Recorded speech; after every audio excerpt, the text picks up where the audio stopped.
I don't want to say they're not supporting him, but they have gone against his wishes.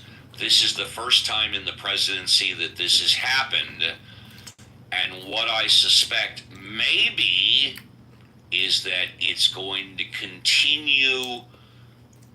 This one particular story is going to continue to be hot because you've got political agendas, and then you have prostitution and the trafficking of minors.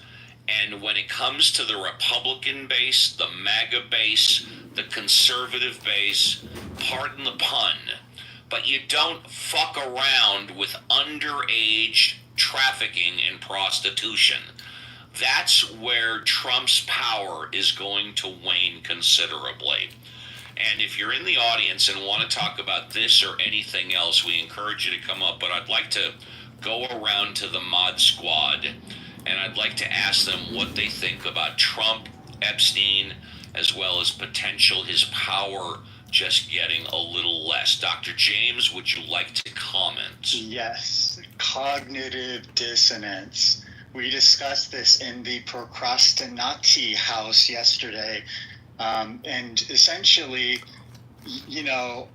what we were discussing then was, for those folks who sort of lifted up Trump during the elections, who were part of either the QAnon thing or kind of more fringe MAGA kind of conspiracies, how to not further alienate, but how to connect and maybe just help guide someone along to kind of a growing awareness of, what is the dissonance, and helping them reflect, or just kind of letting them go through the process to see sort of how this works. My cynical view is that for those people who are really sort of anchored into this thing, they're just going to hop to some other rationalization.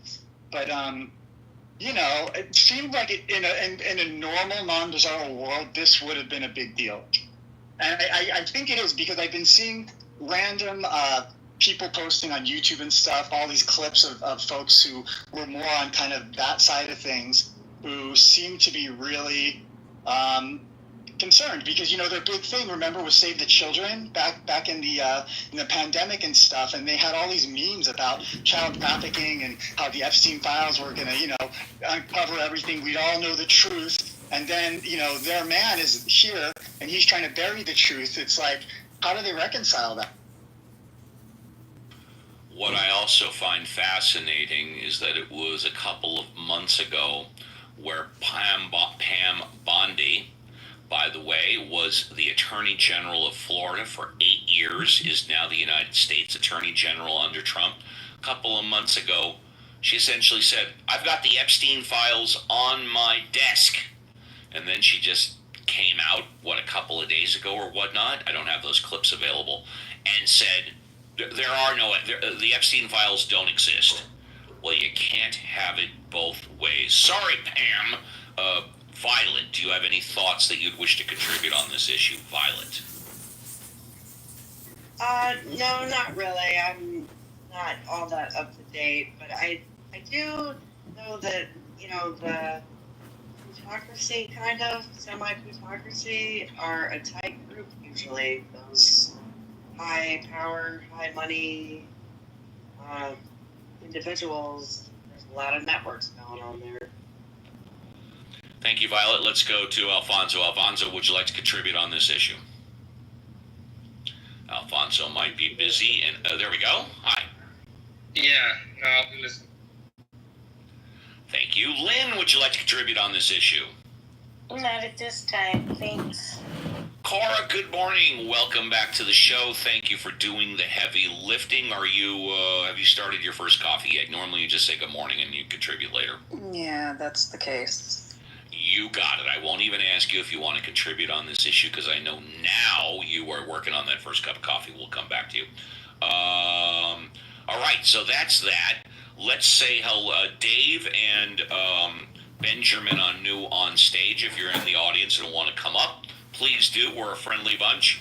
Let's say hello to Dave. Dave, good morning. It's a pleasure to see you back on the show, because the show is better with you or without you. What would you like to talk about? I would like to talk about the last hours. I'm not interested to talk about the current. You can talk about anything you want there, my friend. Yes, I would like to ask the moderator here, Dr. James, he talked about AI. I will go on mute, and you, as long as Dr. James is okay with it, you can engage with him. That's what the show is all about. Yeah, speak to Dr. James and then to Alfonso. So, Dr. James, you talk about AI in helping you to learn, and then you are very fascinated with the potential new development in AI. And I'm very curious in what way you are fascinated and what is your hope? What is your expectation? And also, you think $200 per month, is it something too expensive? So I'm very curious about your view, Dr. James. Wow.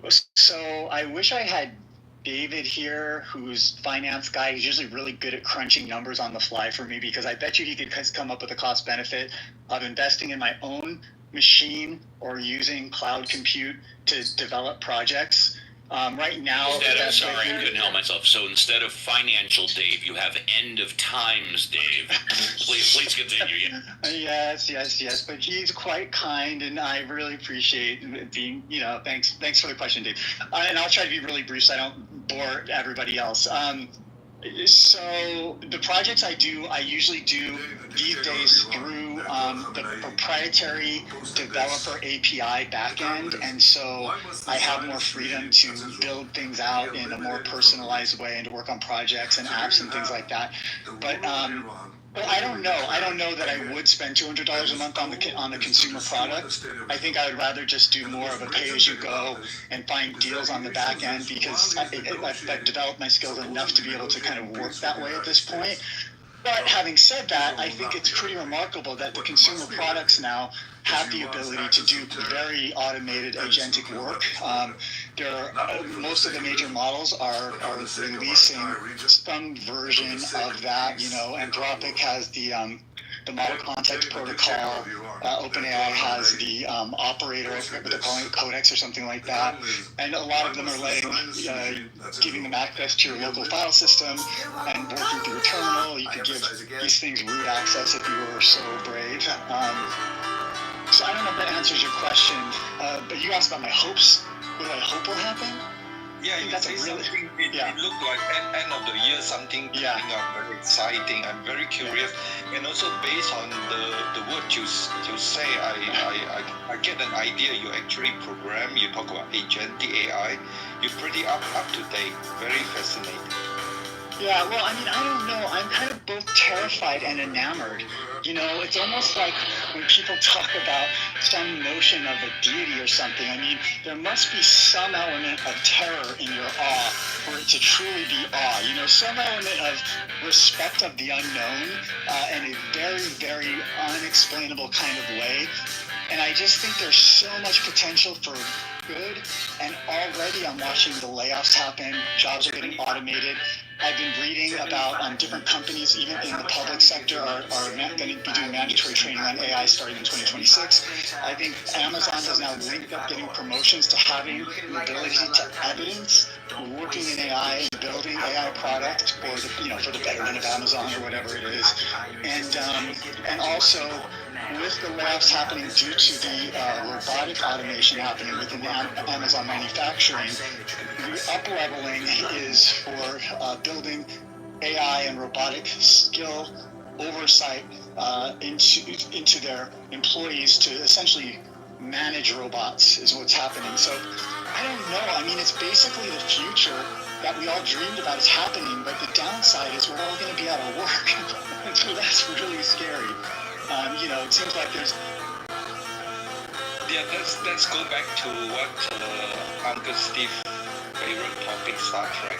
Well, why not we now go straight to the society what Star Trek promised, where you are not worried about your job.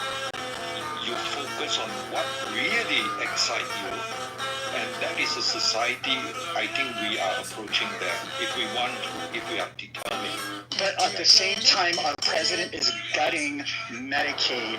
He's gutting all the social supports that we have in place so that when this transition happens, it could go more smoothly. You know, he's gutting our ability to feel secure in an very insecure environment. You know, not to get too political, I think I'll end with my politics right there. I'm just saying that I am both. I think there's an existential question here. You know, I think this is a very deep question you're asking me, Dave. So I really appreciate. Then why don't you next time create a room something like that? I could join you, and there are so many layers I would like to explore with you. And he has like Okay. a very high Uncle, voice. if you want to say something before I go to Alfonso, sorry I'm taking a lot of time. No, you can go to Alfonso right now. Can you guys still hear me okay? Yes or no? Yes. You can go to Alfonso right now. Thank you. Alfonso, are you there? I don't want to interrupt you if you are onto something. Alfonso?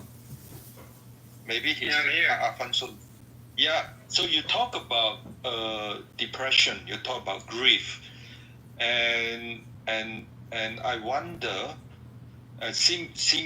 often I hear you claim to be atheist. So I wonder, in your perspective, grief and depression, who will deal this problem, mental problem, better, atheists or religion? And then maybe next time with Dr. James, how could AI help in this case for customers who are atheists and customers who are... Well, we can come back around. We can come back around to Dr. James in hour number 3, but I'll let you finish up with Alfonso now. Sorry, Alfonso, too many questions. I think we can't generalize. There's too many other factors that come into play with mental illness. A big one is genetics, and a very big one is how our brain is conditioned, how our brain is trained to function, and what patterns are embedded into it. People who are dealt with in an aggressive manner, abused, it's kind of a given that they will have more mental illness issues. So I don't think we can generalize and say atheists deal better with depression or are less depressed. There are tools within spirituality, not necessarily theism, that help with mental illnesses or mental states. But I would never claim that it's better to be one or the other. I think science is the key. Whether you believe or not, or don't believe, take it from the experts who study these things, who are actually tracking what works and what doesn't to help people cope. The other thing is, I think we need to embrace suffering, embrace the highs and the lows as much as we can until it gets pathological. Then we better off seeking a good professional who can medicate us or give us therapy and the treatments required. So I think a combination of all the coping mechanisms that humanity has would be a good approach for people to overcome grief and depression, right? I wouldn't discard going to church if I found a community that didn't discriminate me because I was an atheist. And I wouldn't and I also go to a demonic temple if I had found community there and if I resonated with them, right? I think what's advantageous of non-belief, of not having a belief, is that we can open ourselves to any practice, whether spiritual or non-spiritual, from one side of the aisle to the other, from one spiritual path to the other, Eastern, Western philosophies, to embrace what it means to deal with all these issues that life brings upon us. Dave, thank you very much. And if you want to follow up with Dr. James, you absolutely can do that in hour number 3. Before we go to Benjamin, I wanted to talk about very briefly the other side of the coin to AI. Of course, the big take these days is AI is putting people out of work. AI is putting people on the unemployment line. However, the Workers' Rights Radio Show was mentioned. I read this story as one of the 4 stories on the Workers' Rights Radio Show from CNBC this week. Okay, check this out. For all its perils, artificial intelligence appears to have helped alleviate a long-standing problem in American business.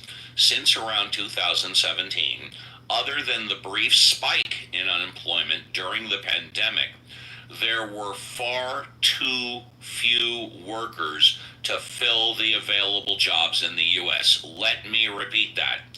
Except for a brief spike in unemployment during the pandemic, there were far too few workers to fill the available jobs in the United States. In other words, unemployment is becoming less and less overall. But in April of this year, according to the U.S. Chamber of Commerce, the nationwide labor shortage pretty much ended. Thanks to the combination of a cooling job market, people finally returning to work following the pandemic, and AI taking over an increasing number of human tasks, the skills gap has largely closed. The Chamber says, as of May this year, there were 7.2 million workers available to fill 7.4 million jobs. While that still represents a modest shortage, it is a far cry from 2021 and 2022 during the so-called Great Resignation. And remember the Great Resignation? That's when people quit. They weren't fired. The Great Resignation is when people quit, when the shortages routinely totaled in the millions. That is not to say that the United States does not still have a people problem. Worker shortages are still severe in some states, and economic development experts say the workforce is still a key consideration when companies make decisions about where to locate. The base of employment here is just not sufficient in the U.S., said Tom Stringer, a principal and leader of the site selection and incentive practice at Grassi Advisors in New York. We need a whole of government approach. That doesn't read right. We need a whole of government approach. Okay, that's what it says. To start getting folks technical skills and training and out into the workforce, and that's in every location. Some states are meeting the challenge, according to CNBC annual study. America's top states for business. Workforce is one of the 10 categories of competitiveness on which we rank every state about 13% of a state's total score under this year's methodology. We consider the educational attainment of each state, the workforce, and the concentration of science, technology, engineering, and math in each state. And then they go over the top 10 states for employees. I'll just read the states very quickly, and then we can go to Benjamin. And if you guys want later, we can go into the details. But the top 10 states for employees. Number 10, Tennessee. And by the way, I know a lot of people that are moving to Tennessee. I really, really do. Number 9, Utah. I don't know anybody that's moving to Utah. 7, Colorado. 6, Arizona. Of course, Grand Canyon State, Dr. Francine. 5, Washington. 4, North Carolina. 3, Georgia. I would never want to live in Georgia. 2, Florida. A lot of people live in Florida. And number 1, of course, what else? Texas. The top 10 places where employees have the best opportunity for a good job. Okay, and again, that's from CNBC, and that is entitled, These 10 States Are America's Best for Workers in 2025. Let's go to, if you're in the audience and want to come up, just raise your hand. Let's go to Benjamin. Benjamin, good morning. Welcome back to the show. What would you like to talk about? Oh, good morning. Hi. How are you? How are you feeling? Do you care? I do. Well, I'll tell you, I'm a little troubled today. My Clubhouse technology is screwing up on me, and my eyesight is acting up on me. So it's a challenging morning. I feel you. I feel you on the eyesight. Well, for those of you that don't know, I have a degenerative eye condition called retinitis pigmentosa. Fortunately, I can still see, but my eyesight is not as good as most of yours. Yeah, please continue. Yeah. It's been a riveting show. I learned what a union is. Oh, I figured you already knew that. Yeah. Obviously, I was wrong. Every single person on the planet knew that, but what I learned is that there's a guy in Mexico who's never heard of it. Uh-huh. And he's a teacher. Uh-huh. That's a lot to take in. Hey, can we get calls from all over the world on this show. Yeah, go ahead. Can I read something about me for 60 seconds? Absolutely, you can read anything for up to 60 seconds. Shabbat.org. This is the good book. This is the holy book. This is your religion. Before you start, just want to make sure you can hear me. Can you hear me? I can hear you. Okay, yes, go ahead. Read anything you want for 60 seconds. I just want to read from the book of your religion. Deuteronomy chapter 13. You're familiar with your religion, right? Everything I command you that you should be careful to do it. You shall neither add to it nor subtract from it. If there will arise among you a prophet or a dreamer of dreams, and he gives you a sign or a wonder, and that sign or that wonder of which he spoke to you happens, and he says, let us go after other gods which you have not known, and let us worship them. You shall not heed the words of that prophet or that dreamer of dreams. The Lord your God is testing you to know whether you really love the Lord your God with all your heart and with all your soul. You shall follow the Lord your God, fear him,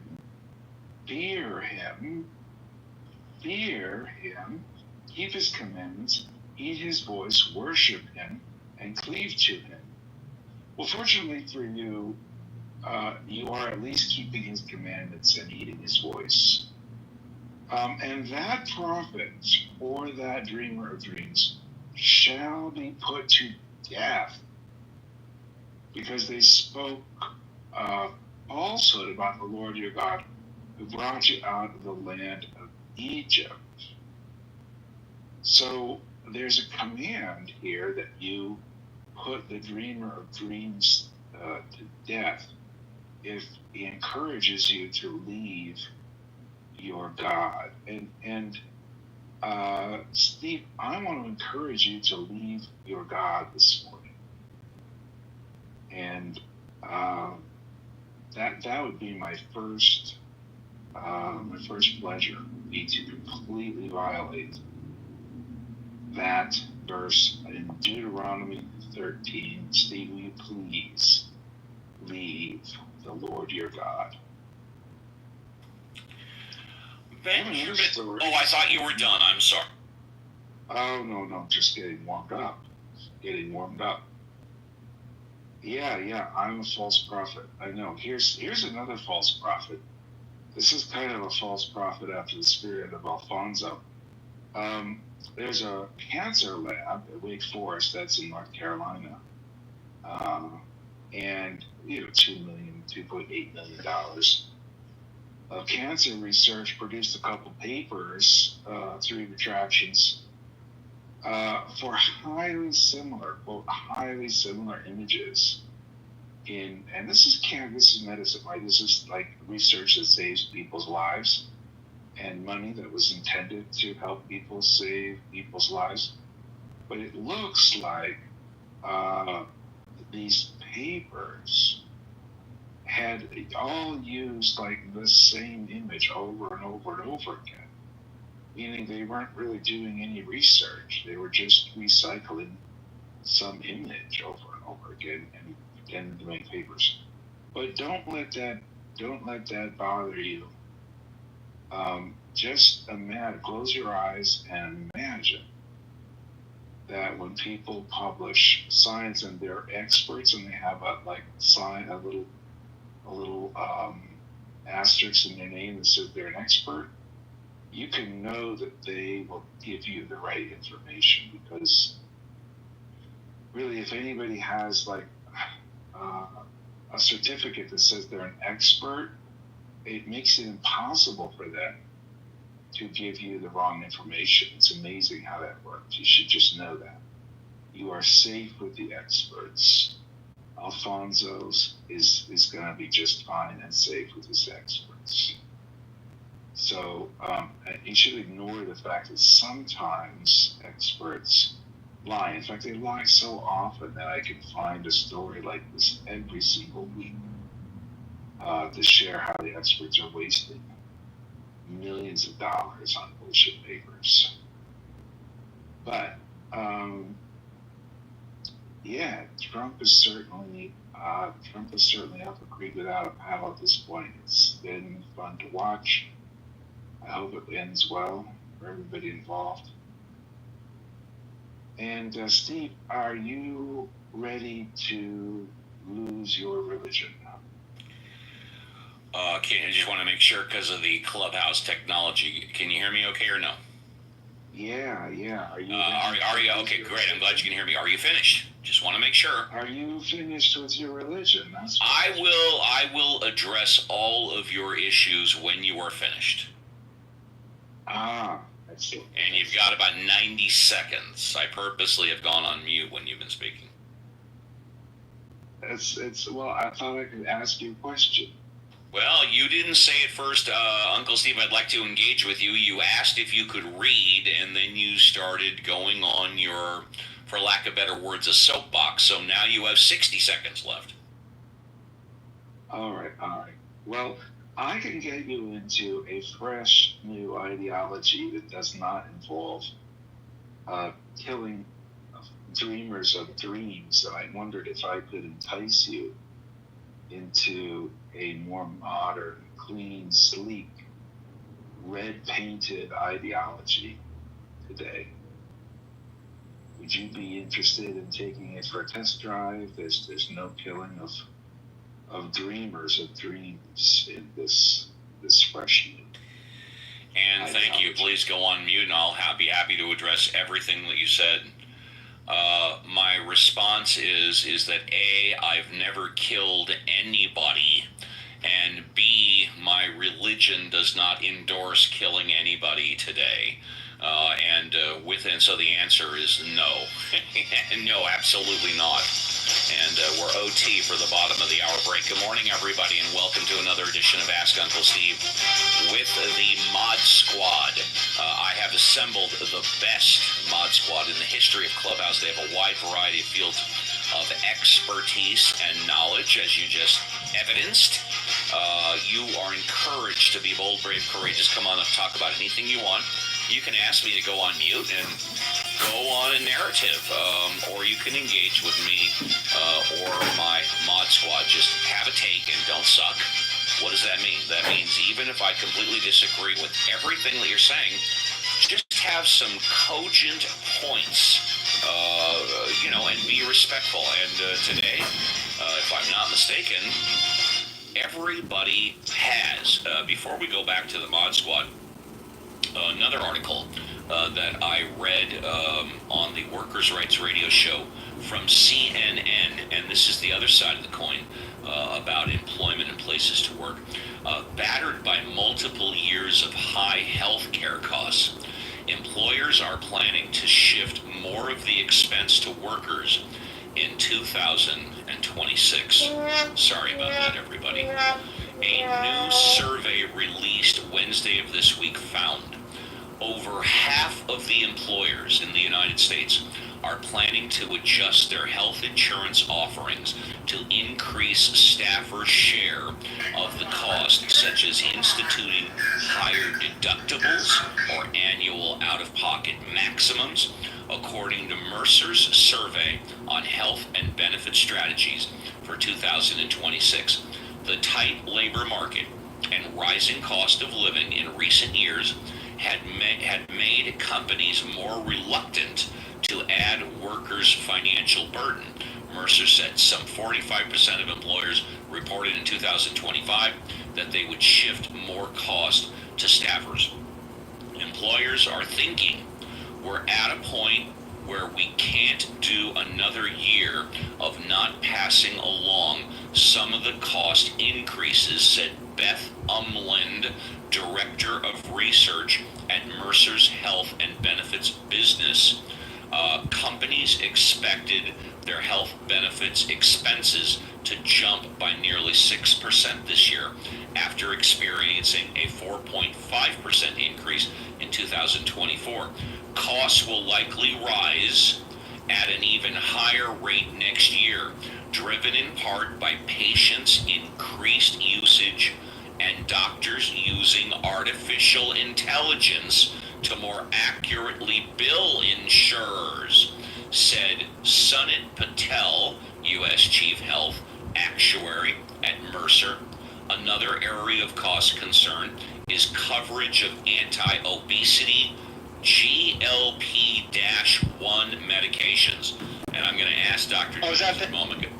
It's Ozempic. Oh, I know what Ozempic is. Yes, thank you, Dr. James. By the way, Dr. James, I sent you a text. If you could just respond verbally when you get a chance, yes or no, that would be great. Okay, continuing on.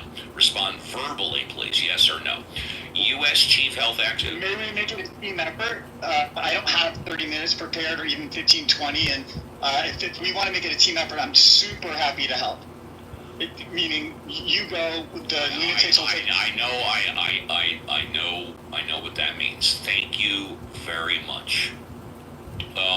Okay, Ozempic medications, which are very popular but very expensive. Nearly 2/3 of companies. Sorry to interrupt one more time. I know this is the sin of the show, but actually, if it's just facilitating getting other people talking, I'm happy to help. I can do that for you, no problem. Meaning, I don't talk much. Everyone else is doing the talking. I just do the.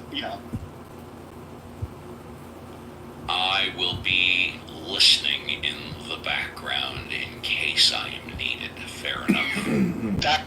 That's great. I'm happy to. Okay, let's fill everybody in.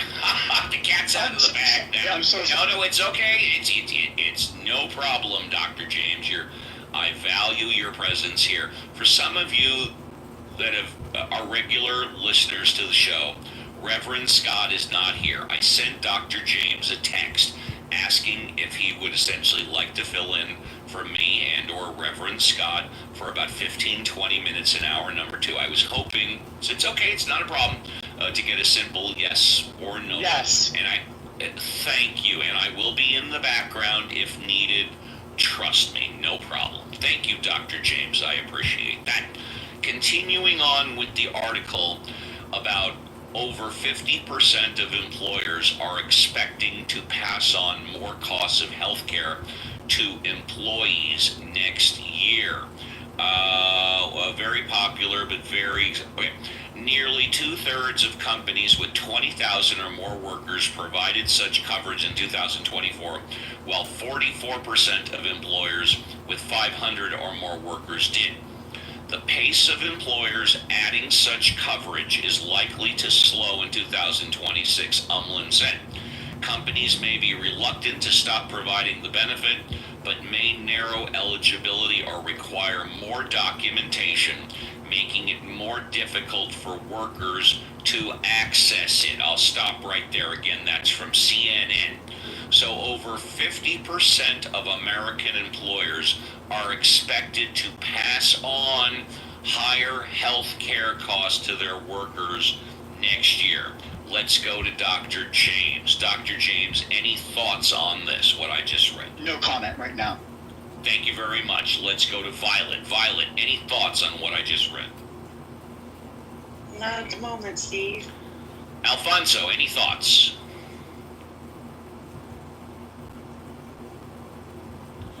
Lynn, any thoughts? Yeah, it just sounds like another way to screw their employees, and the employees are going to get really unhappy with that kind of stuff, I think. Exactly. Cora, you're probably started sipping on your coffee. You probably don't have any thoughts yet, but I know we're going to hear from you in hour number 3. And we'll just leave it right there. Dave. Oh, no, actually, you know what? We'll pass on Dave and Benjamin. Let's say hello to Christian.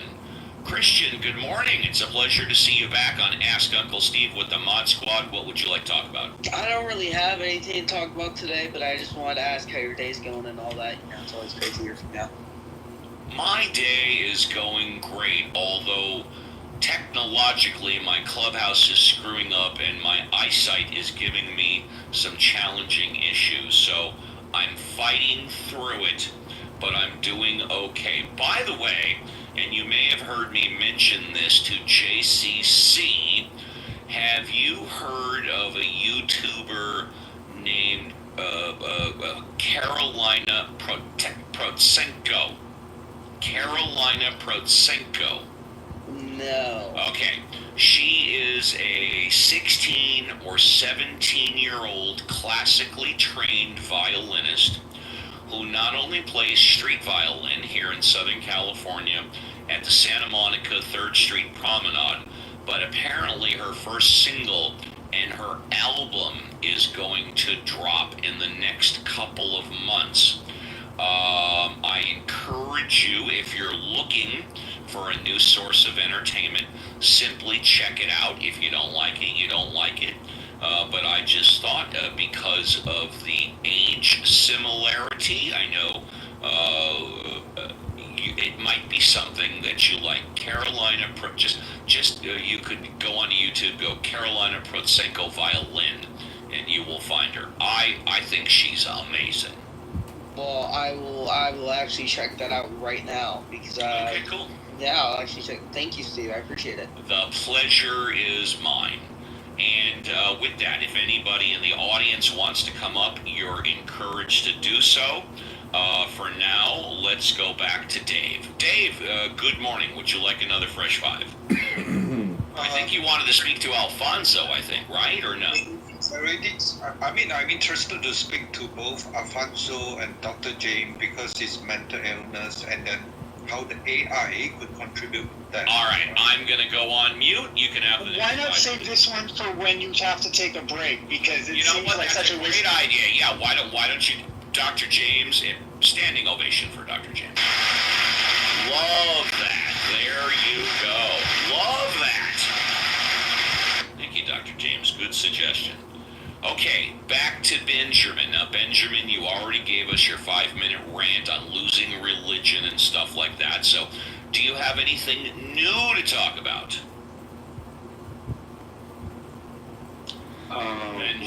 Maybe not. I just that I wonder if you could accommodate my wish to be treated in the biblical fashion. You want me to kill you? I mean, it would be, You know, I might actually enjoy that, believe it or not. How about mysticism? You could fantasize over it at least, right? What makes you think I haven't already? I don't know, but I mean, there it is. The Bible commands. You want me to treat you in biblical scenarios like what you talked about? Basically, you're asking me to kill you. I mean, that's what you always talk about. I'm just challenging you to obey the word of your God. You want me to kill you? Commandments. I want you to take the word of your religion seriously. I really never thought this day would come where Benjamin would be coming on my show and asking me to kill him. Do you also want me to dismember you and bury the body parts at different locations? Well, look, the Bible's very clear about what you're supposed to do, and I want to give you the opportunity to follow through and Amazing. obey God. Amazing. I never Put your religion where your mouth is. That's what I'm saying. I'm challenging you to put your religion where your mouth is.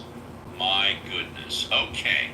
Well, in response to that, let's I hear. guess what I mean is, why don't you put up or shut up, right? Like if you're gonna do the biblical thing, do the biblical thing. Well, when was the last time I did the biblical thing on this show? I don't know. Never. Never. I never do the biblical thing on this show. No. The only one that's constantly doing stuff like this is you. I come up, I talk about 1, 2, or 3 current and relevant news stories that are in the national consciousness, and then I talk about whatever everybody else wants to talk about. I don't come on this show and preach my religion. What Kool-Aid are you drinking, and what are you smoking? I don't come on the show and proselytize about my religion. I never have. I didn't say you did. Okay, fantastic. I'd like to talk a little bit more right now about Stephen Colbert. Actually, I'd like to listen. This is someone's take. I don't even know who this person is, but I previewed this before the show. It sounded legitimate to me. Let's have a listen. Already his own fans and multiple celebrities are upset about all of this. However, many critics of Colbert are welcoming the cancellation in open arms, now including Bill Maher, who recently called out Stephen Colbert over his cancellation. Maher delivered the following. Look, I want to be clear with my audience. I don't wish failure upon anyone, but Stephen had it coming. He had to see this coming. When you begin to fall into partisan territory and all you do is spew out propaganda, as instructed by your CBS producers, it's no wonder why they decided to cancel this thing. Now look. Your membership is more than just a card. It's your gateway to extraordinary experiences. Commercial. I do find it interesting that this happened days after their settlement with Trump. There's no question about that. Yeah, it's interesting for sure, but we just don't have enough proof yet to say this was the cause. Look, many Americans grew tired of Stephen Colbert's shenanigans and turning every single damn moment and turning every damn thing into a Trump rant or a Trump political talking point. He was a one-trick pony, and people got tired of it. I have been a comedian for a very long time. I get it. But when you are doing political humor, it has to be good-natured. When you begin to get nasty and you make it personal and you project your own issues on live television, people see through it all.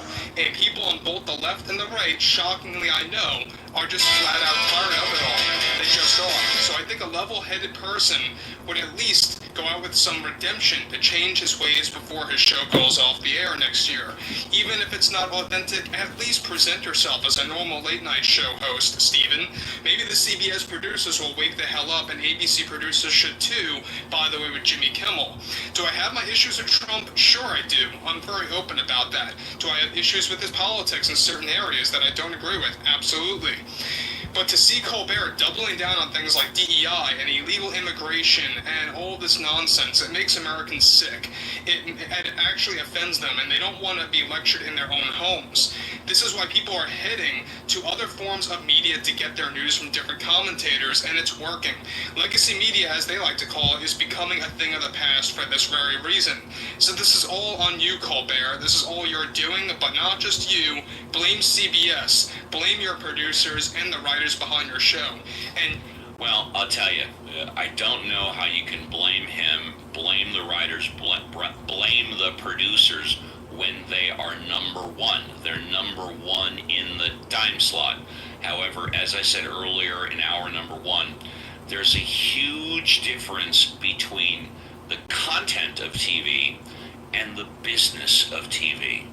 Because the business of TV and radio always has been and always will be the bottom line profit, the dollar generated by advertising. We brought up the statistics that in 2018, the Colbert Show, the late night, generated over $400 million a year in advertising.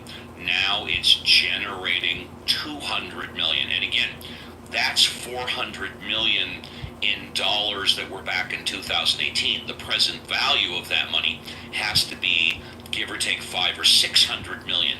So the amount they're generating now, 200 million, arguably is 1/3 the present day value of the revenue that they were generating in 2018. This is clearly a business decision. Also,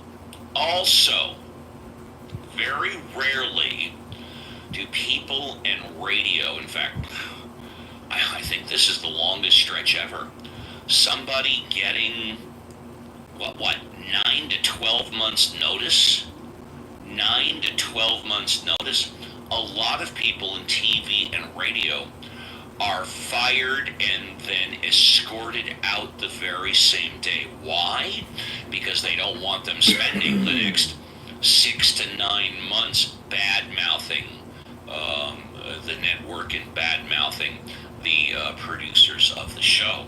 Dude's getting 6 to 9 months notice. That's arguably unheard of. Let's say hello to Alan. Alan, good morning. Welcome to Ask Uncle Steve with the Mod Squad. What would you like to talk about? Well, on that very subject, if you haven't watched it, watch a channel on YouTube called WDW Pro, because I don't know, a week ago, Colbert started criticizing Skydancer, who was buying CBS, and they said that day, yep, Colbert's going to be fired. And then within the week, he was in fact.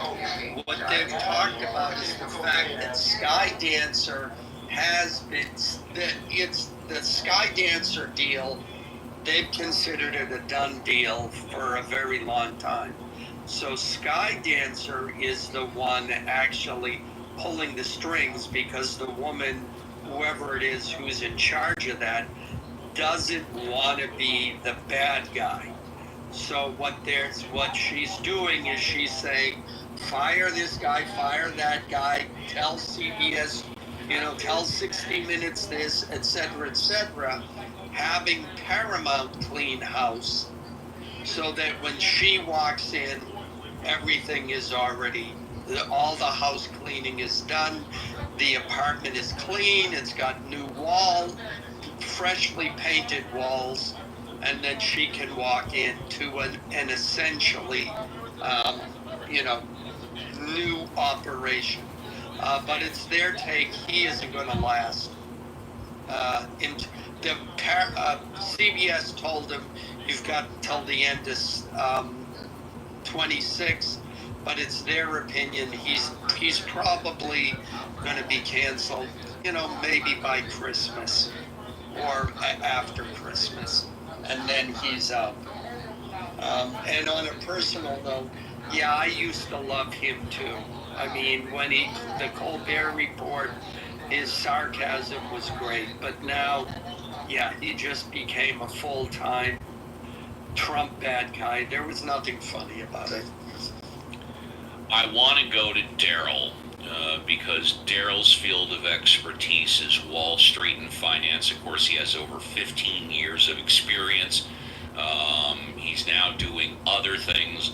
But Daryl, I heard you talking yesterday about the Colbert issue. Did you want to give us your pearls of wisdom before we take the break? Yeah. You can. You know what? If you want, you can wait 5 minutes.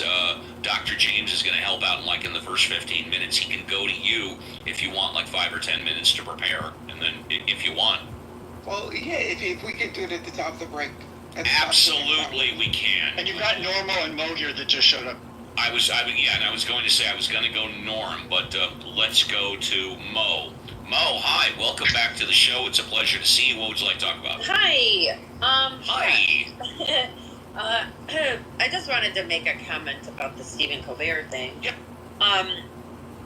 So, I know Daryl yesterday was talking about, mostly the purely financial aspect, and that, makes a lot of sense for sure. But the two things that really struck out to me were, one, him, criticizing the company that pays him. And I just think, when I heard that day, I was like, eee. You mean like David Letterman used to do all the time when he was host of The Late Show? Oh, see, no, I never really watched. When The Late Show started, yes. Okay, because in my mind, I'm thinking, you don't bite the hand that feeds you, I mean, you're asking for trouble, I think, sometimes when that happens, but that was just one of the thoughts. Sorry to interrupt, and I won't do it again, I promise.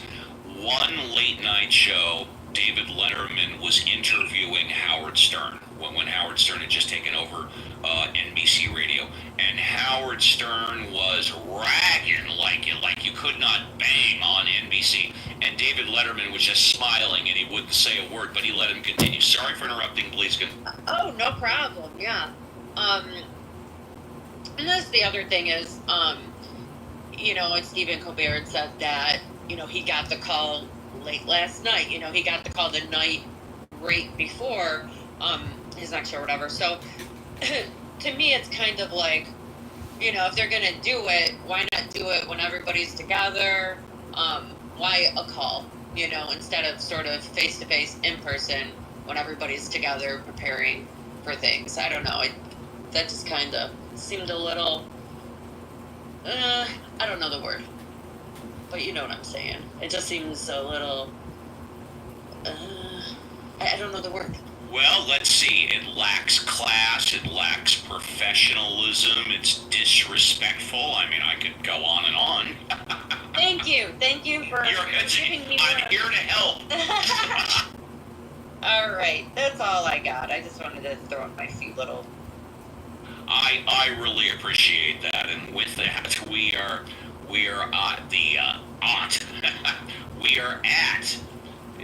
Like I said, I'm technologically and visually challenged this morning. We're at the top of the hour. Thank you, everybody, for joining another edition of Ask Uncle Steve and the Mod Squad. 2 hours in the tank, 1 hour left. We're going to have our mandatory break coming up right now, and then Dr. James will take over for about 15, 20 minutes, whatever works. I'll be in the background listening, but it just gives me a chance to, get up, stretch, pour a new cup of coffee, do some IRL stuff, and I thank the Mod Squad very much for helping out. I have assembled, without question, black and white, no gray, the best Mod Squad in the history of Clubhouse. They have a wide variety of fields of both expertise and knowledge. And let's see, we'll be back with Dr. If you're in the audience, want to come on up, please do. And I'm hearing... Good. I'm sitting underneath an obelisk at UC Berkeley, and that is the clock at the top. I thought I was hearing a little bit of an echo again. I thought it was me on this day. But we'll be back with Dr. James after the break and the last DJ.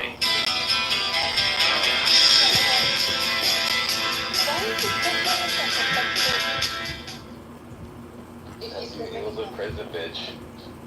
He's a prison reaver. I just don't understand people from New York. He's a prison reaver because his life was so down bad until he got the Quran from some other prison reaver. So yeah. I think he was when he was talking about cocaine. That was definitely projection. It definitely was. I'm 100% sure he's sexting for rent. It's kind of funny how cocaine addicts, it's just talking about it and thinking about cocaine gets them stimulated because they're used to that cocaine stimulation. So just talking about it gets their brain producing dopamine to amp it and spike up the conversation.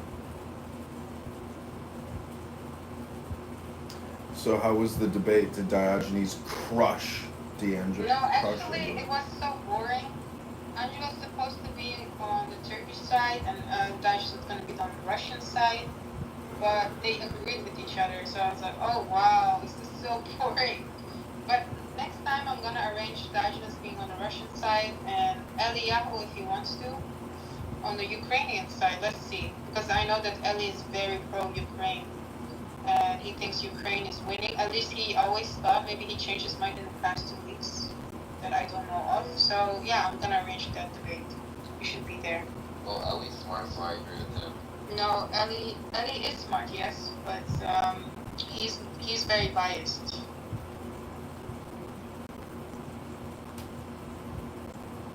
Oh no, anonymous listeners are recording us. Okay, that shit one is definitely pussy. Which one? The shit one. How do you know that? The poop one, because he always uses a poop emoji. there's so many people who do that. Is that like reflective? I mean, sure. Julian, Hey, what? Bussy. Julian, what makes you not bussy? What? What makes you as a gay man not bussy? Well, one, I'm not You gay. don't have Second, any I'm not. Yes. I'm not a fat 4-year-old Mexican. Wait, why is Gigi going against it? Is that his father or what? Yeah, it is. Why are you guys doing that? I mean, I'm not doing that. Wait, you're not gay? Picture, but I never like easily get Okay, you didn't, but why is Gigi doing that? That's what I need to ask. I don't even know. Probably he's running around. He has to put your dog on the leash.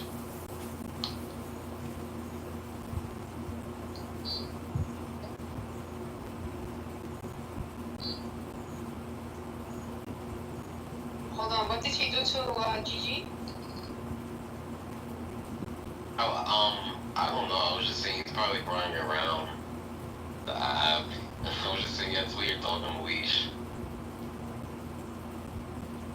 But why does Gigi do this? Like, why is he going into this extent?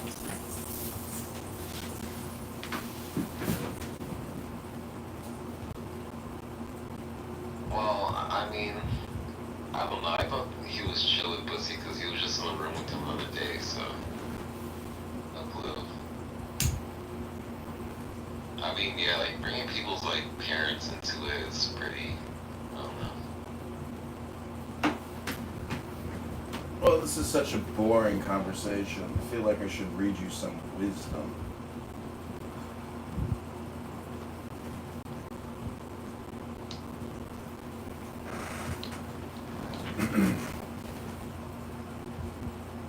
Okay, pick a number, Abby. Okay, between what and what? 1 and 80. 17. Damn. Winner, winner, chicken dinner. Let's go. It says the highest type of ruler is one of whose existence the people are barely aware of.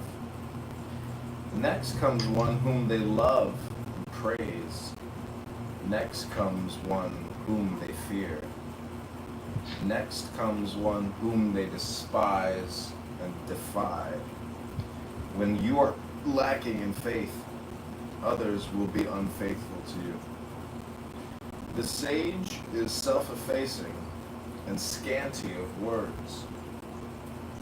When his task is accomplished and things have been completed, all the people say, "We ourselves have achieved it."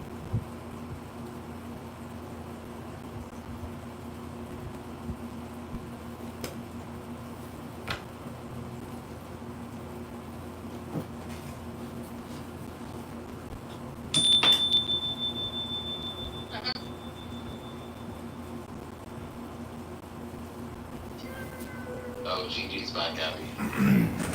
Gigi, why is this Pussy's big father? His room.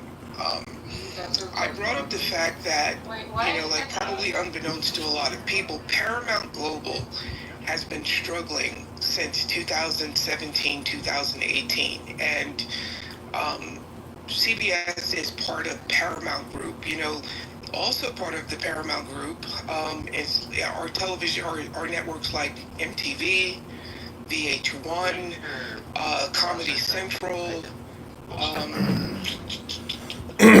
Weird clown porn. There's another one I can't think. You're a weirdo, Ian.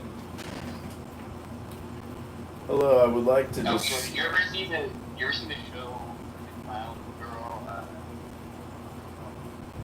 And she hung me out. You ever seen that? Yeah. Hello, I would like to discuss on the Jews and their lies.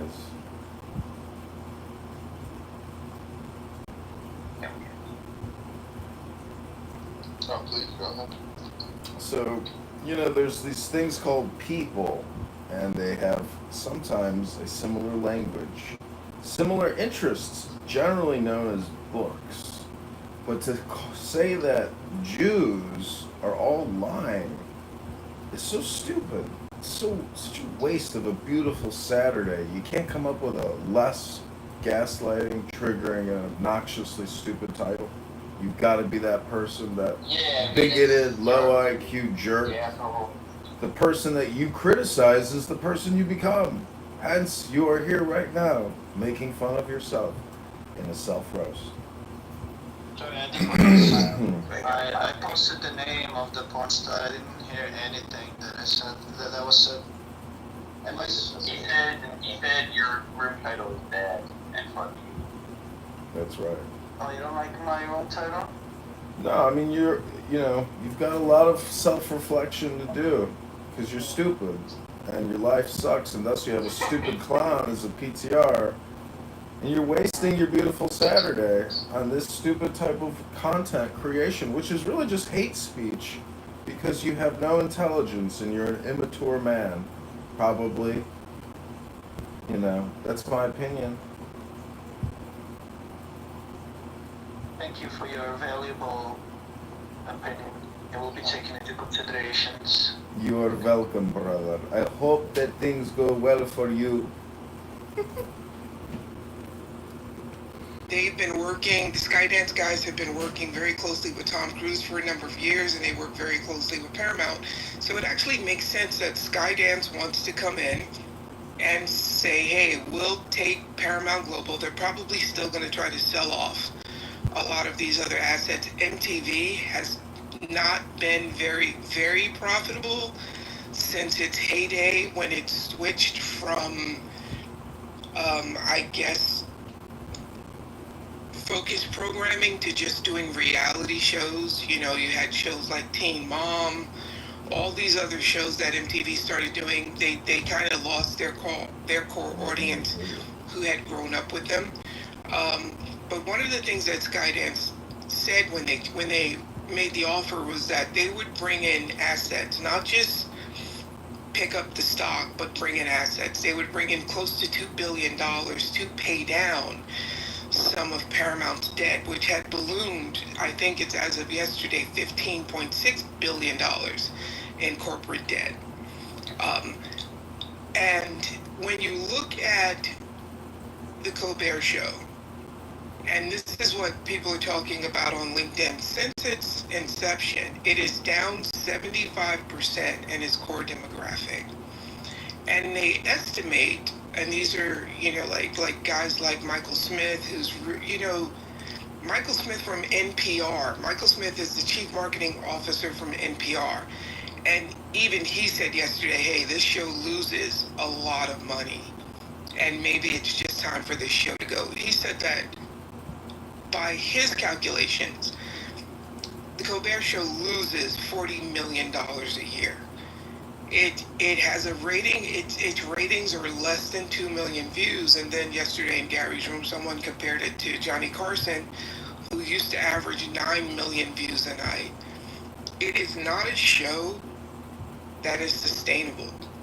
And ultimately, when you see these mergers happening, someone comes in and says, cut this, cut that. So for example, when I started at Morgan Stanley, they had just purchased this old company called Dean Witter. Dean Witter also owned Discover Card. Some of you might have a Discover Card in your wallet right now because they're really good with the cashback thing, right? I say that facetiously. One of the things that came out of the merger or the acquisition was that Discover Card had to go. Discover Card at the time, I think they had over 15,000 employees around the country, mostly doing customer service work, but it has to go because it's a burden to carry this. So ultimately, what I'm saying is shows get canceled all the time. And the fact that a show that was losing $40 million a year by estimates has been able to stay on this long is actually amazing, and it says a lot to the fans of the show. But shows get canceled, and two things can be true. It can be possible that Trump wanted this show gone. I don't personally believe that because I think he's up at night and I think he's watching all these shows, right? I think he's literally flipping back and forth, ordering swords on QVC, and I think he's watching all of this stuff. But it can be true that Trump wanted this show gone. And it also can be true that the new landlords are saying, hey man, this house is costing a lot of money to repair. Let's just put this house on the market and sell it, or just get rid of it and keep things moving forward. That's all I wanted to. Thank you, Daryl. And so before we go to the rest of the mods, we've got Jordan, who's new on stage, and I'd like to give Jordan, also author of Microdosing for Health Healing and Enhanced Performance, that he co-wrote with James Fadiman and Your Symphony of Selves, Discover and Understand More of Who We Are, also co-authored with James Fadiman, PhD. Jordan is one of my favorite people on Clubhouse, and you're up next if you have anything to say about this topic or anything.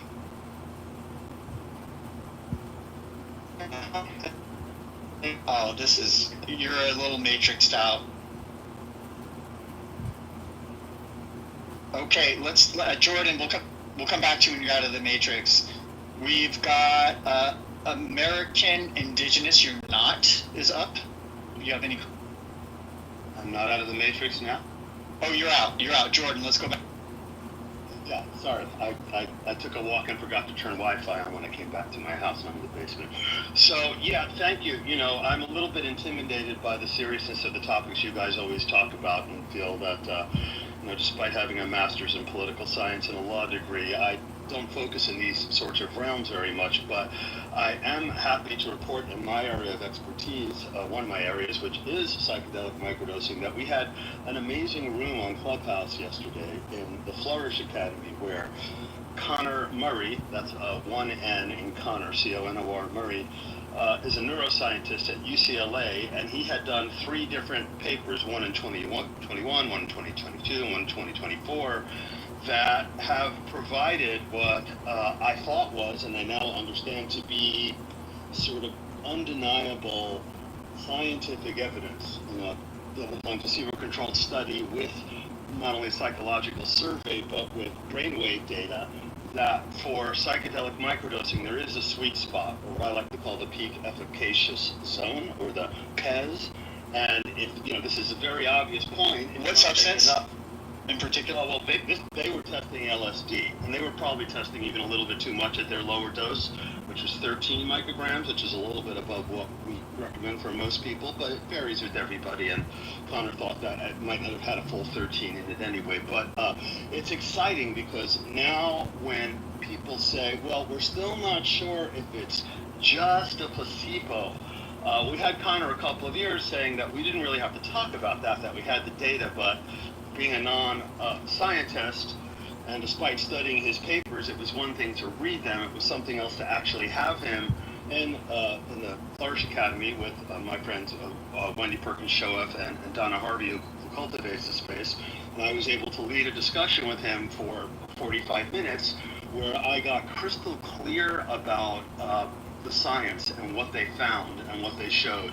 And I'm just very excited because even for real skeptical hard science geeks, we now have pretty good proof, although it'll need more replication, that above a certain amount is not good. It gets worse. And interestingly, in March, a paper came out on 20 micrograms of LSD for ADHD.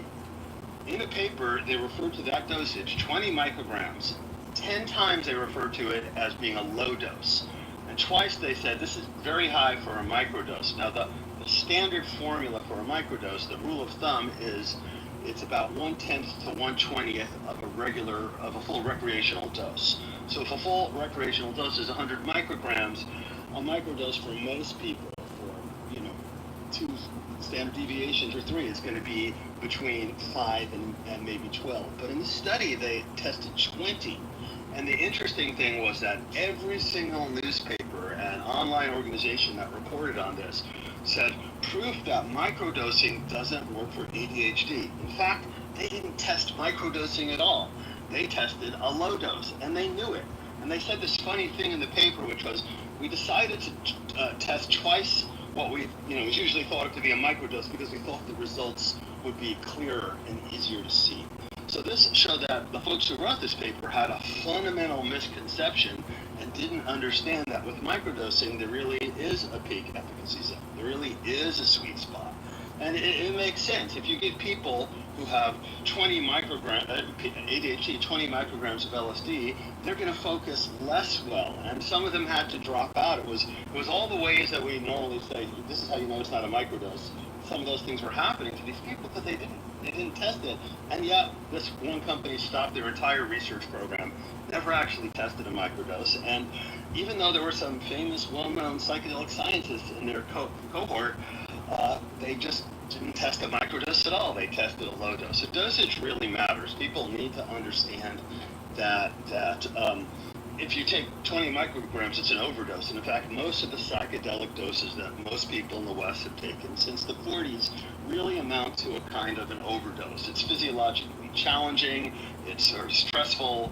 Different physiological parameters go up and down in strange ways. And perhaps distracting even if you're taking something that is beyond sub-perceptual, I would imagine. For ADHD, that would be counter. No, it was when my friend James O'Conkey, who runs the Hate Mushroom Shop, said, immediately he kind of palmed his head and said, of course they're going to focus less well.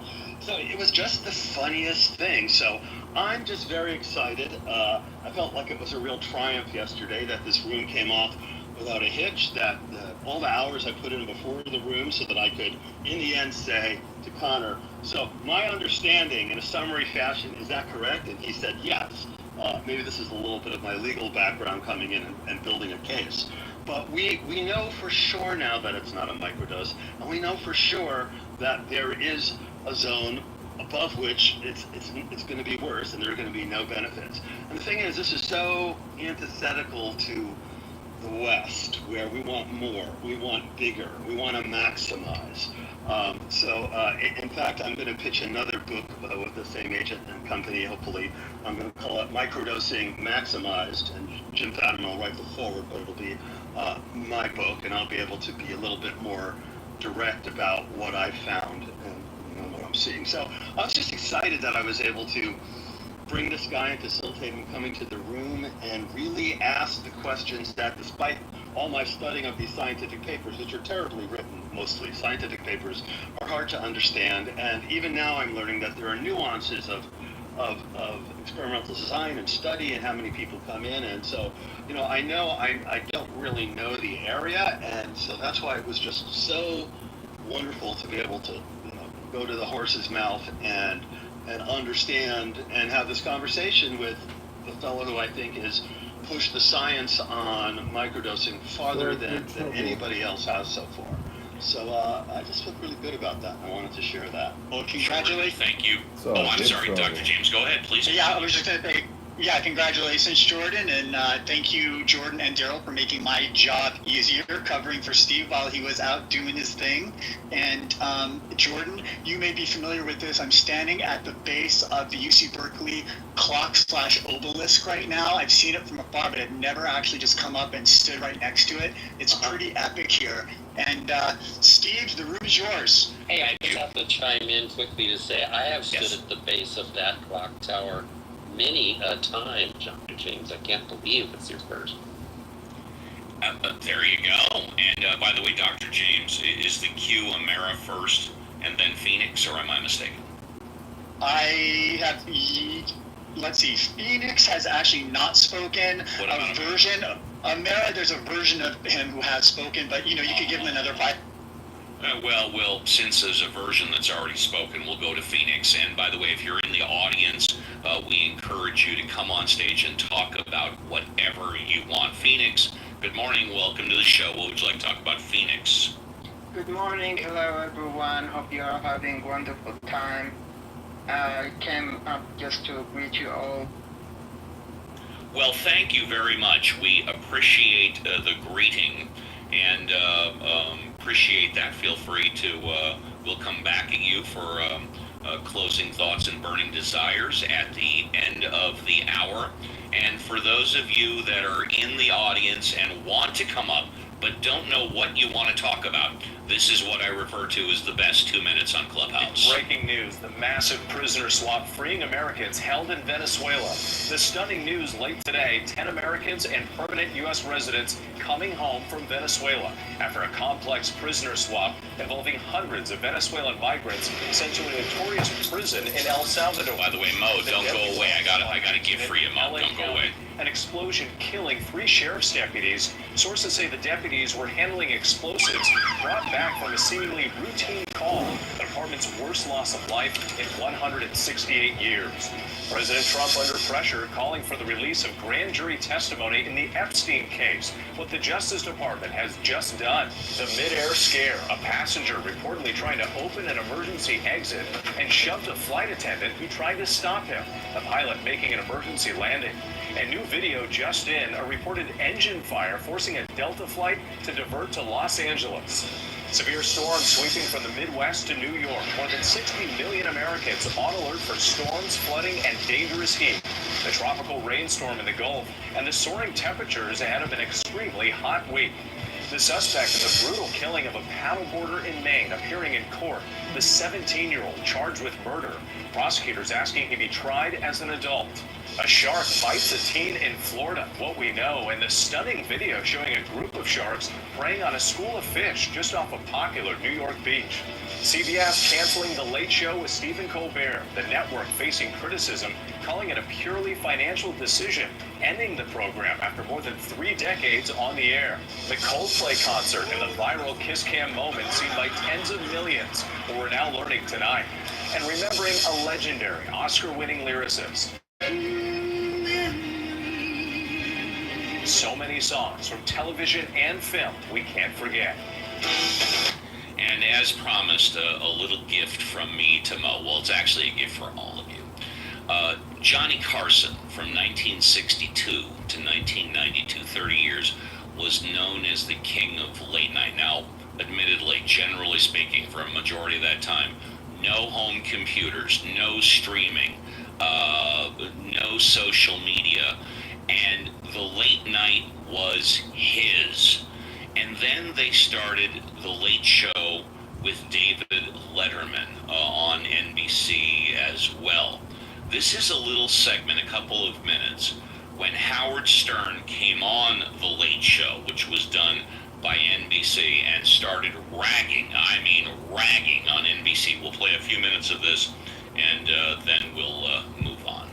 There's a lot of pressure on me to come out here. Let me ask you a question before we get into that. How do we get K-Rock out of that WXRK? Is that just they take the last Let me say something before you get to K-Rock, because I have nothing bad to say about K-Rock. The people I'm working for now are lovely. This is the best radio station in the country. I want to say something that being back in this building makes me nauseous. I think the biggest bunch of creeps run this company. I think when I got fired, it was, and you know it too, Dave, it's something you haven't said to me before.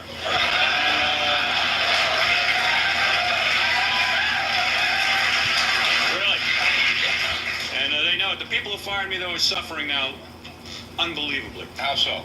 Well, let's face it, all the ratings. I used to work for NBC Radio. WNBC afternoons? Yeah, 3 to 6? and I used to think the station was happening. When they fired me, I was upset. I thought the station was happening, but I realized the station's not happening. I was happening. The damn station wasn't happening. I was happening, and when I left the station, everything fell apart there. They got a bunch of jerks there. They got Imus and Soupy Sales. No, I thought you liked Don Imus and Soupy Sales. No, I hated them. I hated working with those guys.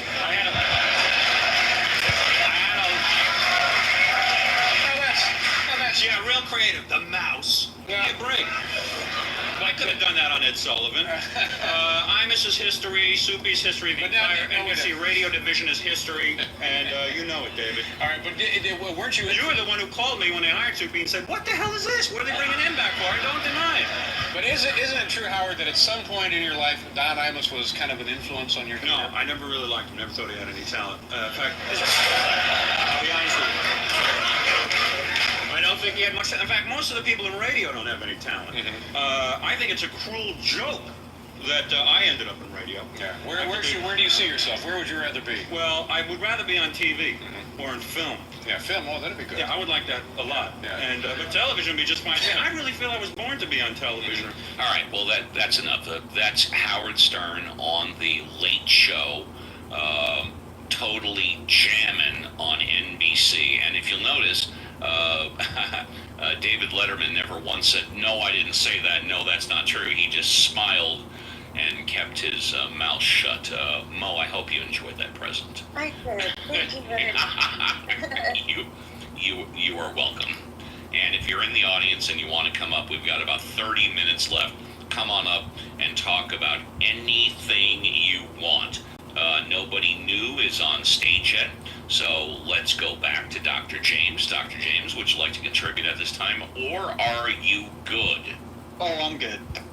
All right, let's go to Violet. Violet, would you like to contribute at this time, or are you good? Violet appears to be good. I am good, yeah. yeah. All right, let's go to Alfonso. Alfonso. Okay, he's probably IRL with the family, which is a good thing to do on a Saturday. Let's go to Lynn. By the way, Lynn, we haven't done a shameless plug for you. At the end of this show, you and or Christian are going to be doing Ask the Autistic. We encourage everybody and anybody that is interested in autism or just wants a fun time to, in 30 minutes, migrate over to Christian's house. Lynn, would you like to contribute at this time? Lynn is probably busy IRL with Christian. Let's go to John Malincrot. John, good morning. I don't think I did say hello to you at the very start of the show. What's going on, young man? Well, it's been a while. I've been having a very productive morning. I solved 2 Ring doorbell issues, and now I am at the tire place getting new tires on my car. So it's all before 10 in the morning. Ooh, tell us, what brand of tire are you getting? I'm getting some Michelin, what do they call it, primacy, all-season tires. A little shameless plug here for American Tire Depot. David, for the record, I didn't say that. For the record, Jazzy heard you say that, and I know Jazzy won't like it. But Jazzy was bringing up something else, and I said, just hypothetically, if we're going to the sale with Charles right now, and you had no access to outside information, and somebody was being a crazy person, wouldn't you burn him at the stake too? And it had nothing to face. Whoa, David. What the fuck is God here? Yeah. So apparently racism in America is no more than white people thinking we're witches and need to be burned at the stake. That's ridiculous. Well, I didn't say that, but... Well, you did. You kind of insinuated that the racism is justified based on... Anecdotally, of course. Being able to do magical things like break through the water table in California in the desert. Remember? With all due respect, David... in the water tables? With all due respect, David, you're being accused of being racist right now. No, not really, because he's not even white, so... He's not white. No, he's Mexican. I mean, not Mexican. I don't want to say the real thing. What are you, David? For the record, I do not consent to being recorded. Let the record show.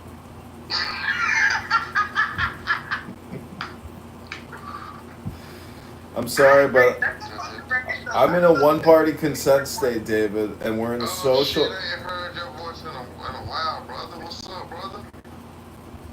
Are you calling Edna? Brava, I'm here to discuss the topic of the room. Yeah, it's always been a myth, because people who like each other get along, they don't act racist towards each other, and then it becomes a question of a more important topic, which is, what are we going to do? What would you do? I would just meditate and get people to stop being so meta.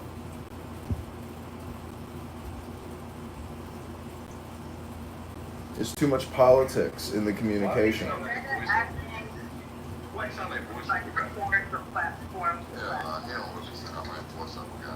No, voiceover guy is retarded.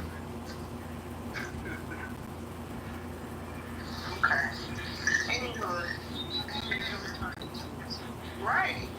And I have a picture of you in your fucking underwear. Well, I like the fact. I like that you keep a picture of me in my undies in your cell. Like, that to me, it means that you know, I'm doing something right. I'm getting my message out. No, I agree with that, yeah. I wonder what she does with your pictures at night. Not a damn thing. I wonder what a lot of women do with my pictures in my undies while I do yoga.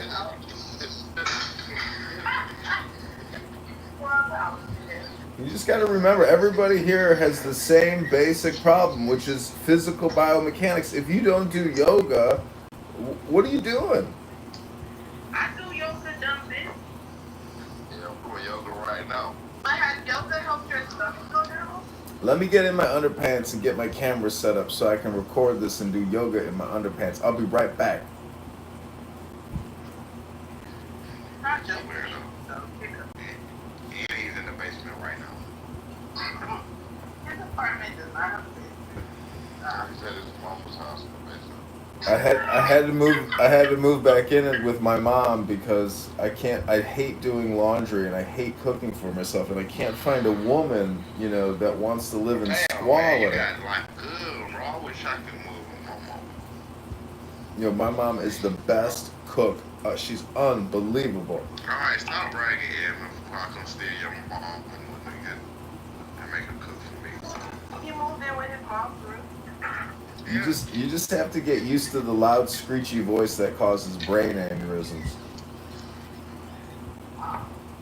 You're too old to be living with your mama, and you're a baby. Well, I'm drinking a Miller High Life, smoking a joint in my mom's basement right now. What are you all doing? I'm cooking lunch. What, you making a BLT sandwich? No, I'm making beef noodles. Rock fucking ramen, bitch. Well, are you gonna go to the gym afterwards? How are you gonna poop all that out? I'm gonna sit on the toilet, put it in a bag, and ship it to your house, set it on fire. Who's got the bigger waist size, you or little Haiti? You. Matter of fact, let me show these people this picture. I think they need to see Go how back they to do July 2023 in the cloud. You can see the photo of my balls hanging out. pictures of you real quick. I hope I have this shit in here. I pray to God I do. You know, the reason why I do it because I want my constituents to be flexible, to have strength, to breathe, to get in the sun and get that vitamin D. Listen, if we were to compare my body mass index to your body mass index, you might have 300% more index than me. Don't crash out till I show Yeah, your body mass index is crazy. Yeah, don't crash There's just a little love handles on there. I'm working on it. The problem is she's got a pudgy no. The problem is she's a black woman. So what She you have to say is? is irrelevant. Yes. What you Hello? have to say is irrelevant. This is a white man. Hello? Take your nigger ass back to Africa. Hello? You mean to tell me that white people are the new N-words of 2025? That's fresh. That's real.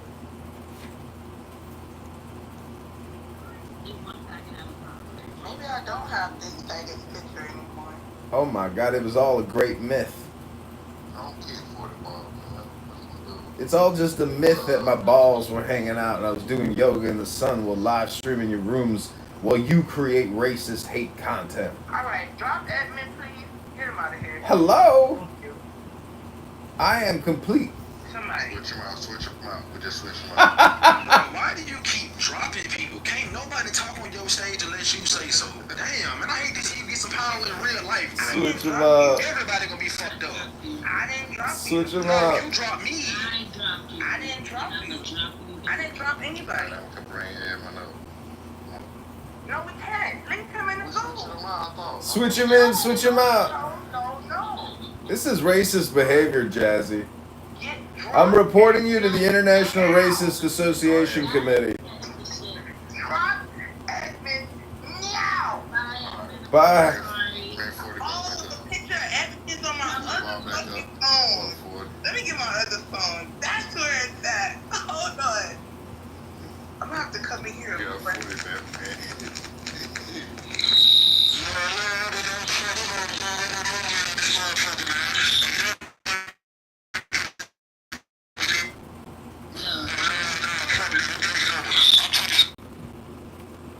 pause it. I I don't know if you remember that. Yeah, I do. It was supposedly given to him by an Arab for some unknown reason, and he was investigated for. I forgot what he was investigated for, and they literally found a gold bar in his closet. Yeah. Yeah. But who has gold bars? You know what I mean? I mean, like I said, just same thing with the oil. You could buy gold on the futures market and literally request to have the gold transported to you or transferred to you. You could do that.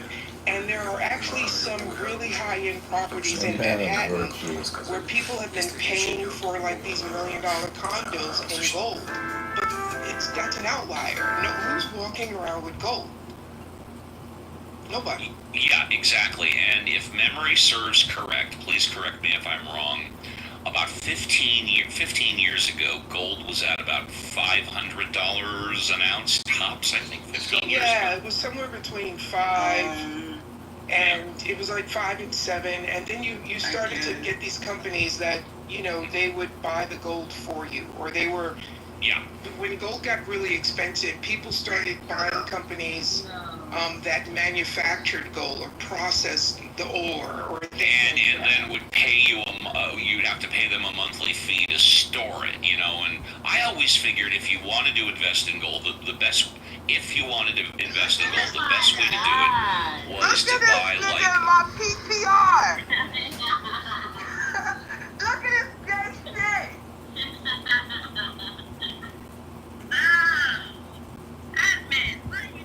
Yeah, that is so fucking great. Look at the hashtags. I love that fucking screenshot. Therapist psychology. I was killing it. Look at that content.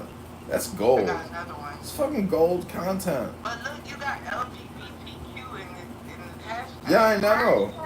Listen, we gotta expose this shit. We can't let people just communicate this stupidity and get away with it. We have to make fun of it. We have to expose these myths. BLM, LGBTQ, CRT, BLM, LGBTQ, DEI, DEI, DEI. Hashtag ginger. Hashtag. Oh man. See, isn't it amazing? See, this is why there's racism, because that content is so good, but yet the algorithm doesn't even reward the creator. That is not good content. Are you serious? Look at that. I'm gonna show the other one with your balls in the air. Hold on. Yeah. I can see a stain on those underpants as well. And look at the artwork in the background, how tasteful it is. The provenance and the patina of that incredibly beautiful and expensive art. What a collection.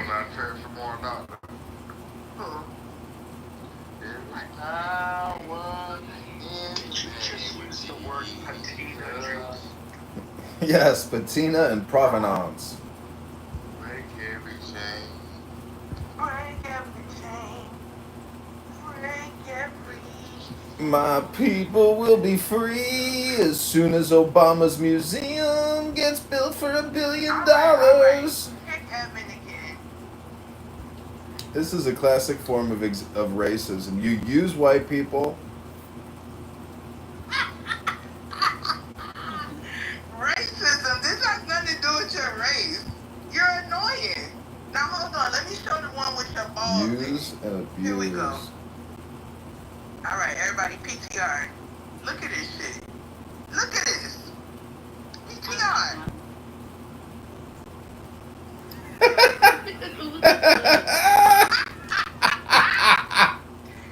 This ain't this man hasn't lost his damn marbles. He's ready. I'm talking about NA. I'm talking about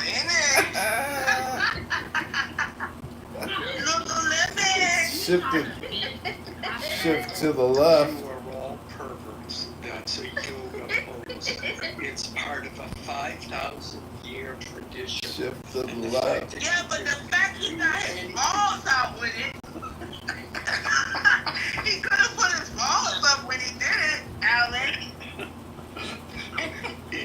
It just speaks to how corrupted we are in Western culture. We are. I ain't gonna lie. And I thank God for the West every day to get us away from that faggotry. Stay.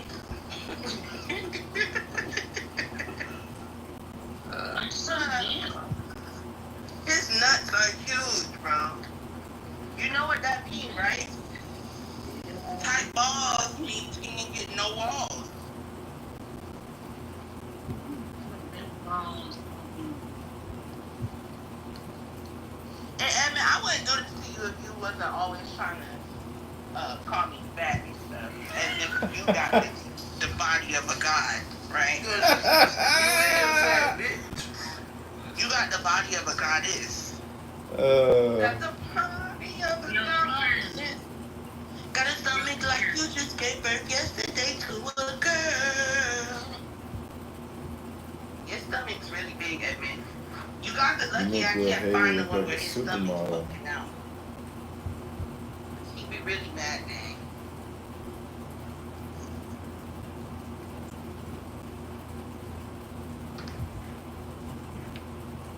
Shay, I'm making noodles.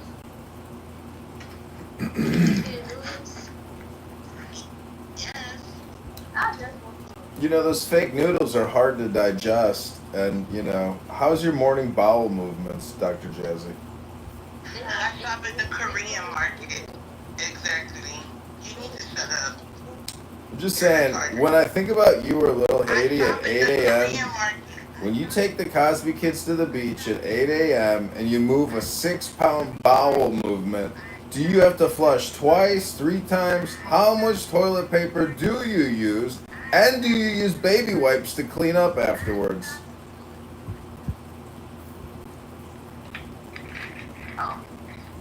I'm just saying, as a man living in his mom's basement, drinking Miller High Life, smoking weed, I find it amazing that my balls will live on forever in your cell phone. Thank you very little. You're supposed to cook them first, Deshay, before you eat them. Yeah, I got 3 billion of them floating around in between my legs and those huge testicle sacks. The answer's no. The answer's no. I got 3 billion possibilities sitting in between my legs right now, percolating.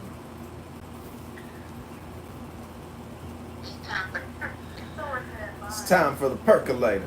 It's time for the percolator. It's time for the percolator. So, Alan, you know, what are you going to do about it? About what? About the situation. What situation? You know, the situation. I'm like, what the fuck are you talking about, bro? Yeah, I'm unclear about what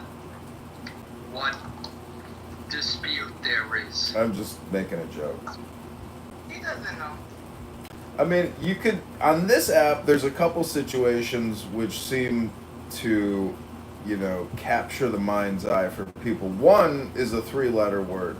Now, I'm not going to say what that 3-letter word is. I'll let you be the judge of what that 3-letter word is.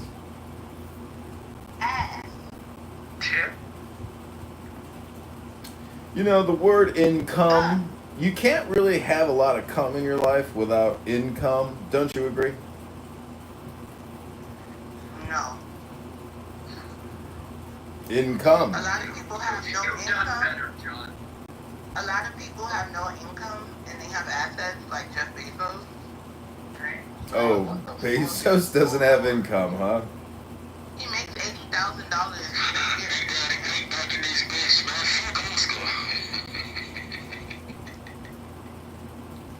Yeah, so once again, Edmund, tell me you don't understand money without telling me you don't understand money. I don't understand money. Your name's not Edmund. It used to be. What happened? I changed it.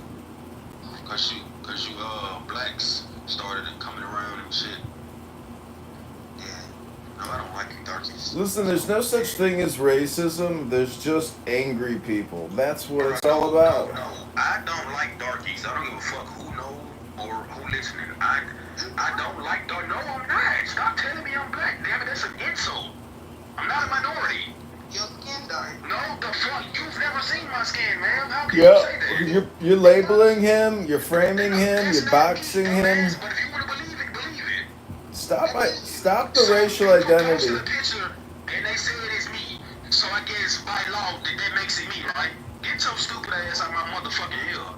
That's you. So if I post a picture, you would tell everybody that's you. Is it you? Yeah. Get your dumb ass out of here. For somebody who's so smart, you be sounding so dumb. Damn. Damn. Trying to sound. Just pack her up. Just pack her up. And sound like an intellectual, but it comes across as a dumbass. Damn. And what you come across as somebody who's not a darky like you.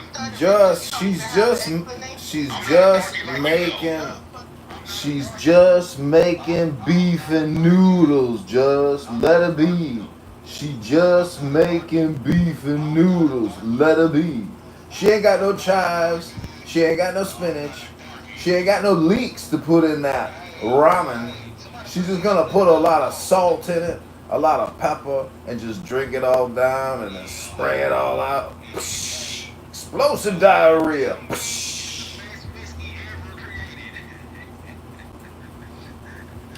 You ever have a glass of Hennessy and Courvoisier? It's called Tap That Ass. Tap that ass. Shut up. Your mother sounds nigger. Shut up, you goddamn coon. Listen, Alan is an honorary Jewish Serbian.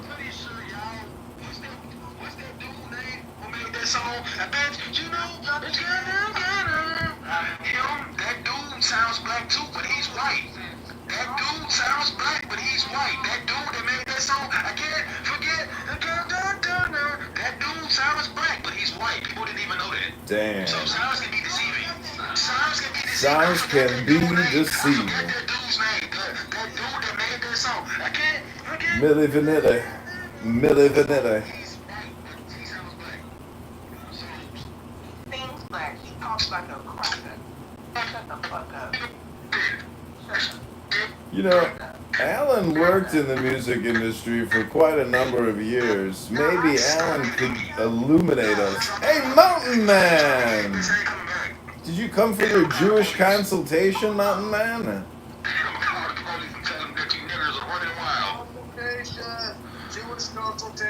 Alright, everybody, just give Mountain a moment here. I think he could be in need of a free Jewish consultation. We're talking about the darkies. Have you ever heard about that black woman? We're talking about the darkies. And the French fried potatoes. I'm gonna start with the nigger first. Alright, anybody else want to interrupt? Take your smoke detector batteries, everybody. Do not interrupt a 300-pound angry black woman while she's cooking meat and noodles. Not John. No. Yes. Do you want to go with them, cracker boy? I mean, I am kind of. Why not? Why not? You can stay. Just mind your manners. Hey, Jazzy, I'm gonna bring up a subject. Go ahead, Alan. Did you hear about the black woman who moved to Russia because she said America was too racist? Something she claimed she beat up the cops. Now she's in Russia. I just saw. Yeah, she's been living in Russia. I just saw a video. She got beat up by her neighbors. So now she's claiming Russia is racist too. I feel a little bad for her. I mean, they were locked in her fucking. I mean, I don't know if they're her landlord or her neighbors, but them motherfuckers were shutting her power off, bro. I could see it. They were. No, they weren't shutting her power off. It depends how her. Hi, I hate to interrupt, but, you know, your room title, your life, it's just pathetic. I mean, can't you do any better? Any more creativity?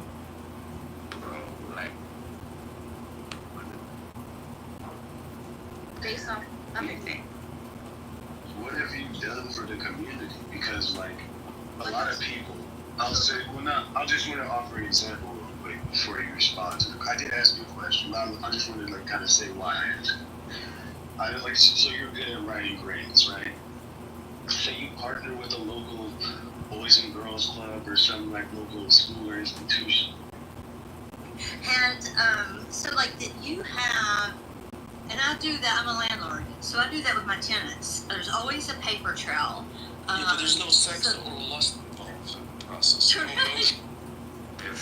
That people universally go towards music. So whoever designed us might be an incredibly musical, artistic being, and maybe that person sang things into existence. And it's kind of a fascinating idea. Is he making sex? I mean, there's always some gay with it. It's been hard. It's gay mouths. You can't really escape it, so. Prashant is my favorite guy on this issue. He's always just like profusely and tremendously gay. Yeah, he has he has his ad. Who the hell's John? I might regret this. We'll see. What is this, like a Timothy Rabbit Club or something in here? I regret it already. All right. Hey, John. I don't know what Timothy Rabbit is. So what kind of Christians are you all? Do you love Jesus Christ? Yeah. Are you from Oklahoma? No, I'm not. Oh, okay. I was thinking this. You remind me of this other guy.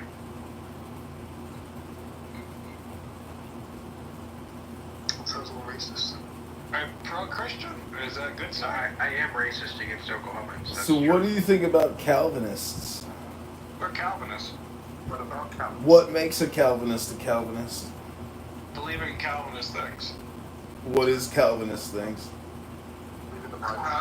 Total depravity, unconditional election, sola scriptura. There's like a bunch of various doctrines that like go hand in foot with it. Was America founded on Calvinist principles? I don't care. Who was Dr. Calvin? It was John Calvin, like the French theologian guy.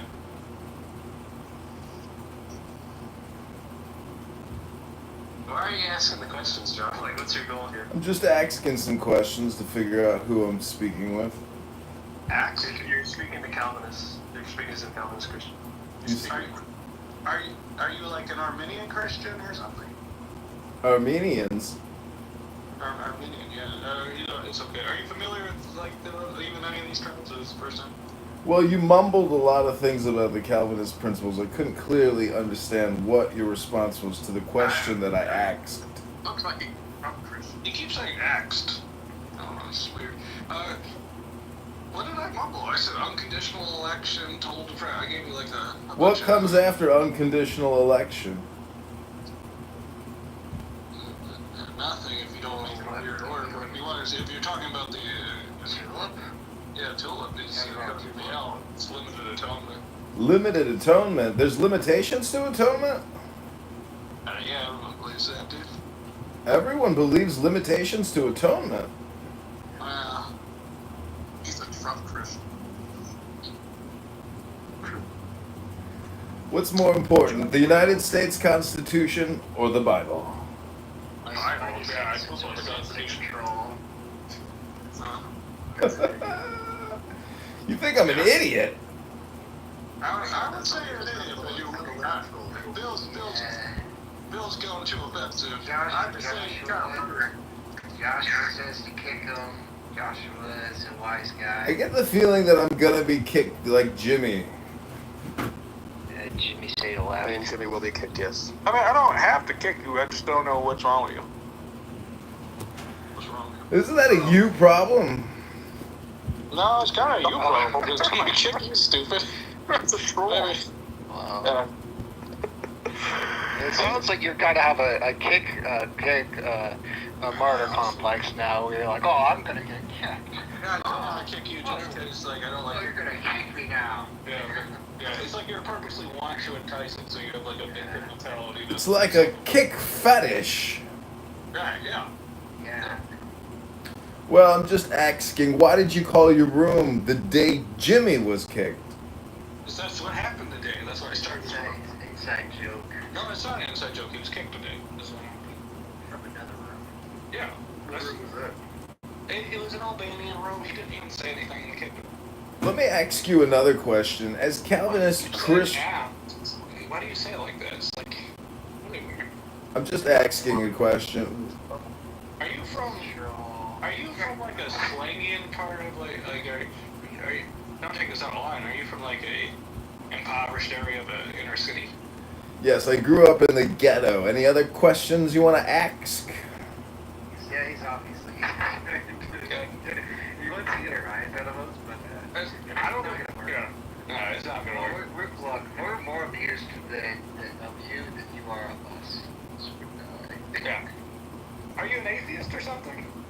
No, Jesus Christ is King, Savior of mankind, and the future King of the universe now. Is he God? 100%, he's the Son of God. There's a Trinity of God. Father, Son, and Holy Spirit. He died for sinners? He died to redeem mankind so we shall inherit eternal glory. Okay, it's not too. What do you have to do to be saved? Thou must repent and be baptized to enter into the kingdom of heaven. Is baptism necessary? 100%. Without a full immersion in the laying on of hands, thou shalt not inherit the glory. What denomination do you belong to? I belong to the Church of Christ. Oh, he might be Church of Christ, but he sounds like an atheist. Like the way he sounds, it's like he's making fun of his own doctrine. I wouldn't make fun of my own, but I can't tell. Is it true that Calvinists have no sense of humor? It's like the difference.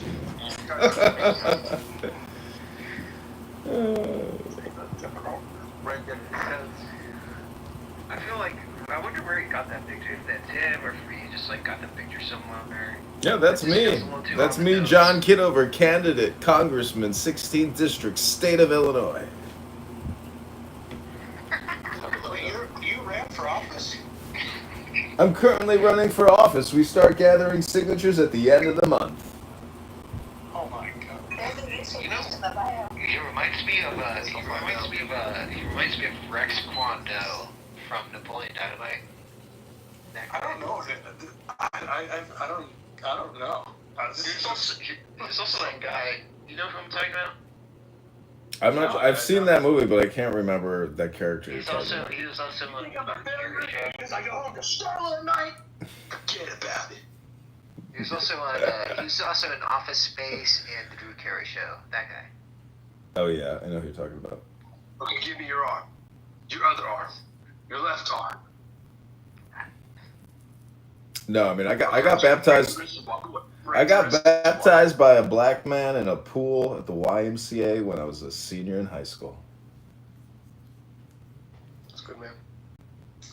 So he sounds like that guy if you were trying to be like maybe like a baseball broadcaster, or is like. Are you really Church of Christ? No, Church of God.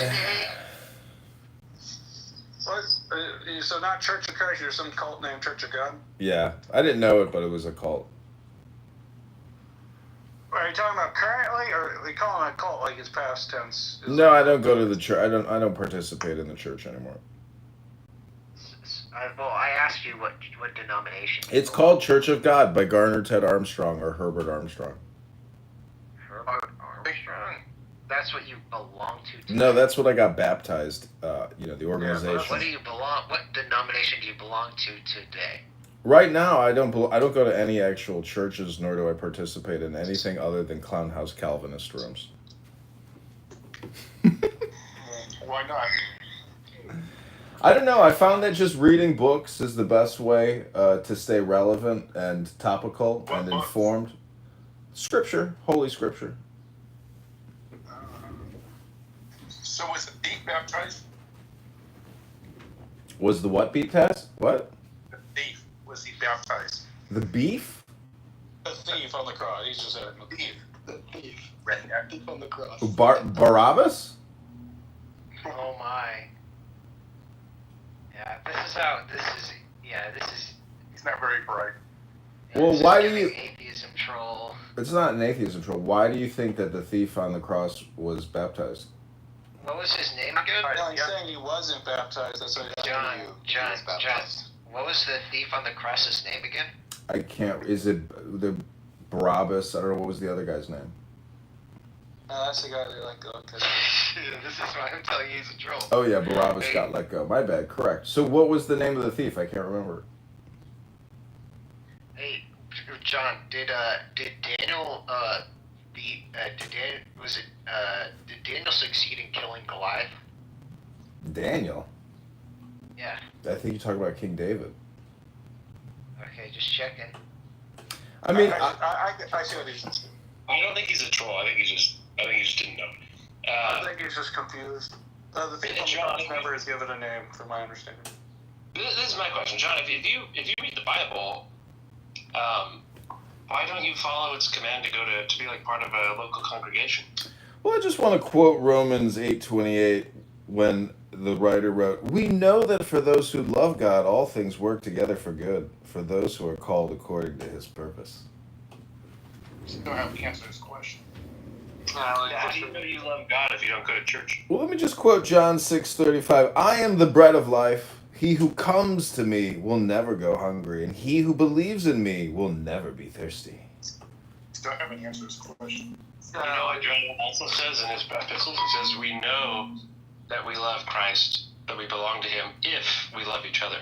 And he's talking about people who are going to church to be together as part of a local congregation. Well, unfortunately, all the rainbow flags and trans activist mothers and fathers that voted for Joe Biden and Kamala Harris, I just can't congregate with those people anymore. Still haven't answered this Plenty of churches that don't do that. Well, I just want to quote Philippians 4:19. God will meet all your needs according to His glorious riches in Christ Jesus. Yeah, and the way He does that in Christ Jesus is through the local congregation, bro. Well, let me just quote Philippians 4:13. I can do all things through Christ who strengthens me. Yeah, this guy's Like, take a verse out of context. Do you guys believe that God committed suicide for your sins? Jimmy. Oh, the trolls are out. Why are they out of time, Phoenix? I'm sorry. I genuinely think that guy's a troll and would be answering according to his folly to keep going with them. Well, I just want to quote Philippians 4:7. The peace of God, which transcends all understanding, will guard your hearts and your minds in Christ Jesus. See, I was trying to do that. Or what do you want to suicide question? Are you? Okay, well, Jimmy, before we move on, I just want to quote Proverbs 30, too stupid to be a man. Are you guys a red pill or something? Have you taken the red pill today? I don't know. Just go on the question. New question. Okay. Do you believe that God committed suicide for your sins? Yeah. Depends on how you define suicide. This is troll tape. I think he's just a Muslim. He might be. Suicide is dying intentionally. But are you Muslim? And did Jesus intentionally ensure his death? The answer is yes. Get out too. Yeah, that's. No, because think about the mental transition and Get Out from shit. That's what I'm saying. Like when I first seen Get Out, people was relaying it to that movie. Yeah. And I was like, how? And it was like, you never heard about watching that movie. So I was tell you exactly. He's in the chat. He's in here. Wait. Hang on. That's a great title. It's one of the funniest titles I've ever read. It's true. People in the YouTube are like, who is this guy running a content farm, or is this just someone who just doesn't want to work anymore? This is the perfect example of somebody who just doesn't want to work anymore. I listened to your room last night, Mr. Kitover. Well, I don't know. I was out last night. What was the room about? You made one in ultra derecha. Oh, yeah, I did. Oh, you were listening to that, huh? What was I? Was I out at the time? Could you, hear me out? You know, what was it? We were going to Taco Bell. Oh, yeah. Yep, I had a burrito. God, I had a stomachache this morning. Stomachache is another word for I gotta take a dump. It's a great PTR, Diego. Are you now a Saturnist as well? I'm on one. You know, the Kaaba in Mecca, it's actually just like Saturn. The black cube is Saturn. And they're just rotating around it like the rings around Saturn. Rotating and rotating. A little bit like Ultra Derecha. You guys are just in this perpetual motion of rotation. Constantly rotating. You're in our orbit. That's right. I am here rotating with you at this I moment might right call now. you a beta orbiter. Yep, beta orbiting. But it was your room title that drew me in. Yeah. Hey, you want to share any tips? I mean, I just got into this. Yeah, I mean, I think reading books is like the best form of meditation. It's meta, you know? So if you want, Meditation. yeah, if you want to read a book out loud, that can put you into a deep state of meditation or trance. And you could say om, om, om. That's one way to like stop your mind from constantly generating thoughts and words. Well, I bought this vibration plate that you can tune to any frequency. Do you know what I'm talking about? It's electric. Nah, I've never seen it. Oh yeah. So I can. It's basically it does the same thing as the tuning forks, but I can tune it exactly to the exact vibration that I want. You know, Well, literally the frequency that I want, and it'll make the sound, and it'll just keep the sound going for as long as I want it to go. You know. that's cool. I mean, the whole thing is positive vibrations, you know.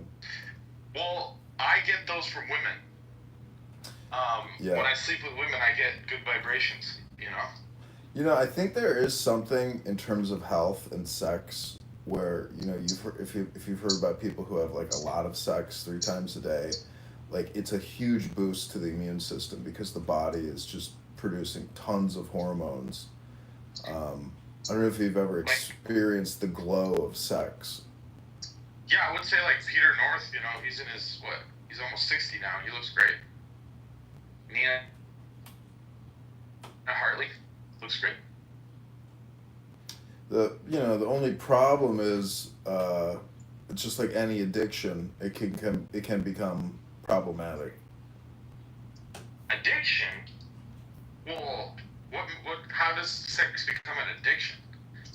Because it's like a heroin release. An orgasm is the same thing as, you know, doing heroin, cocaine, any other type of drug that intoxicates the body. It is. What do you think an orgasm is? It's the exact same physiological. Those are artificial substances entering your body. An orgasm is something natural that is meant to happen in your body.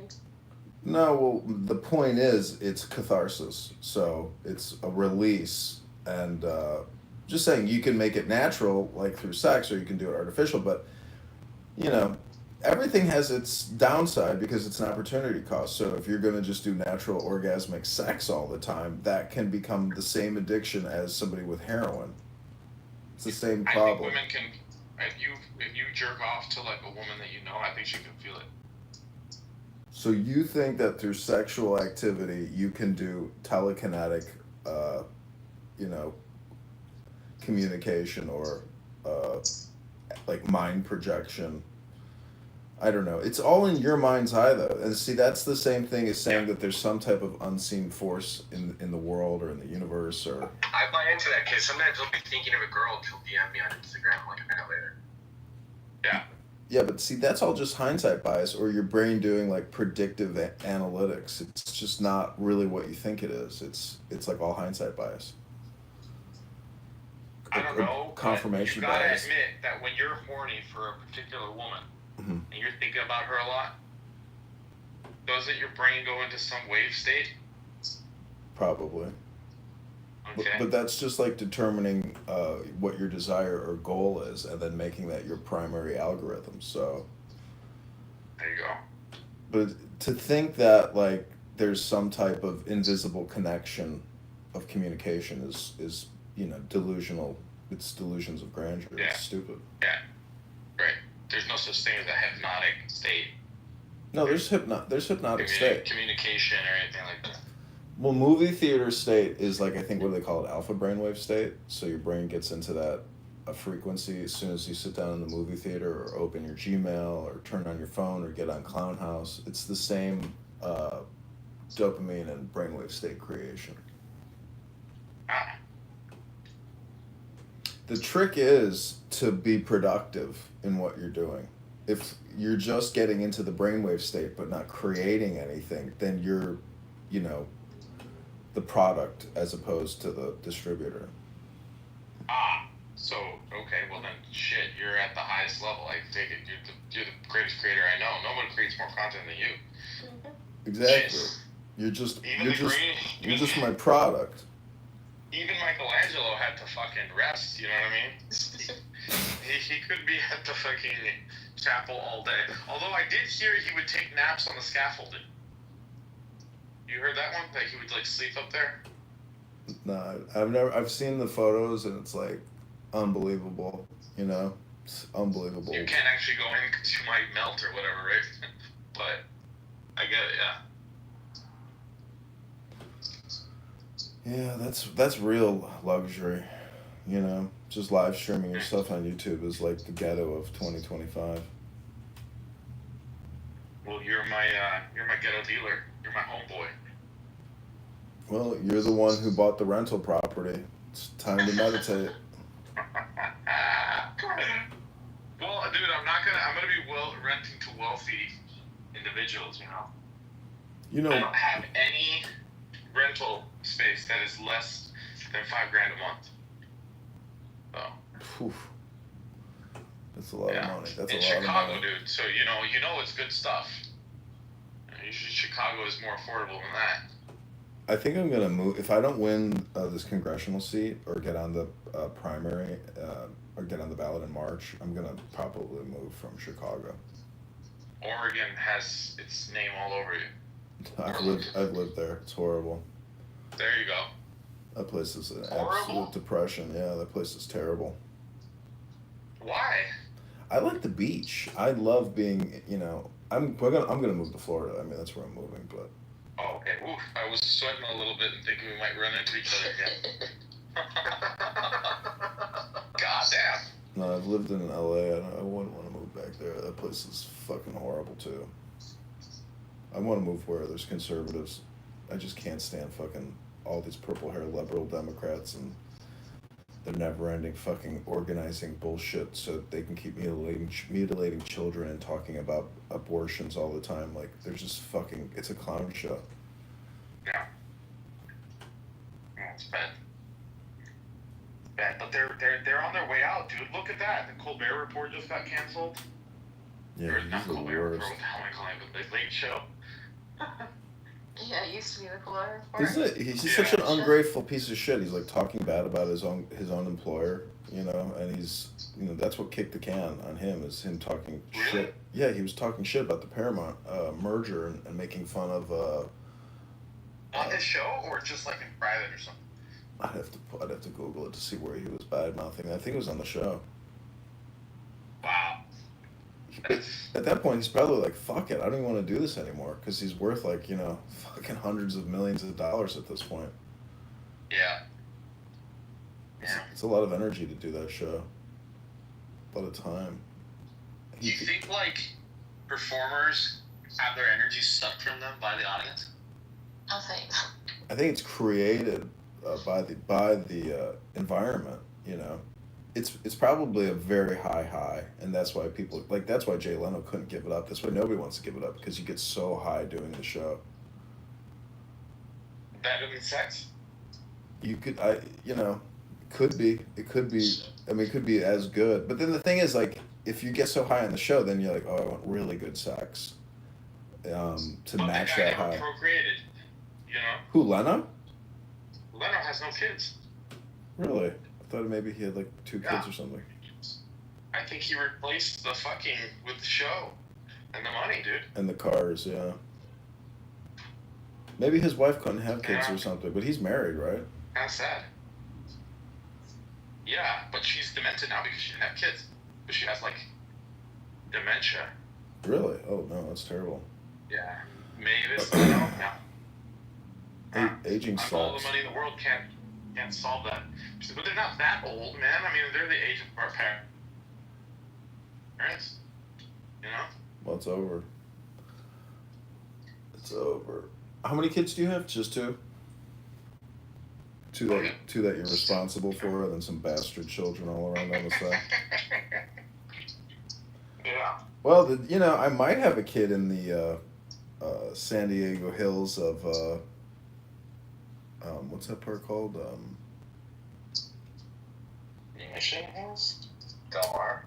No, where did I do that kayaking in the caves? What's that area called? La Jolla? La Jolla. I might have a kid in the hills of La Jolla after that vacation with a Persian You woman. dropped a little load? I did. I dropped a load in a mansion. This Persian chick invited me over. She's like, well, I don't think we'll have enough time for a date. I'm like, what date? Let's just get it started right now. It's, it's crazy. Yeah. She just like invited me into her house, like this multi-million-dollar house, to have sex with her, and then she like kicked me out. I was like, oh, I guess I just made a deposit.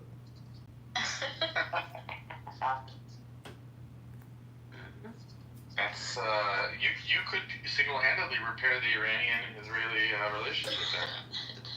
Dude, that shit's not going away. But the Iranians in California are already Jewish. Probably, yeah. There's a lot of Muslim Iranians in California. You're so tacky, you know? They all act Jewish. They really do. They really, really do. Did you read about Bill Paxton and the guy that killed him? What? I thought he just died of like some kind of health-related issues. Oh no, I read about it the other day. It was a Persian doctor that killed him, and the family sued Cedar Sinai and got a huge settlement, and it was a totally incompetent foreign doctor who killed him with an unnecessary procedure, etc. I mean, the guy was healthy as a horse.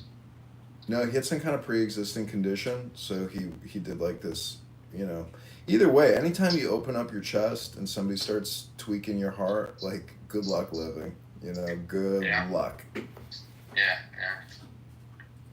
Like, if I had prostate cancer after watching my uncle die of prostate cancer, like, I'm just gonna die naturally. I'm not gonna go to some fucking surgeon and just, I'm like, that's the fucked up thing about cancer, like of the prostate and other things. Like if it's internal and they're doing these, chemical testing to get certain percentage levels to find out how cancerous you are, it's like, and then you're going to get on chemo and you're going to do surgery. It's like, that's what's going to kill you faster than what you got going on. You need to de-stress. A lot of these people that have cancer, it's stress related. Yeah. I wonder what would non-spreading lymphoma under her eye. Super hot, or she was super hot. I mean, she's a little older now. She's got kids. She has one kid. And I wonder, like, what's stressing her the fuck out? I mean, she's married to a guy with money. It's, this is like the whole thing about meditation, where it's like a brain hack, because most people can't naturally de-stress. You have to run a program through you to get to a state of de-stress. Exercise helps, books help. What about sex? Sex helps, music helps. But then the thing is, you have to do it, maybe twice a day to have long-term benefits. You can't just it's got to become part of your schedule. It's got to become a ritual, a practice. You have to make it into a ceremony. I was watching F1 last night, mm-hmm. And it's the wealthiest people in the world. These teams are worth $500 million to $1 billion. These cars are retardedly expensive. They don't even get into how much the cars are worth, but, it's just a rich man's sport, right? That would be a fun trip to go to Monaco Grand Prix. Well, dude, I mean, they have them all over the place. Even the Vegas one looked good, at least in the movie.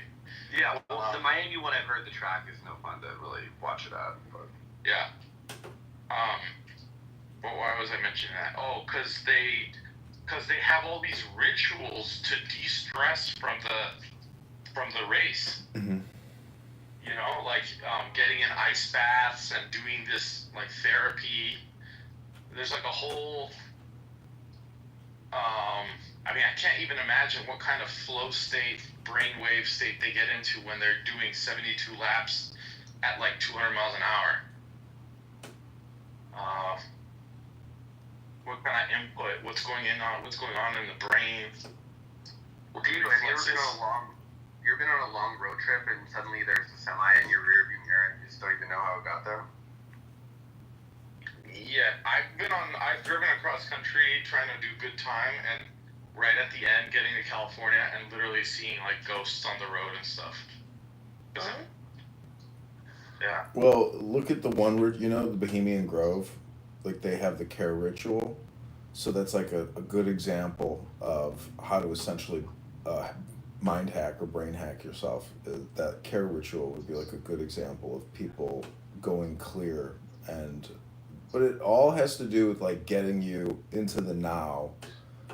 And like, is that why they say clear and clairvoyance and these type of things? no, That's why they have these names.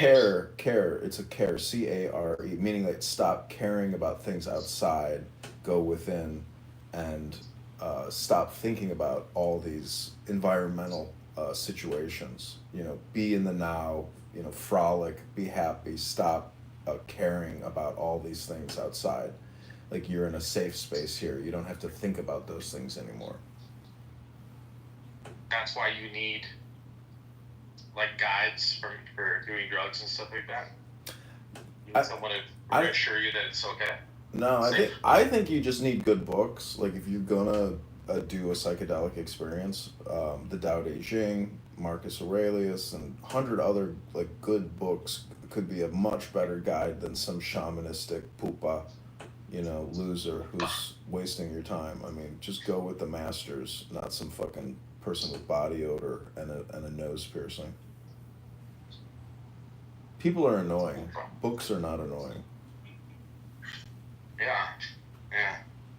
But are books the only way to tell stories? I mean, no, they can't be. You have to read the book and run the script. Like, people don't do it. I've been reading books on this app for years, and I just know that when I meet people in the real world, I'm just like, God, everybody's so fucked. Is that what you thought when you saw me? You didn't get out of your car to shake my hand. You're a lazy fatty. You got problems. You're a greaser and you got dandruff, and your kids and your wife, nobody looks happy. This whole time I thought you all were face to face outside. I didn't know he was in the car the whole time. Yeah, he's just sitting there lounging like. I was waiting for him to invite me to do something. Some toxic lazy Nazi like, what's up, dude? Shut up. Some Jew hating Nazi who for years creates Jew hate content. It's like, what's up, dude? I'm a content creator now. Why must you defame Mr. Kitover? What else do I got? Life is boring unless I'm here to roasting people. Roasting is fun. Why do you think they crucified Jesus? It was a roast. Wow. What was a burnt offering? It was the first Holocaust. There you go. You see? So really, let me ask Rico this. Rico, do you know anything about World War II history? I'd like to think so. Alright, can you tell me the two most destroyed, or maybe the three most destroyed places in World War III? World War II. Think fire bombings.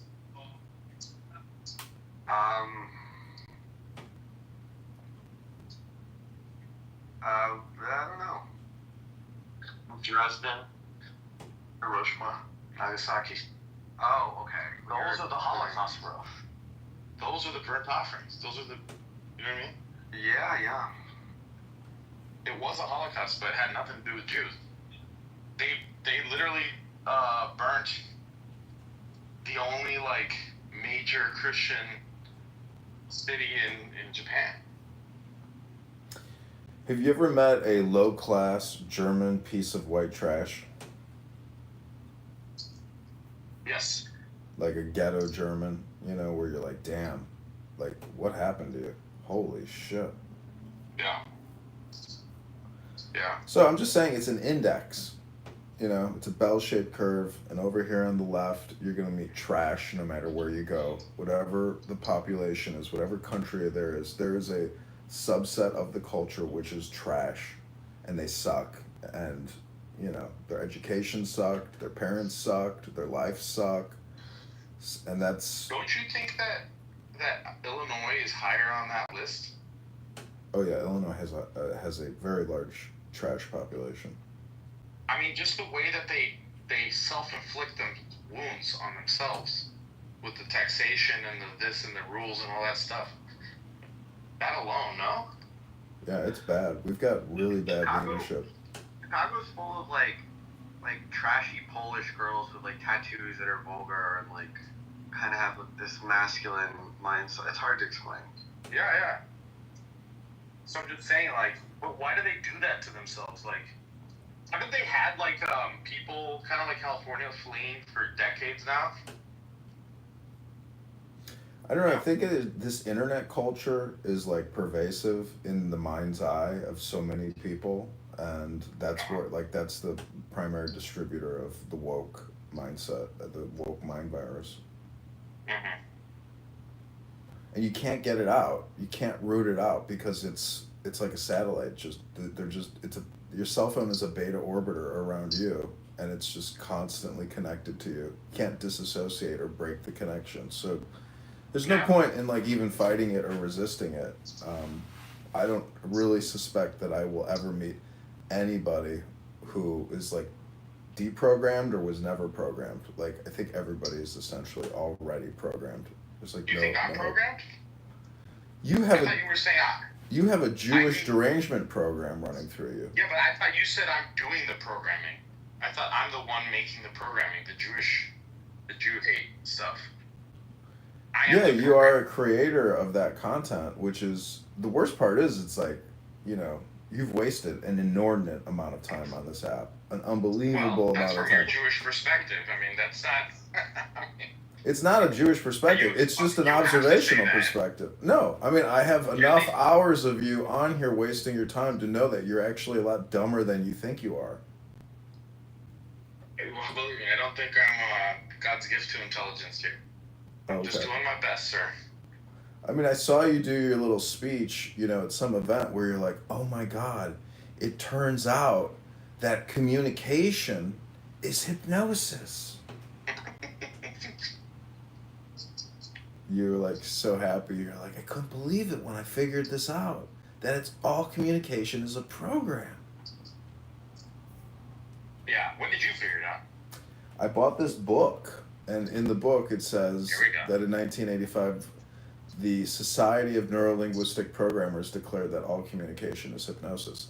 And when I realized that, and I was working at the IRS at the time, I was like, oh my God. I was like, this is a fucking program. I'm like, everything management says is just them hypnotizing us to do this and that. And we're wasting money, and we're destroying the population by being parasites and vampires. And they need to just basically inverse the IRS and make it like a startup incubator organization, as opposed to like an asset stripping vampire parasitic organization. It's a shakedown. It's a debt collection shakedown business. It's sick. I didn't have to work there to figure that one out. I mean, I knew it prior, but like once I realized all communication is hypnosis, I was like, You knew you were working for business bit, but you needed the money. It's true. I thought you changed your mind that all communication is not hypnosis. You said something. I've given it like 5 other terms. One is politics. One is, you know, propaganda. One is spam. I think spam is probably the more Better accurate. to have as many in caps in the IRS as possible. In caps? And capital. Still can't understand it. What? John doesn't know what that is. No, you're like mumbling. I can't hear you. You're talking to a guy that doesn't read books. Try pronunciating your words instead of mumbling through the word. Yeah, you mean Pronunciating, enunciating. It's English. Yiddish You know, that's the fucked up thing about World War II is that Germany was amazing. And it was amazing because of the diversity and because of the Yiddish speakers. Like, they brought a cultural element to the society, which was fantastic. And Here we go. you know, you can. The thing is, people go, "Oh, they were so depraved. They had all this pornography and trans philosophy, and you know, it doesn't mean that they self-destructed and they fucked it all up. Probably World War One, because I don't even think there's such a thing as World War One and Two. I think there's just the World War, and it's one successive experience. You know, from Hitler running through the trenches, delivering mail, to blowing his brains out in the bunker. You know, like that. It's the whole. It's like the story of Hitler, basically, or the story of what is it, the Weimar Republic, or who are the famous Germans? You know, that fought France and were 15 miles away, and they were like, all right, we're not gonna take it. You know, and then supposedly that was the great treason to the people of Germany. So all I'm saying is, you know, live your best life right now, because it doesn't look like America is going to stop providing weapons overseas to anybody who wants to participate in this insane game that the United States is playing. And you know, your rental property in Manhattan, I hope it doesn't get radiated by a dirty bomb, you know, because that would really lower your rental income. Jesus. What kind of talk is that? What, you don't think that these words coming out of my mouth could be theoretical possibilities in our lifetime? If I say yes, then in some way I've put vibrations out into the universe that make it so. But if I say no, I protect myself in that possibility. Oh, so you're a wizard. You're a wizard now. Okay. Dr. Wizard over here. Hey, it's a battle of the hypnosis, right? I mean, you know, this is why I like playing music as a form of meditation, because like then I stop using thoughts and words, and it like creates a new baseline, literally. So like what I'm saying is there's no such thing as a bad omen. You just have to do the meditation work to essentially save the world and save yourself. You have been better at hypnotizing Nura than I have been. Yeah, I just keep saying go to the gym, fattass, and read a book, because there's no better advice than that. And she literally goes to the gym and she reads books.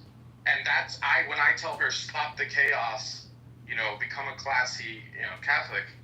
You can't do that. You know what I mean? So you have something there. It's just pragmatic advice. You hypnotize me more than Kitover. Let's come on. It's not in her Arabic DNA to become. No. You literally went out with your books at 4 a.m. I can't get you to do stuff like that. I say don't go there, you go anyway. No, Kitover's winning this hypnosis war. I'm aware of it. It was a fluke. No. There are no coincidences, right, John? That we can agree on. I didn't say it was a coincidence, I said it was a fluke.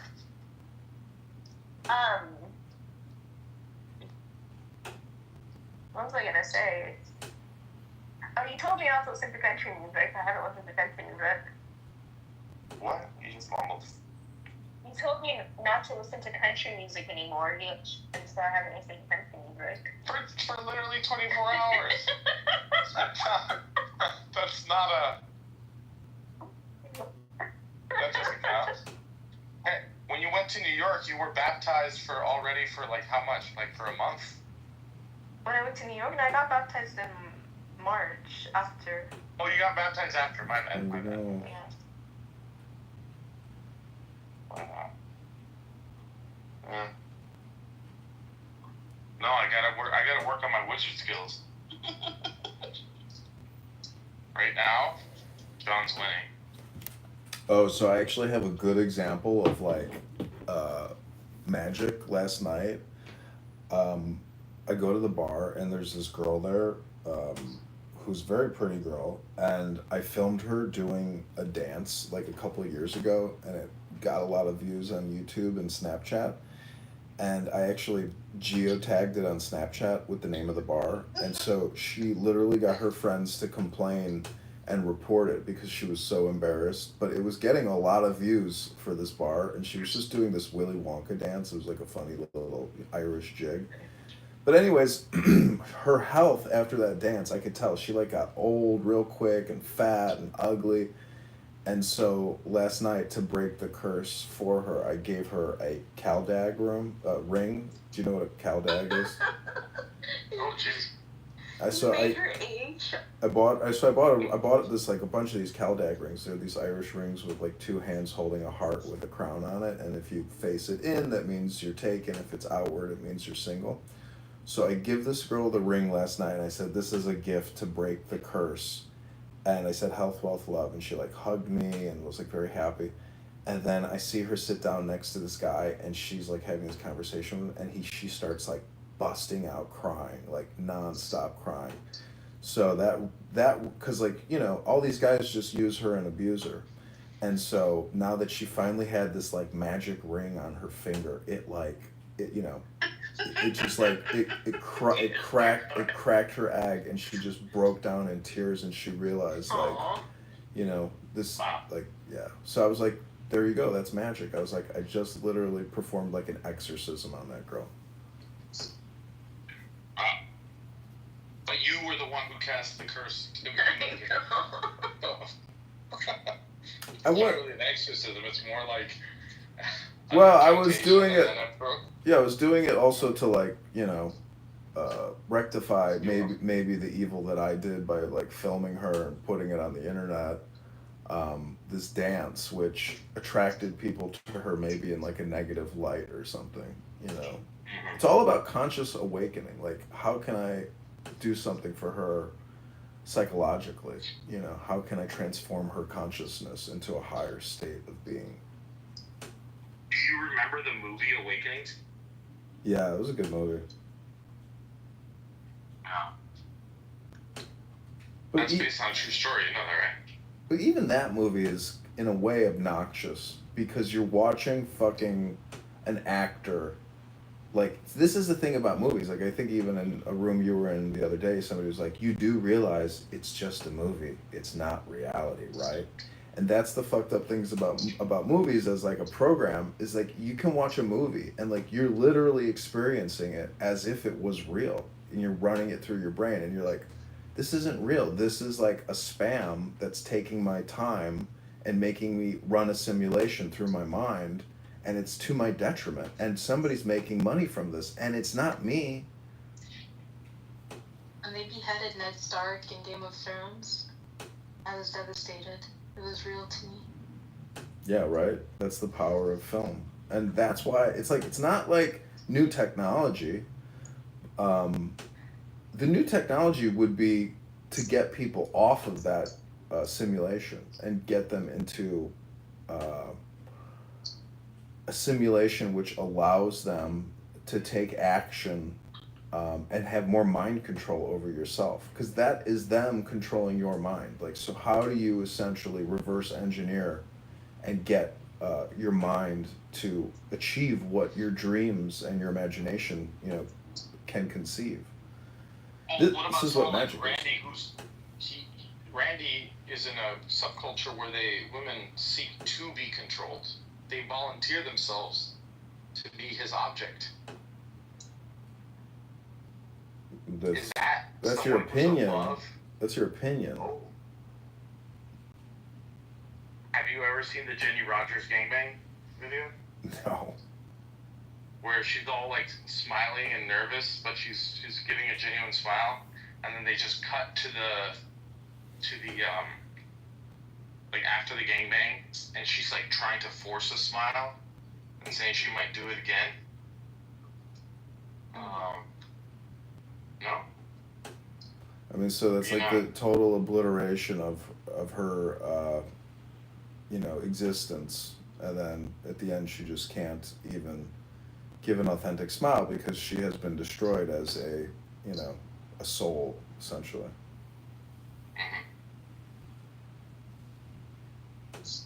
Just saying. See, what I'm saying is, if you just do Jew hate rooms all the time, like, it's to the detriment of your soul, because it's not wisdom. It's a really low quality form of content creation. It's childish, immature, and low IQ. It's not intellectual and it's not educational. So, like, you're fucked doing what you're doing. That's why I think I'm on a higher path and a better path, and I'm sharing, that path. I mean, you could come on here and read books. You could come on here and, play content. Like, you don't have to have this neurotic, schizophrenic, casual conversation about how Jews are living in the corners of your shadows in your mind. Like, that's like low IQ stupid. I really do think Jews should accept Jesus.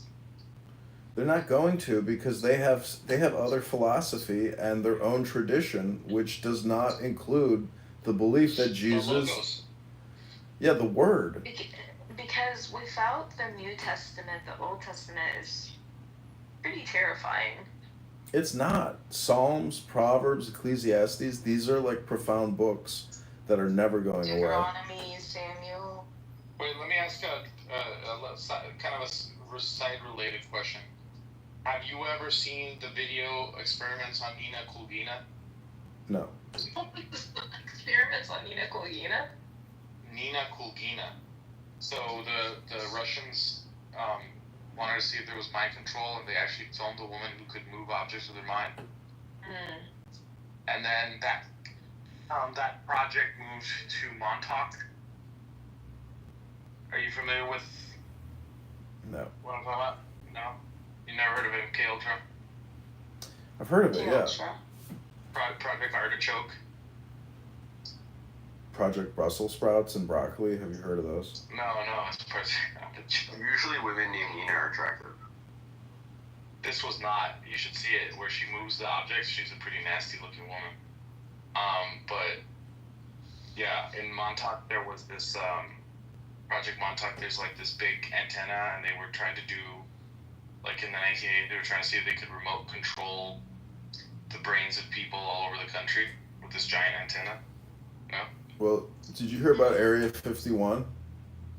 Yeah, that's a classic, but that's not about mine. No, I read a news article today that all of these soldiers that work there, they've all died of cancer, and they've had like countless miscarriages. Their spouses have died of cancer, and guess what? Guess what they did at Area 51 prior to building Area 51?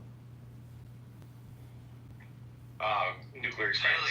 Yeah, nuclear detonations. Can you believe that place is fucking radiated and poisonous? And they're fucking working on it? Like, it's the same shit with those Solomon Islands, where they have this reparations fund for all these people in the Atoll Islands or whatever, because they were doing nuclear testing. And everybody there just dies of cancer prematurely. So it's like, how stupid could we be to fucking put all these soldiers and just, like, kill them? It's crazy. Well, one of my favorite movies is about this subject. It's called Mulholland Falls. It's a very good movie. That's how you didn't believe in nukes, Diego. No, but I'm just saying that the stories. I don't actually think like atomic weapons exist. Are you serious? You don't think that uranium and all the names for all those different types of like rare earth minerals that create these detonations are real? Like, have you ever Googled how a nuclear bomb detonates? Yeah. As a matter of fact, so what don't you understand? I just don't believe that in 1940 they were able to split an atom using a bullet. I just don't buy that. It does not compute. So what do you think they dropped on Japan? A very large bomb. Up to a 30,000 pound bomb. Like Trump just dropped on Iran. Got it. Okay. That's plausible. I mean, I know that like nuclear detonations can all be described in TNT tonnage. Like, what's the equivalency? So to me, it's just but you know that stupid large conversation. TNT bombs also create mushroom clouds, right? You know that. Yeah, sure. Okay, so if you wanted to make people think that you had a weapon that's a doomsday scenario, you could drop a large bomb and say, "Look at that mushroom cloud." It's actually nuclear. Haven't you seen the video footage of like the top 10 nuclear detonations of all time? Yes, I have. So like you do agree though that those are atomic detonations, right? No, I think that they're just very large bombs. Even Tsar Bomba, I mean, that thing is like insanely huge. It's like one of the biggest detonations in human history. Yeah, I mean, because I've seen credible nuclear scientists deny the existence of these things. Wait a minute. Are we just doing another word argument game again? Here we go. Logos versus craziness. Must be exhausting to be married to. Words, yes. Powerful. Maybe the most powerful.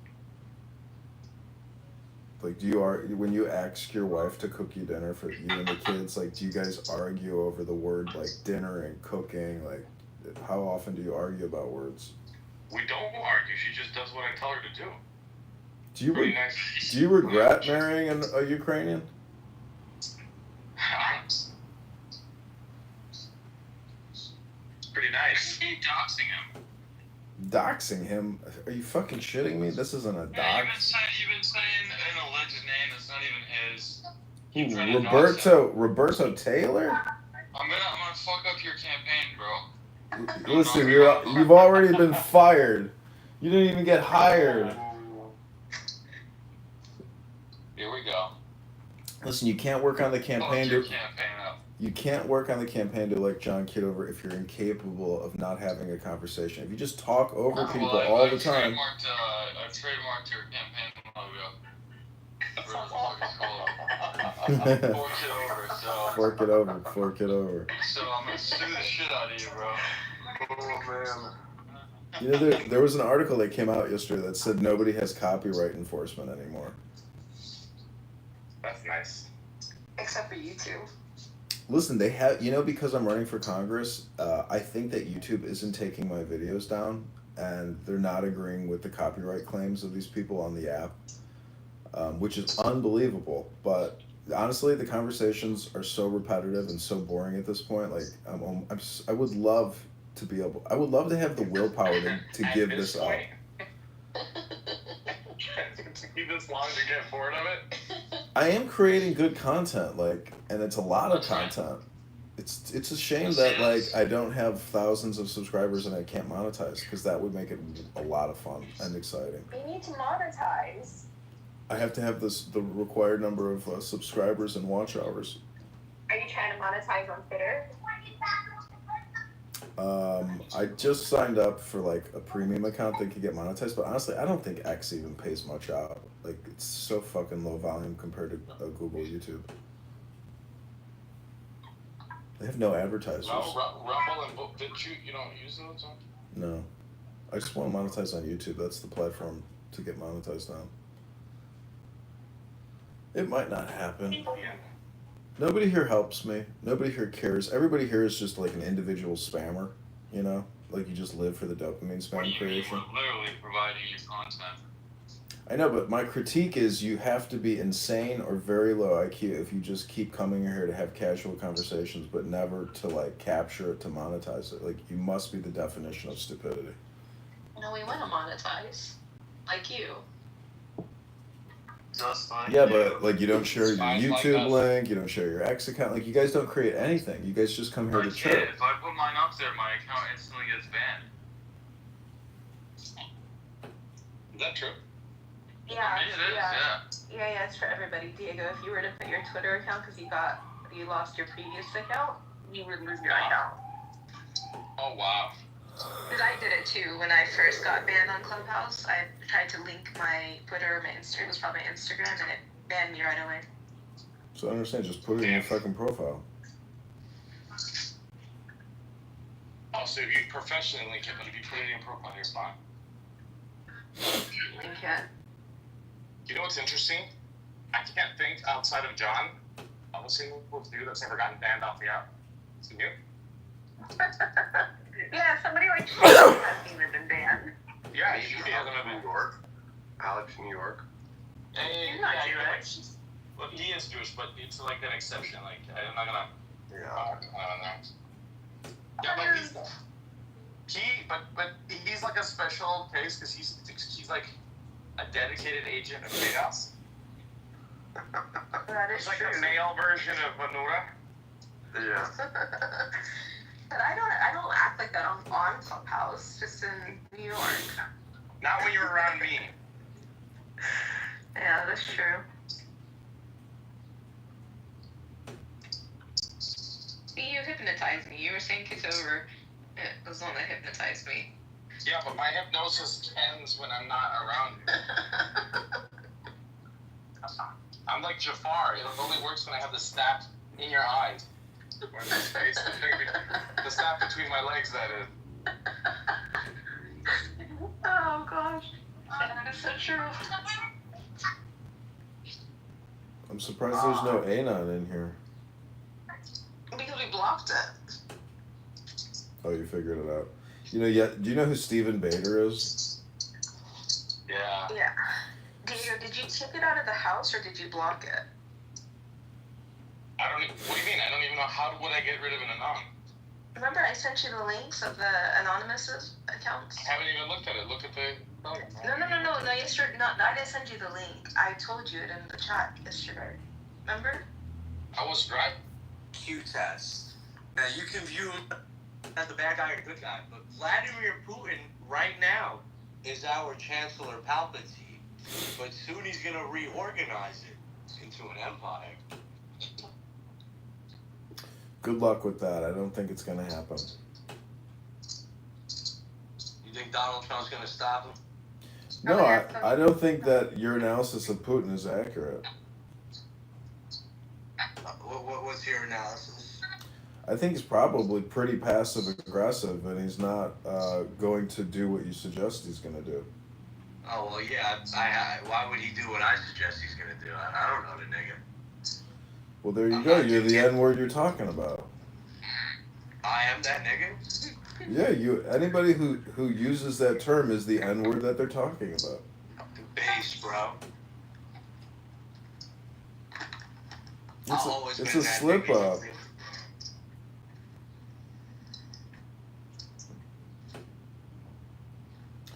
So welcome back to Julian's Sea World, a place of fantastical imagination and epic voyages.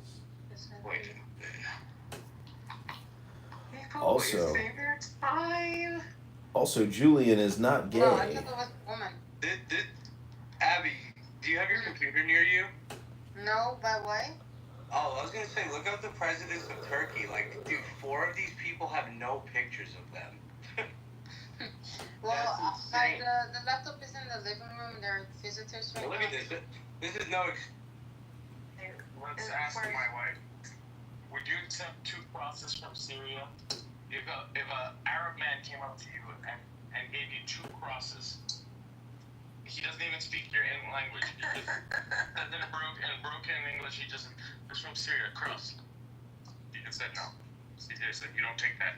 You see what spiritual intelligence is all about? Wow. Somebody in the YouTube wrote, "Free Palestine, Netanyahu is Chancellor Palpatine."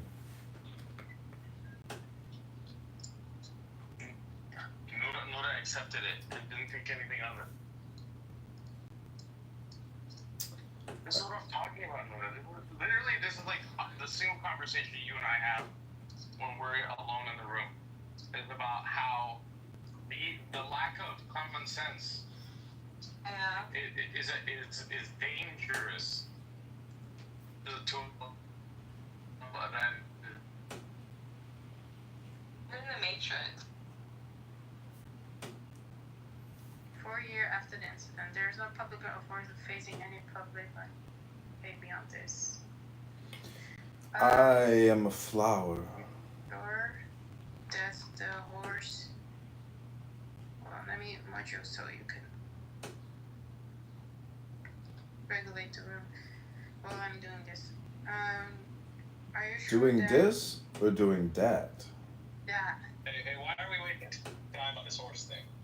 No, have you heard what? We are literally beating a dead horse. Have you heard? Yeah. Have you heard what he claimed? Yeah, I heard the claim, and I also heard having had or hosted so many religions, and until today, Muslims and Christians. No, to be honest, no, bro, I don't agree with you on that. Come completely. Why? Because I see a lot of Christians are being persecuted in Egypt. First of all, Israel didn't bomb the church. That's a lie. It's fake news. It's propaganda. There was some shrapnel that happened to strike the church, but they didn't bomb the church.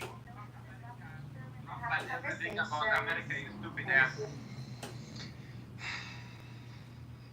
Why don't Jews never have like? They can never admit it. They can never. My grandmother is older than America, little John.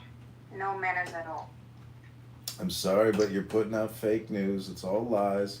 Put the link in the chat. Pin the link to the room so we can do a thorough analysis. We don't need your spoken word bullshit opinions. You're a bunch of liars. You're lying all the time, creating fake news, trying to gaslight people to hate the Jews. It's a sick world that you live in. Get a life. Do something with yourselves. Go to the gym. Read a book. Have a nice dinner. Get in the sun. And stop with your lies and your propaganda. You're making a claim and then prove the opposite. You're making a claim. You need to back it up with some evidence. It's a lie. So come and tell us the truth then. Don't just say it's a lie if you don't have. Go ahead and pin the link. Pin the link and stop with your fake news. That's enough. Die young. The evil people never die young. No, dude. They just bring like pain.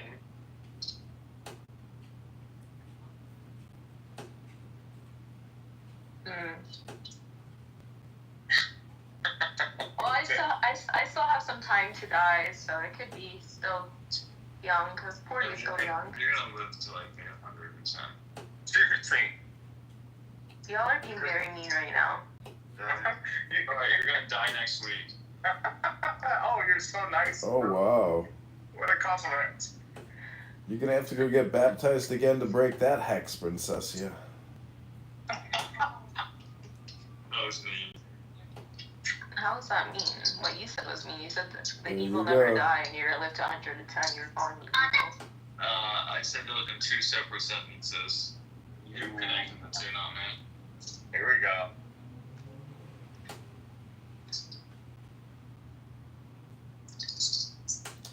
Well, I'd like to read a little poem to you low IQ vermin who keep coming here to have casual, never-ending, stupid conversations. Why do you keep leaving, Kitover? Pick a number 1 through 80 and I'll read you your destiny. 76. 69. Listen. Alright, Kitover, I want you to read a random, just flip through a random passage. Okay, this is number 76. When a man is living, he is soft and supple. When he is dead, he becomes hard and rigid. When a plant is living, it is soft and tender. When it is dead, it becomes withered and dry. Hence the hard and rigid belongs to the company of the dead. The soft and supple belongs to the company of the living. Therefore, a mighty army tends to fall by its own weight, just as dry wood is ready for the axe. The mighty and great will be laid low, the humble and weak will be exalted.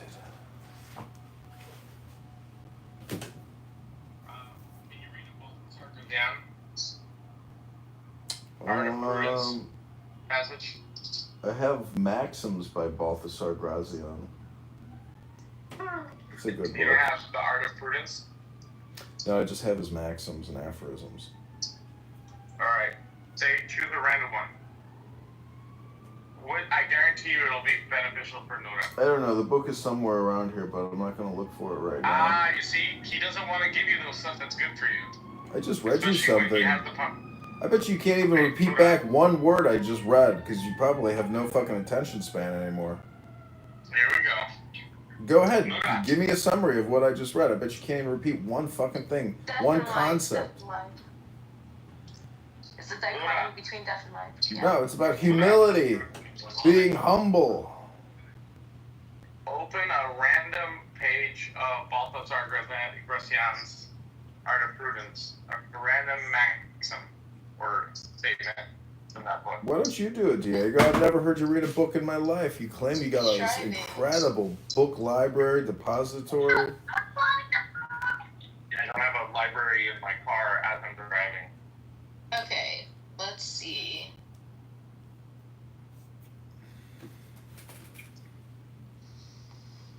Somebody wrote, the shrapnel you're talking about killed 3 people trying to shelter in that church.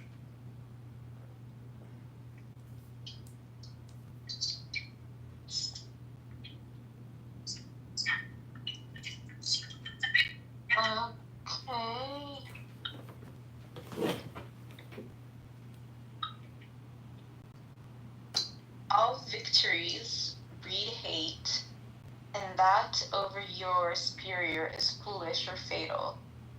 Superiority is always detested. Superiority over superiority. Caution can gloss over common advantages. For example, good looks may be cloaked by careless attire. There be some that will grant you precedence in good luck or good temper, but none in good sense, least of all a prince. For good sense is a royal prerogative. Any claim about it is a case of liesse majesté. They are pride princes and wish to be so in the most princely of qualities. They will allow a man to help them, but not to surpass them, and will have any advice tendered them appear like a recollection of something they have forgotten, rather than as a guide of something they cannot find. The stars teach us this finesse with happy tact, though they are his children and brilliant like him. They never rival the brilliancy of the sun.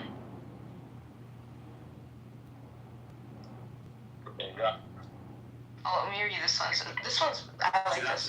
To be without passions. It is a privilege of the highest order of mind. Their very eminence redeems them from being affected by transient and low impulses. There is no higher rule than that over oneself, over one's impulses. There is the triumph of free will. While passion rules the character, no aiming at high office, the less the higher. It is the only refined way of avoiding scandals. Nay, 'tis the shortest way back to good repute. So I have to be without passion.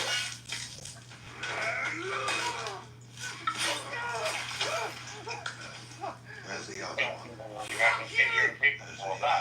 Fuck you. I'm a very passionate person. Your shit's a dying, you know that. Can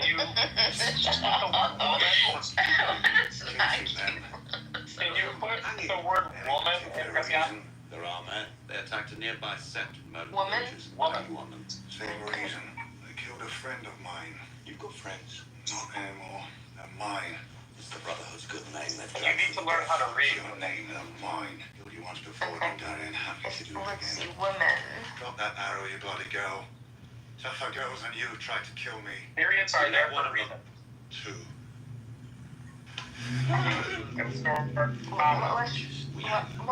Okay, we'll try again. In acting or refraining, weigh your luck. This one has something about a woman. We gave you 2 of the 3 out of respect for your Ready? loss. That's generous. Bunch of nonsense. More depends on that than on noticing your temperament. If he is a fool who at 40 applies to Hippocrates for health, still more is he one who then first applies. You're gonna start over. You're reading too quickly. You're not paying attention. You want to join us? I'll try joining. Okay, let's start again. This one, are you in the Matrix still? He gave a failed drunk priest the power to bring him back. Are you back? We are part of something larger than ourselves. You're reading too fast. Shit in this world. Okay, I'll try to read better. I'll try to read like John. You're stumbling through your words. Okay, let's try again. It says, so this is called an acting or refraining, weigh your luck. Why? More depends on that than on noticing your temperament. If he is a fool who at 40 applies to Hippocrates for health, still more is he one who then first applies to Seneca for wisdom. It is a great piece of skill to know how to guide your luck even while waiting for it. For something is to be done with it by waiting as to use as the proper moment, since it has periods and offers opportunities. Though one cannot calculate its path, its steps are so irregular.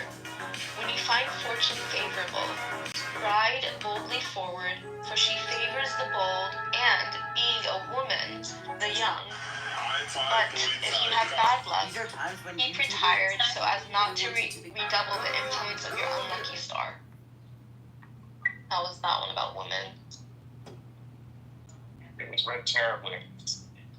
Well, what can I do better? Slow the fuck down. Okay, let me try it again. Let's see, this one is... You have to just read slower. Okay. You need to absorb the words. They don't mean anything to you. You can tell that they don't mean anything to you because you're not. My synapses move fast. Okay, let me do this one.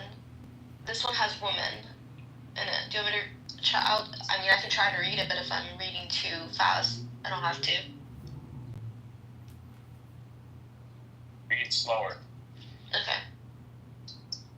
Neither belong entirely to yourself nor entirely to others. Both are mean forms of tyranny. To desire to be all for oneself is the same as desiring to have all for oneself. Such persons will not yield a jot or lose a tittle of their comfort.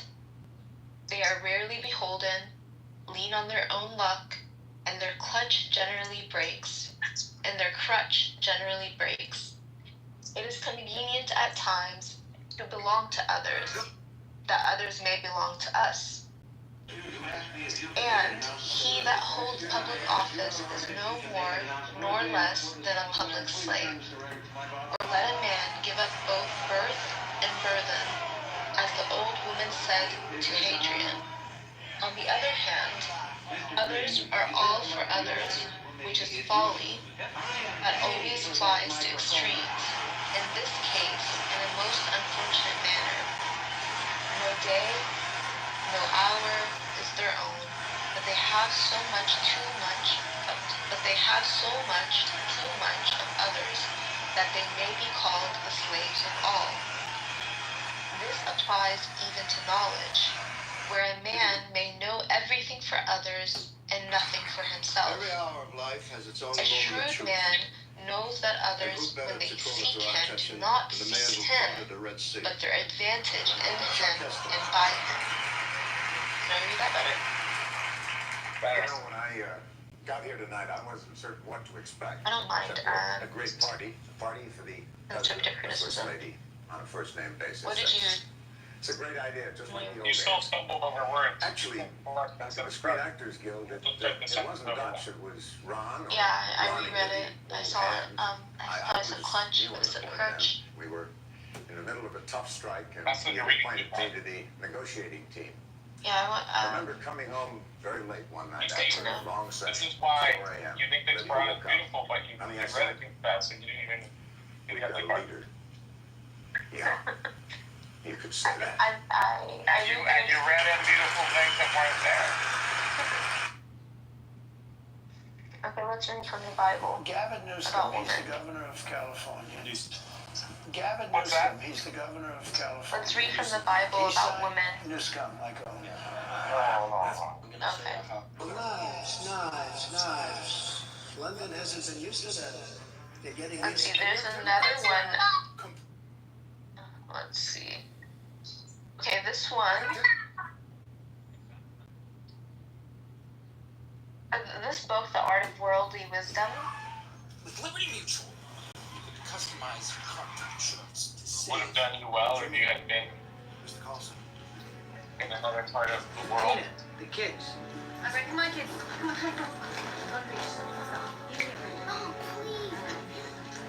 Anything else you want spread from this? Some water, some coffee, whatever. Is there someplace else we can go? Great, Daddy. We're going down to the beach. We'll be back in a while. Make sure they don't go into the water unless somebody's watching. Okay, this one's about a woman that has women in Make it sure too. they put their shoes on, they'll burn their feet. Hey, we're getting their shoes. All right, come on. Let's go. So, what do you want to talk to me about? The government's about to deport you for certain activities. I'm in this country since I'm 2 months old. Does that make me Italian? I'm American. Actually, you know what, Luda? They're trying to send me Why back. don't you just They could have the pull up the deportation order audio book reviewed. on YouTube and just Have you classified as highly sensitive for national security and take the government off your back if you can help us. Usually the guys that scare me. Great job. You're the people that make big Or moves. how about I just try No, we make sure the wars are small ones, Because Mr. I want to President. be The reason John is such a good reader is because he stopped us. We Italians, we got our families and we got the church. The Irish, they have the homeland. The Jews, their tradition. Even I want to try they one got more their time. music. Oh, What about you people, Okay, Mr. then do Carlson? they too? What do you have? The United States of America. The rest of you are just visiting. What is it that you want to hear from it? a random one. The president wants the noise level on the operation turned down. How many men are involved?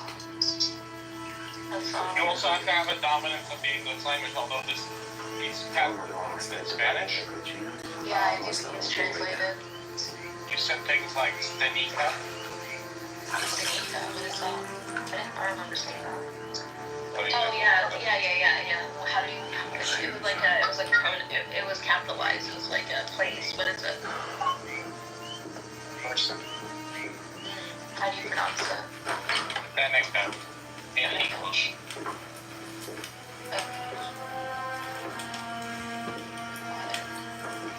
300 maxims for life, classic literature. Could you hear what we were talking about?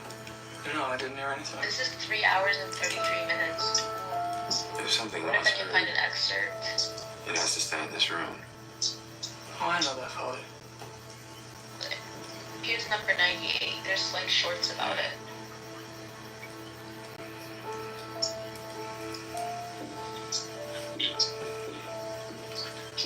John,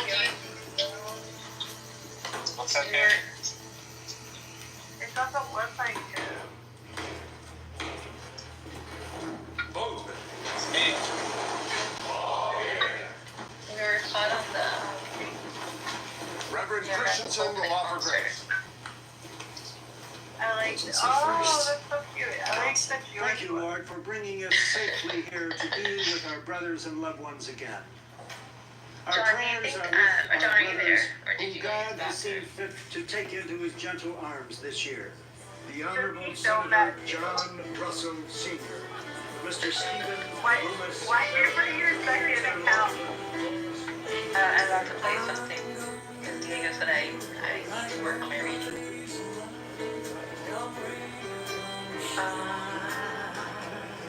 Do you hear any drama about me lately? Eh? I guess that I'm happy to hear. Passions are the gates of the soul. The most practical knowledge consists in disguising them.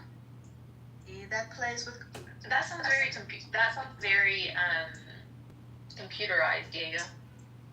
Is that Diego, what's a bigger threat to your security, the Jews or the Skull and Bones? What's I the think difference? that's the second one already killed me. What's the difference? I mean, one is an Ivy League fraternity, the Alright, check other this out. I is just a dragged world a religion. task. More like murder your pussy, Danny. No, but I did. I'm not going to get into that, but you can read my mind if you want to find out my connection. And if you reject it, then you can go ahead and try liberal democracy for as long as you like. And then when your daughters are becoming your sons and your sons are becoming your daughters and pornography and degeneracy are rampant, then you go ahead and decide, you know what, maybe I do want to try nature and nature's hierarchies and allow them to have a greater influence in governance. By the way, Ryan, if you want a globalist, multi-ethnic fascism, you can just go for the Soviet Union model, with their... The irony here is that Eli is a Zionist, and as a Zionist, he's a part of the only state that is allowed to publicly check your fucking bloodline for participation. Do you believe It is based. because we are a tribe. Yeah, and I'm a tribe too, motherfucker. We're white. And we're gonna push you back out. Yeah. The white tribe. only people who managed the Jews so far for a very long time were the Ottomans, so. Well, how about you get back to that, please? How much are you willing to pay me? Oh, is that what it's about? It's about money, so you are a Jew. Only how That'd be probably the worst Jew ever. Half too much. I'm not the worst, Danny is the worst you ever. He ain't got no money, no investment, no 401k. Hey, did I mishear you? Or did you say that Danny was sending random strangers pictures of her sucking her husband off? Yes. Yes. Okay. She offered to give me money to have sex with me. Yes. What? Is that You a joke? heard it. No. But this is very not Jewish of her. That is very Jewish of her. She's not Jewish. That is Jewish. It's money, but giving money, like. Hey, it's a pretty good investment. Don't hate. I'm not saying it's not. I mean, maybe you're good at what you do, Angela. I'm not hating. And then her husband. You know, I wish I was so good that people were like, hey, let me make your career. I can't believe you might be so happy. I can pay you. Bend over, abuela. No. I have a question. I never had. We can practice in front of the mirror first if you want to. When I get it, you know? Wait, I have a question that I think is like obvious one to ask in this situation with Danny. Why didn't she approach Randy? Didn't he do that sort of shit? I was there. She did some anyone. Could I get the yellows in and the blues in? No! The yellow one, no! You gotta tell the power level. Tell the power level. The power level. I'm right back at you. Power Say level. what strength. The power level. Is there a power level on that? Yes, there you go. Yes, there's a power level. I need high power level. High power level. You only have 6s? Okay. Let me get both the blue ones. You need the green one. I don't have a green one.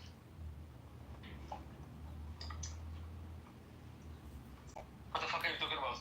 Damn, Edmund is so brown. I didn't even know that. Edmund?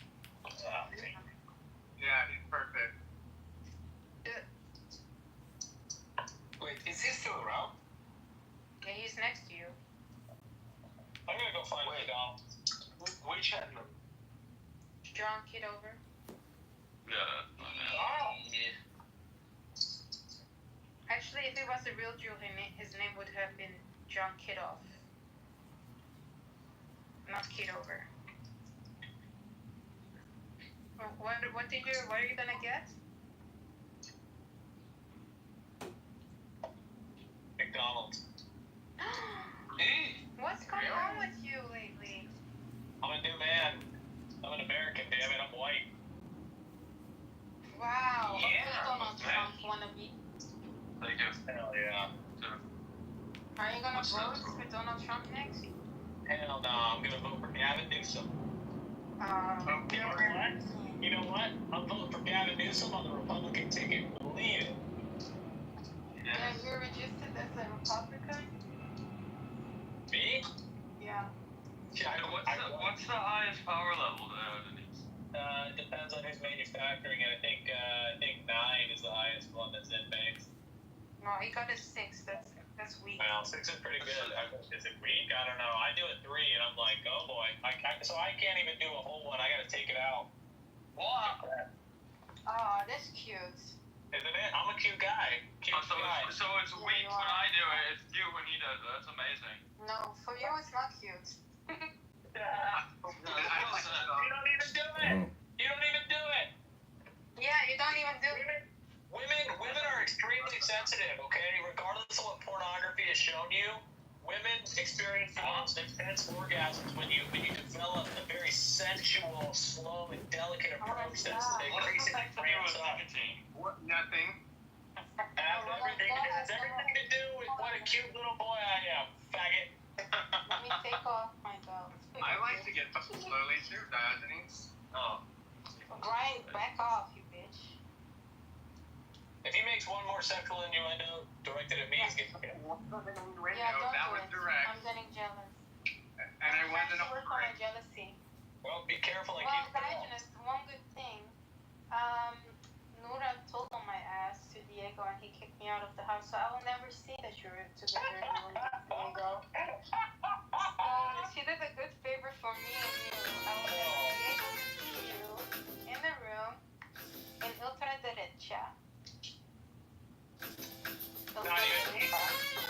Diego's he's a false leader. He's not ultra-derecha. He's a...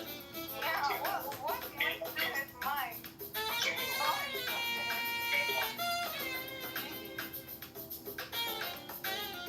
We should make a house of ultraderecha and put you as a leader. Yeah. I'm gonna do that.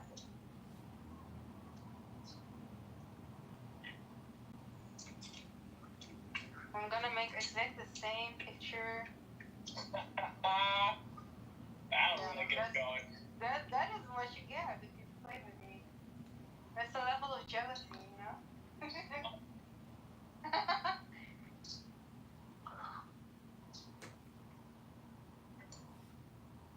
Anyway, guys, Turkey is gonna win the war. That's the conclusion of today.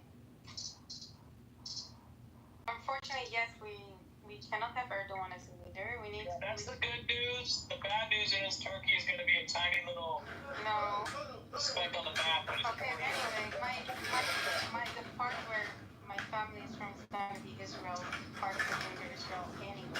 Hold on. No worries, Diogenes. We have land. My father bought me and my brother land, so a huge park. They're building new houses there, so synagogue. Maybe, who knows? We were thinking about building a cemetery because there are a lot of people going to die. Smart. So that is the best day of my life. Why is that? I'm thinking of Mr. Edwards' joke. I've always wanted to be the the greatest day of my life. Diogenes, profiting off death. Today the greatest day of your life. Tell me. Yeah, look how rich they are.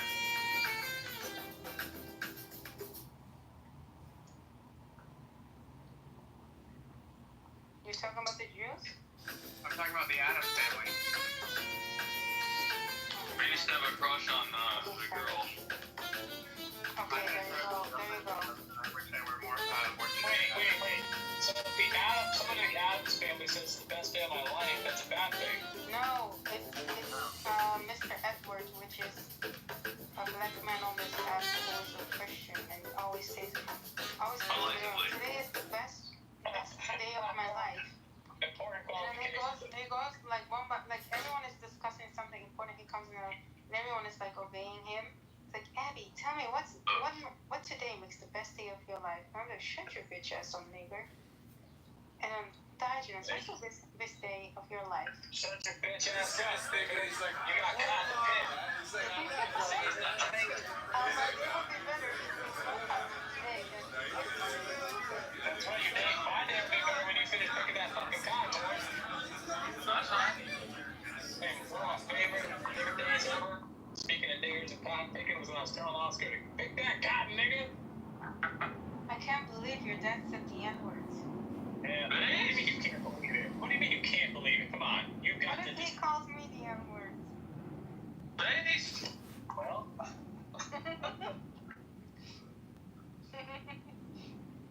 Why did your dad say nigger? Because he's from the South. He's a Georgia boy. Well, I wonder, what did you say about the American flag? We didn't talk about it. I thought I already covered that. No, you said you did. And I said, then I immediately told you I said that to get to the next part where he said nigger. Oh, okay. See how far McDonald's is from me. If you're gonna get McDonald's, I'm gonna get McDonald's. No, I'm joking. I don't want to eat McDonald's. It's disgusting.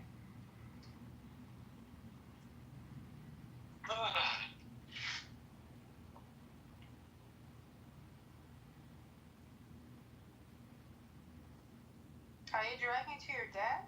You know, Abby, when I thought you were coming out here, I was dieting. I was like, I gotta look my best. I went down to 185 pounds. I had my abs back. I was put on my jeans from fucking 17 years ago. Man, it was. Yeah, and then you build on me. Oh, that's how you're gonna do this, huh? Hello. And then Wow. you know what's funny? I was trying to. Huh? Lou gave me the blame. Gio gave me the blame. Everyone who was your friend. Who's to blame? Yeah, you blamed me. Yeah, who else is there to blame besides you? Rajmas. No. Yeah, I have some blame here, but I don't think we should blame each other, Abby. Who should we blame? We should just accept. We should Don. blame anyone. You know, that's how we blame You Don. just accept the circumstances. No. Oh, okay. We blame Don for not buying you the ticket. That's right. There you go. That's actually matter of fact. I'm sorry, I forgot that. Yeah, let's blame Don and Lou. So I'm driving home. I'd like to stop and get a burrito. I said I'd buy the ticket. I just need to talk to your father. Your father needs to confirm that he knows what's happening. Roberto de Anthony, Mexican Express. I'll buy the ticket. So we're gonna see how many people are in line, and then go over there and get a burrito. You know why? Because I love And it. Issa said she will chip in, and then Kate said she will chip in, and then Oscar said he will chip in, and then Oscar said $400. With all of these people willing to chip in, how am I not getting a plane ticket? Q said he would buy the full ticket, return included. That's right. Yeah. Nobody did that. And you know what? So I scammed the. Because neither one of you took the initiative to go schedule the flight. I'm asked for the Finish this and do the work and go back to the apartment because I have I trust Issa. real I internet trust over there. Diego. Yeah, that's probably Diego. Rick. Well, later. No, not today. Just go to sleep guys. I know it's 11 o'clock for you. What that does He lost the gas money. He never paid, right? No, he didn't lose. Okay, I'm gonna get on it next week. There's marketing and before the baby comes, and I have to take over. I'm more for Randy than I am Diego. Me too. It's just, I just wanted to let you know, not me. It's, You want to float the No, I idea got it. I mean, really, it just has to say 4 pictures in each one of those photos. That's all he's got to do. Yeah. Next week, I'm on it and I take over the passwords. You never managed to make me a vlog. Okay, figure it out. Okay. Yeah, okay. Well, I'll pay you then. Thanks. Alright, bye. What? You never managed to get me a vlog. How am I supposed to? You talking to me? You talking to Lou? What are you talking to? Okay. Digest winner. Meg. What am I missing? Mogdy. Oh my gosh. You never have managed to If you want to get talk, me you know how to raise your vlogs. hand, otherwise I'm What you gonna don't get about that. probably close the room. I don't know what there is to get. How is it? Who is blocking you? Oh, because I didn't get here to block you. Yeah. There it is. Yeah, I got it. Okay. You know exactly what I'm talking about. No, I honestly didn't, but You literally said it this week or whatever. I'm trying. I wasn't calling Lou a Too much faggot. I was sin in calling. it's too much sin. It's one in. I got two of them in. Dude, One bite of Yeah. Why did you do that? I'm so tired. Hella tired today. Why would you put twos in it? But then why don't you just do one and then do another one if you need to? That's not Because how I know I need to. operates. That's not how a nigger operates. That's right. Are you driving to your dad or what? Where are you going? I've got this work. I got it. This is what I'm doing. I got to take care of shit. I got shit to do today.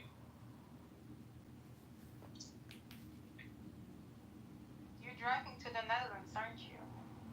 Yeah, my car turns into a submarine. No, there's a tunnel. Elon Musk is building a tunnel between, I think, London. It's only for the Jews. Yeah, so good. I can come with the train instead of with the plane. Choo choo. And apparently it only takes 6 hours or something or less in order to be in that train because it's high speed. Have you ever been in a high speed train? No. I did. Oh my god, I got so nauseous at some point.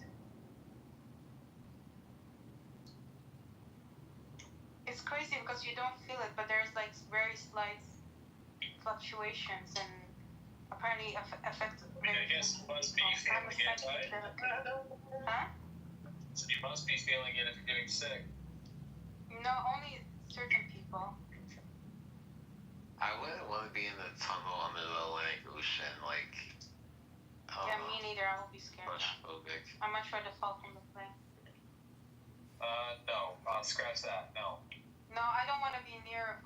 Okay, anyway, I will end up in the ocean. Like, that You is don't very end up in the ocean. If the plane goes down, everybody dies. That's. And see what happens. Stop complaining to who? You guys or No, to to him? him. No. Because I kind of have been taking care of him in other ways because I was told that that would improve things, and it really hasn't. You know? It just becomes this like. Danny, have you thought that maybe it's a you problem? Yeah, it might be a me problem. Have you also thought that you'll never be able to fix anything and all you can do is just let it go? What is your longest relationship, John? 3 years maybe, but I would say that I've always been rather independently minded. Tony, we're not going to break this family apart. We're not going to have a Kramer versus Kramer situation here. So, just strike it out of your mind. You're saying I'm not allowed to leave the guy I had a kid with, or you're saying that I'm not allowed? Okay. Okay, well, you know, there's a lot of issues. He's a Greek Orthodox.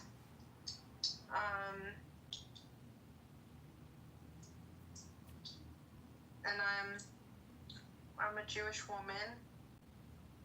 And he makes fun of my culture. Because when we were singing Shabbat Shalom, he was adding hey ho to it. Like it was Christmas, okay? Thanks, God.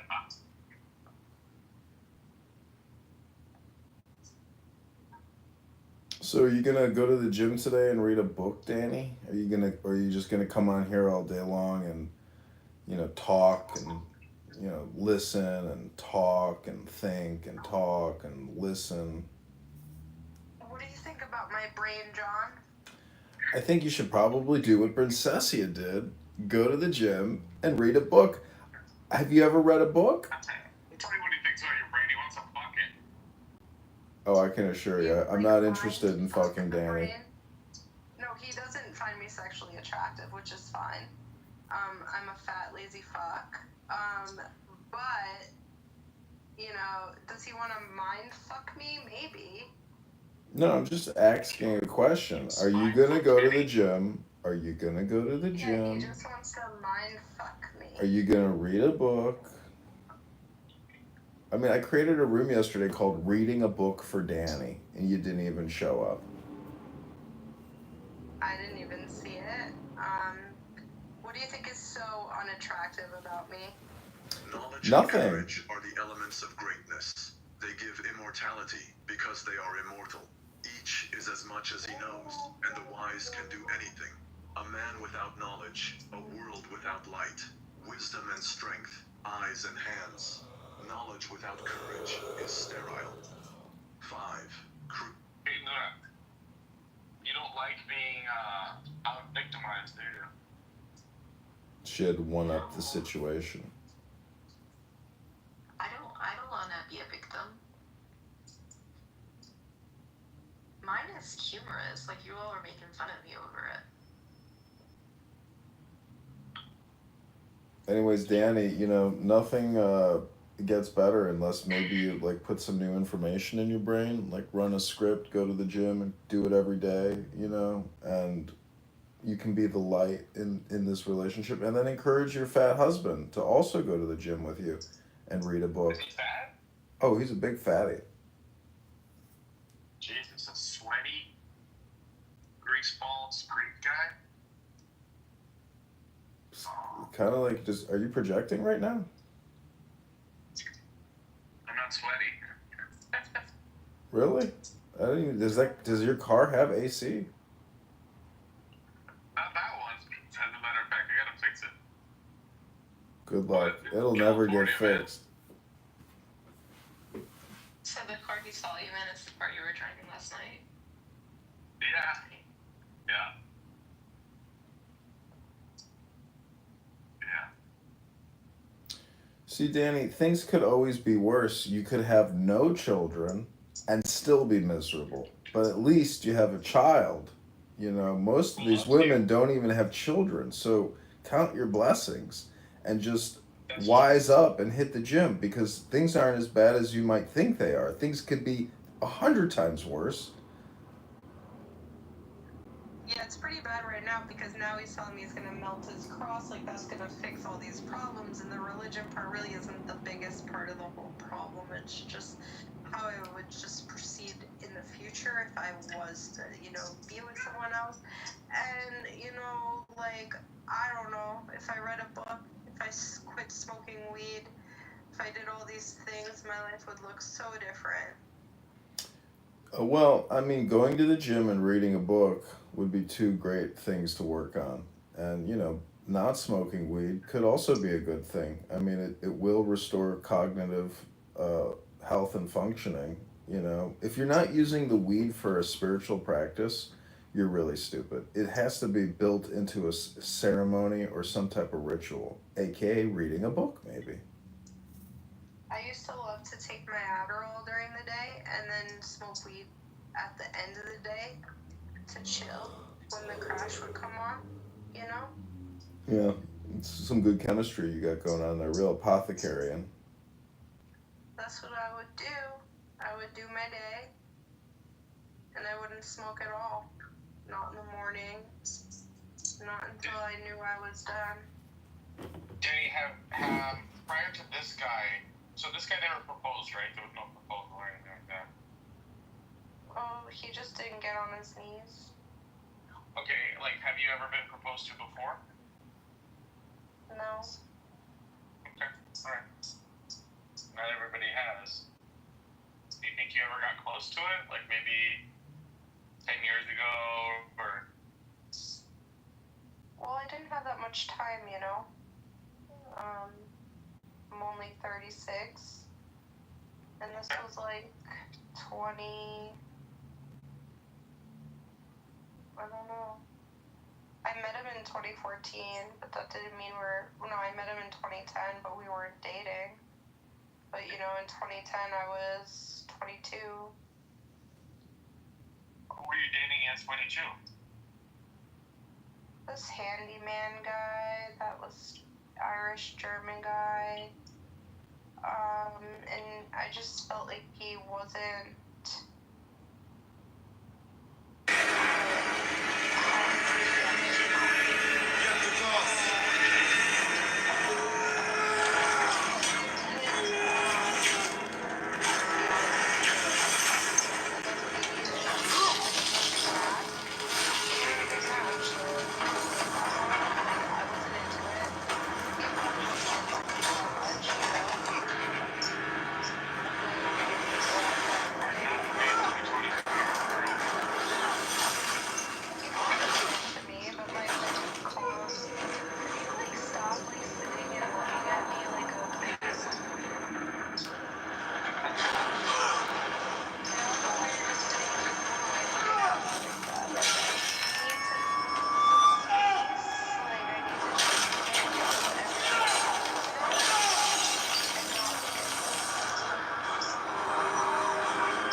Show your dog as a puppy versus now.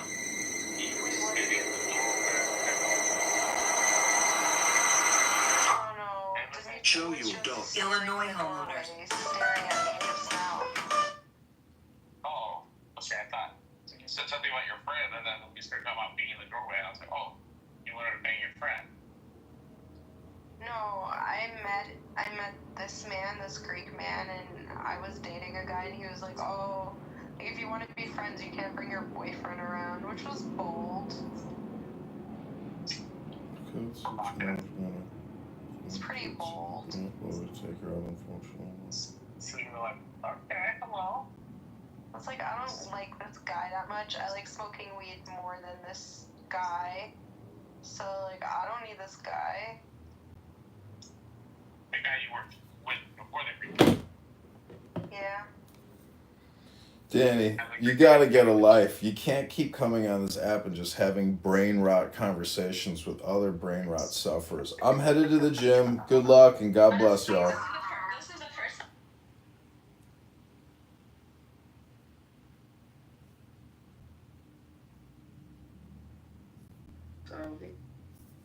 Always in the cage. Always to kill the snake.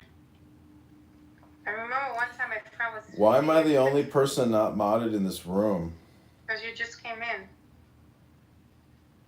What time is it there, Abby? 8:43.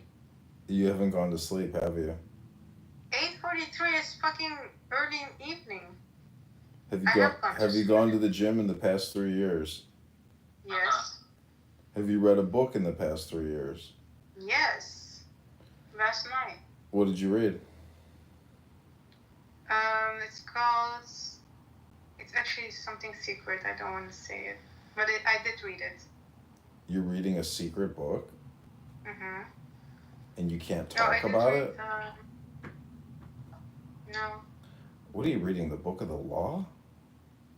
No, I read the Quran. Did you have to burn a copy? I read the Quran, yeah. Did you burn it after you read it? No, I need to finish it and then burn it, right? The Book of the Law. Have you read the Quran? Have you read the Book of the Law? The Book of the Law? I did. You're supposed to burn it after reading it. Okay, well. You're never good. supposed to talk about it either. You're talking about the Zohar? No, the Book of the Law.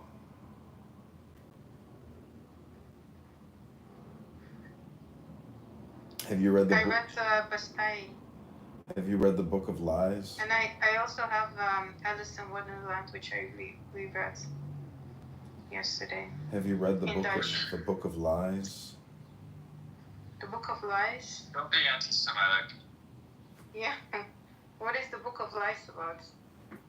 It's about the Book of the Law. Lies as in the animals? The insects? Do you know what the word lies means? Yeah, lies are little insects that... Lies. No, lies are untruths, falsities, misinformation, and fake news. So Diogenes, what do you think about the border control crisis? Crossings are down 99%. I don't know, maybe, like, give him some time. I think he's away from his phone. Oh, he's getting fat at McDonald's eating a fucking Whopper. Oh my god, how did you know that? He seems like the kind of guy who'd go to McDonald's for a satisfying, satiating meal. Why would you say that? Because I've seen his pictures in his FBI dossier. His FBI dossier? He's pre-diabetic and extremely fat. I assumed he's a McDonald's sufferer. You got the wrong Diogenes. Oh no, that was your picture next to his. My bad. That's a good one. Thanks. I aim to please. That's what they call me. Okay, when was the last time you went to McDonald's? Be honest. I don't know. Maybe like 2 weeks ago. Got a coffee. Yeah, right. Oh no, actually, my bad. I actually did go over there and get like a Heath bar, like Blizzard or whatever they call it, you know, like a Freezy or whatever. It was actually surprisingly good, but I was like, damn. I was like, this is just like eating a cup of sugar. Like, what am I doing? What is crazy. That? It's a sundae. No, it's just an ice cream sundae. Oh no, I don't like. I don't like that. The other day I crashed and I got like cookie dough and Snickers and I was just like... Oh no, I don't like these type of things. Yeah, sugar is the problem, and then alcohol is the problem. Why didn't you get yourself something else? I don't know. Fucking regrets, right?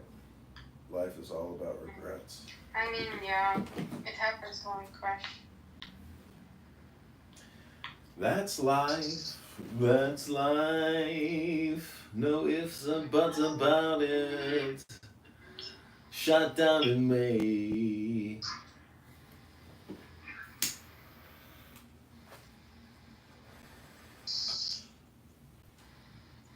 Do you know that Lisa finally paid her debts? She deleted the app? No, she paid her debts to $100. Wow. Because she lost it.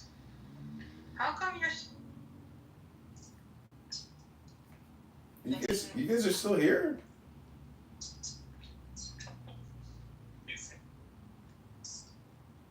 I didn't say I didn't. I did. Let me see. Okay, pick a number, Abby.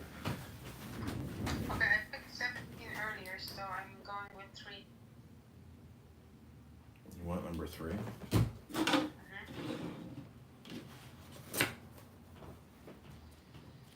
Okay, this is number 3. By not exalting the talented, you will cause the people to cease from rivalry and contention. By not prizing goods hard to get, you will cause the people to cease from robbing and stealing. By not displaying what is desirable, you will cause the people's hearts to remain undisturbed. Therefore, the sage's way of governing begins by emptying the heart of desires, filling the belly with food. You know that one. Weakening the ambitions, toughening the bones. That one you need to work on. In this way, he will cause the people to remain without knowledge and without desire, and prevent the knowing ones from any ado. Practice non-ado, and everything will be in order.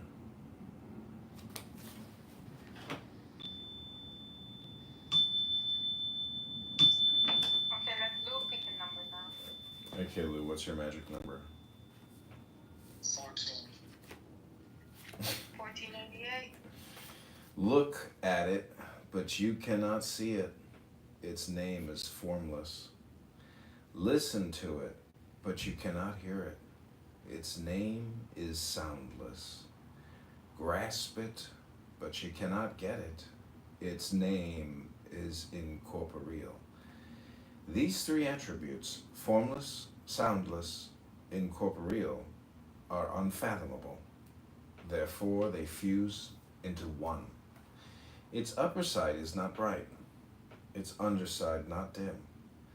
Continually, the unnameable moves on until it returns beyond the realm of things. We call it the formless form, the imageless image. We call it the indefinable and unimaginable. Confront it, and you do not see its face. Follow it, and you do not see its back. Yet, equipped with this timeless Tao, you can harness present realities. To know the origins is initiation into the Tao. Okay, Julian, this is the last number pick. What's your magic number? Julia. Oh, it's just a number. 1 through 80. Damn, bitch, give me time. 4. We already just did 4, didn't we? Oh no, we didn't do 4. 3. Okay, 3 becomes 4. This is the last reading. The Tao is like an empty bowl, which in being used can never be filled up. Fathomless, it seems to be the origin of all things. It blunts all sharp edges. It unties all tangles. It harmonizes all lights.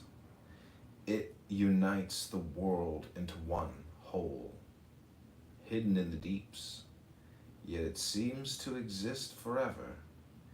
I do not know whose child it is.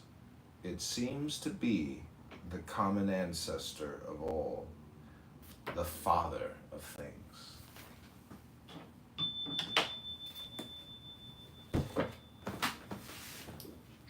Well, thank you for your wisdom, John. Don't thank me, thank the Tao. Thank you, Dal.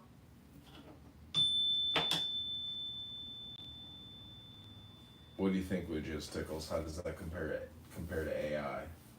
Something so profound and nameless and unfathomable.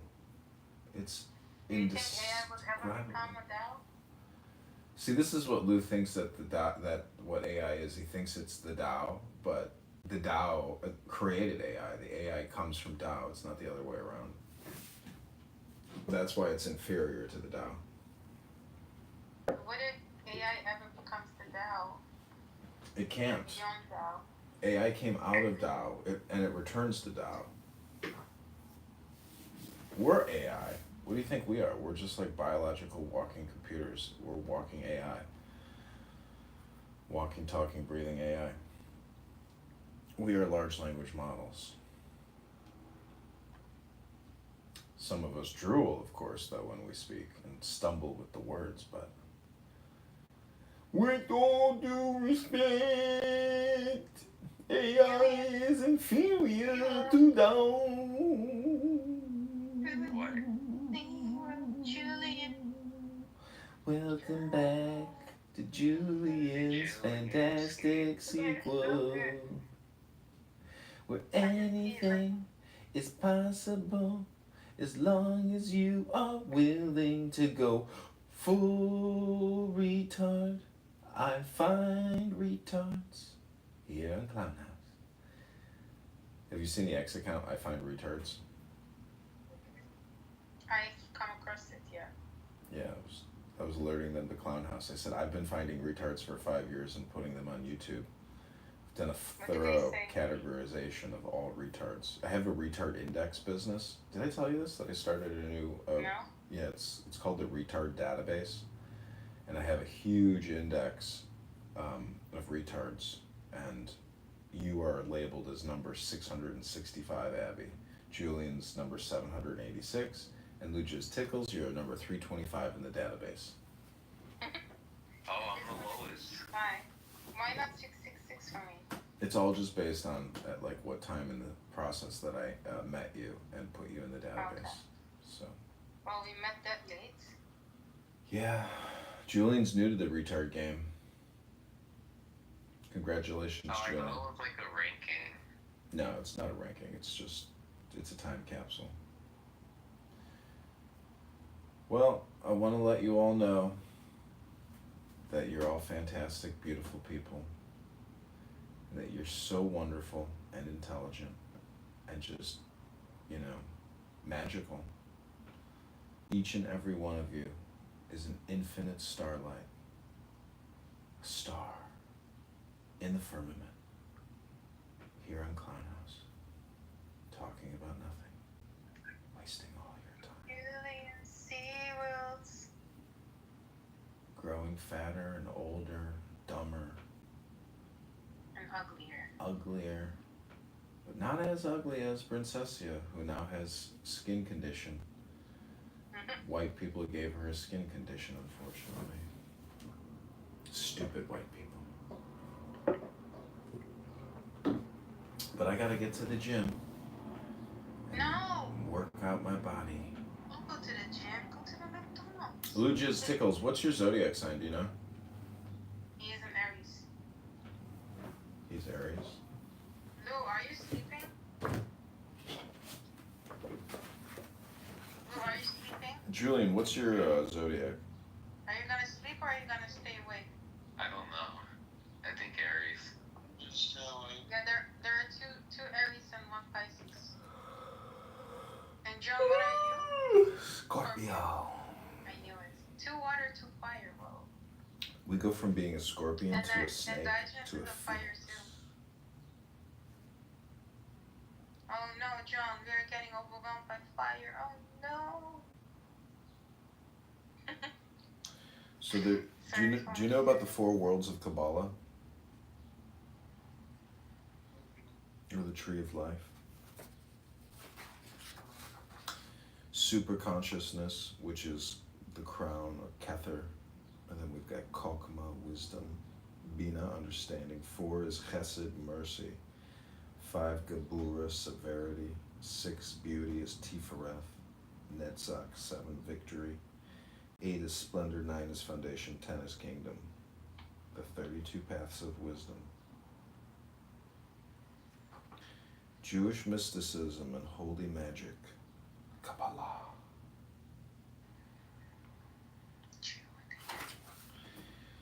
Ein means no or no thing.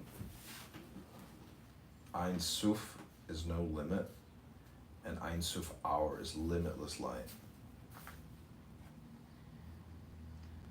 The 4 worlds are archetypal ideas, or fire, which is an upward triangle. Downward water triangle is creative world or patterns. Upward triangle with a line in the middle is called air or formative world or processes. And then the last one is results, earth, physical world. So the 4 worlds of Kabbalah is ideas, patterns, processes, and results.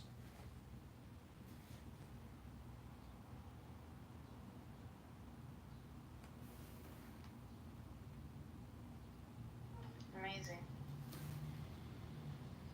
The tetragrammaton is He, Vav, He, Yod. This ancient name for God is composed of 4 Hebrew letters, Yad, He, Vav, He. The original pronunciation has been lost, so it's anybody's guess as how to say this name. Some believe it was always meant to be pronounced as 4 letters. In esoteric science, tetragrammaton is understood to be a code for the 4 worlds of Kabbalah. A reminder that divinity extends through fire, water, air, and earth. Divine intelligence is infinite, eternal, and present everywhere. The name of 4 letters is often translated as that which was, is, and shall be. Further deciphering the code, we may deduce the following. God is all things in time and space and beyond. Everything is divine and sacred. You are holy, and so is everybody else. The tetragrammaton is also called a formula of divine creation. For related topics, review the 4 elements on page 53, Cardinal Cups. Exercise. Contemplate the tetragrammaton. Let your inner teacher reveal other meanings or correspondences. Write them down. Write about how this ancient code name applies to you personally today. Such a good book. What is this book? It's called High School Astrology, a textbook of ageless wisdom. Oh, okay. Is there more variants of this book, or only regarding astrology? Zodiac, Greek meaning circle of animals. Many of the astrological signs are named for animals, a hint that astrology has shamanic indigenous beginnings.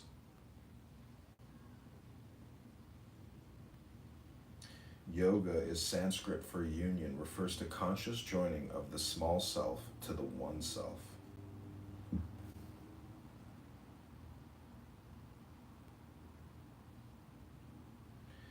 Yang means assertive and outgoing, which is the masculine energy. Yin is the receptive, magnetic, feminine energy. Yang and yin. Yin and yang.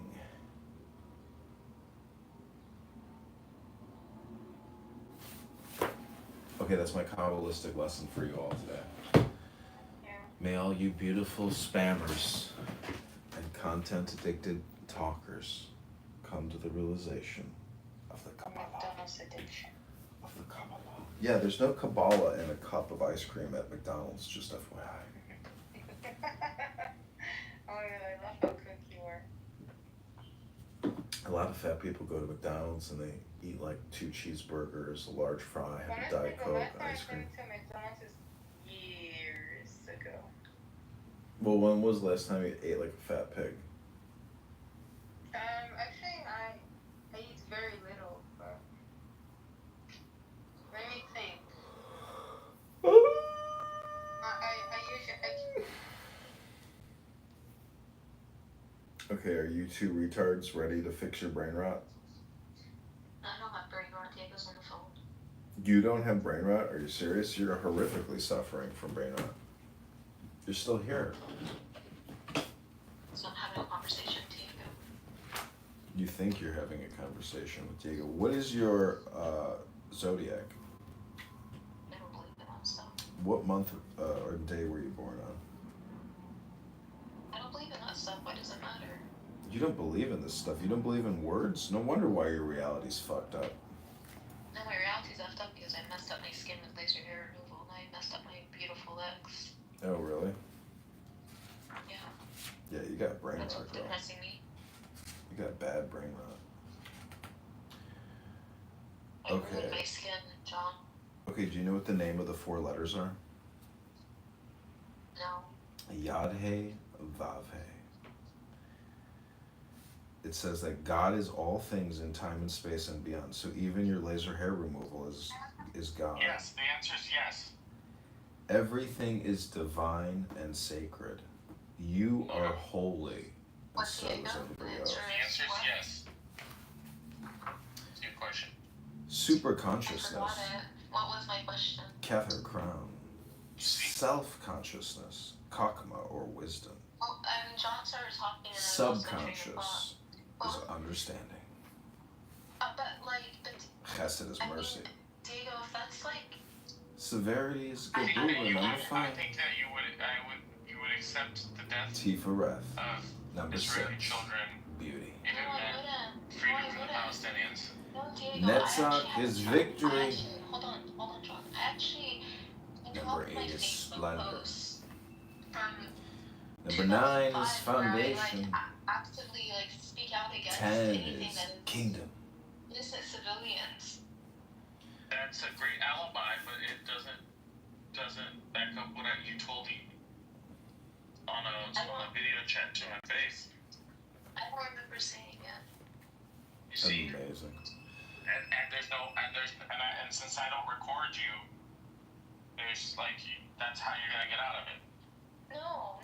Ideas, patterns, processes, Maybe results. I'm just so Ideas, out of my mind that patterns, I'm not processes, If results. you say I said it, okay, I accept Fire, that I said it. I water, remember that conversation air, with that guy talking and to earth. you. But I don't Ideas, remember saying patterns, what you're saying. processes, And you said results. I showed you the Results, okay, processes, patterns, and ideas. That's it. Those are the 4 worlds of Kabbalah.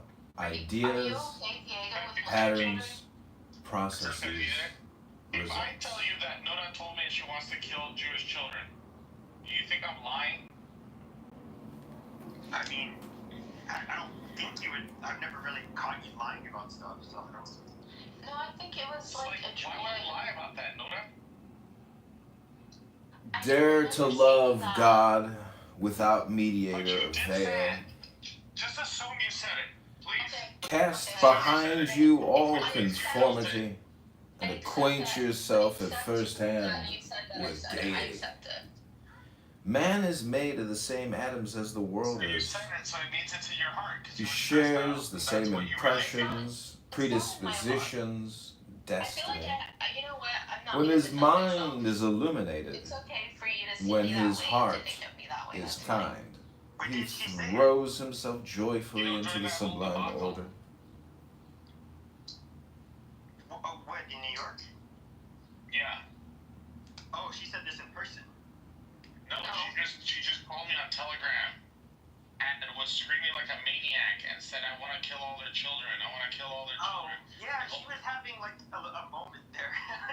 But Diego, was I the one talking to you, or was the man talking to you? You were the one talking to me. That guy didn't say anything. He didn't say who are you to you? No.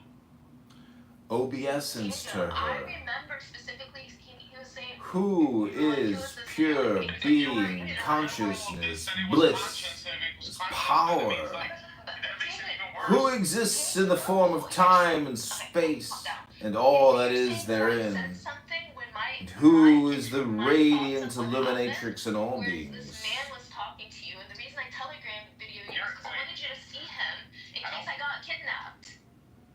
There is no mother without a father. Why? No, The universe is mental, held in the mind of the all. can be trusted. Oh man, oh man, know thyself. When he said, "Who are you?" Our word man is derived from this word that means mind. The word man is a very ancient, generic term for human beings. Okay, maybe you're right. Maybe I did say it, and everything else I'm making up. The ultimate truth is realization of one's own mind. The ultimate truth. The ultimate truth is the realization of one's own mind. You see, the ultimate truth is the realization of one's own mind. In the cosmic mind, If these are the things that you remember of me. in the cosmic mind, the divine Because I'm mother, the only one that will, get you to confront the truth. Everybody else wants you to stay in La La Land. Okay. But how do I fix that? You're saying I said these things. How do I the fix only it? way you can fix this is through language. A mother, animal, human, or divine, gives birth to babies, Nora. She creates form using the substance of her own body. According to ageless wisdom, mind is a very subtle substance. This essential matter has been called mind stuff. Alchemists refer to it as the first I don't know matter. why you want to try to separate the personhood. It's you. There is no others. There's not a different person. Okay, so you see me as the person that has hate in their heart, unclassy, The devil is the unregenerate intellect. demonic. These are the things that you see of me. Ego literally means I am. You're just trying to manipulate me. No, There is a great divine I am. There seems to be a small human one, which is our intellectual sense of separation in the third dimension. The small ego is unregenerate when it sees itself as better than or less than others. The enlightened ego sees an underlying evenness because in reality we are the same. Although we are one, we each have an ego. Even the most highly illumined master has a sense of separation while still in the body. A good example is Jesus, who, as the Son of Man, Do not talk about Jesus in front was of me today. tempted by Against my the role, devil. Dad. He put Satan behind him, which means he did not agree with his small ego or let it rule him. But he did not try to push it away or cut it off, because that is impossible. The ego is our shadow. It follows us everywhere. We can train it to become a helpful friend, a regenerated intellect that eventually gets absorbed into the divine I am. Yeah, well, If there is an enemy, it is ignorance. Humanity is not innocent. It says humanity is innocent. No one is to blame for the aspects of life that we do not like, that our ego might judge as evil.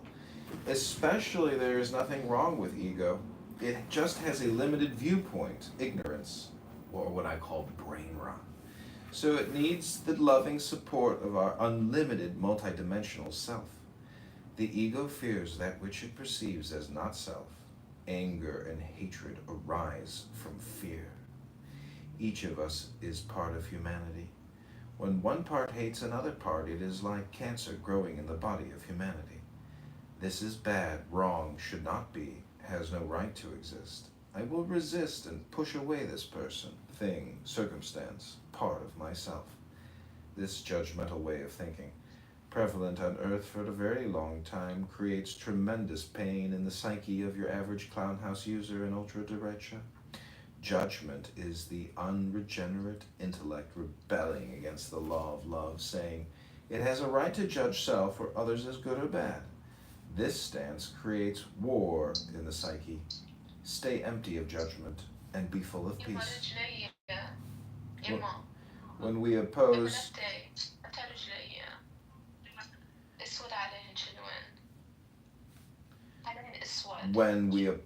any part of life, we are listening to the voice of fear and believing the lie of separation. This lie is the root of suffering. The devil is called the father of lies. You could also call it the controlling left brain ego. All hatred begins with self-hatred. When you don't like a certain energy in someone else, an honest look within will expose a similar energy in yourself. That which you resist in yourself gets projected onto others and mirrored back to you. That which you do not resist in yourself will not bother you in others. Resistance to life equals pain. All wisdom teachers down through the ages have asked us to accept and embrace whatever is arising. In yourself, Luda. So it bothers you enough. When it is dark on one side of the earth, it is light on the other. Like God, we embrace both halves of the whole. When we let life flow easily, we are not helpless victims, but magical co-creators with divine intelligence as our partner.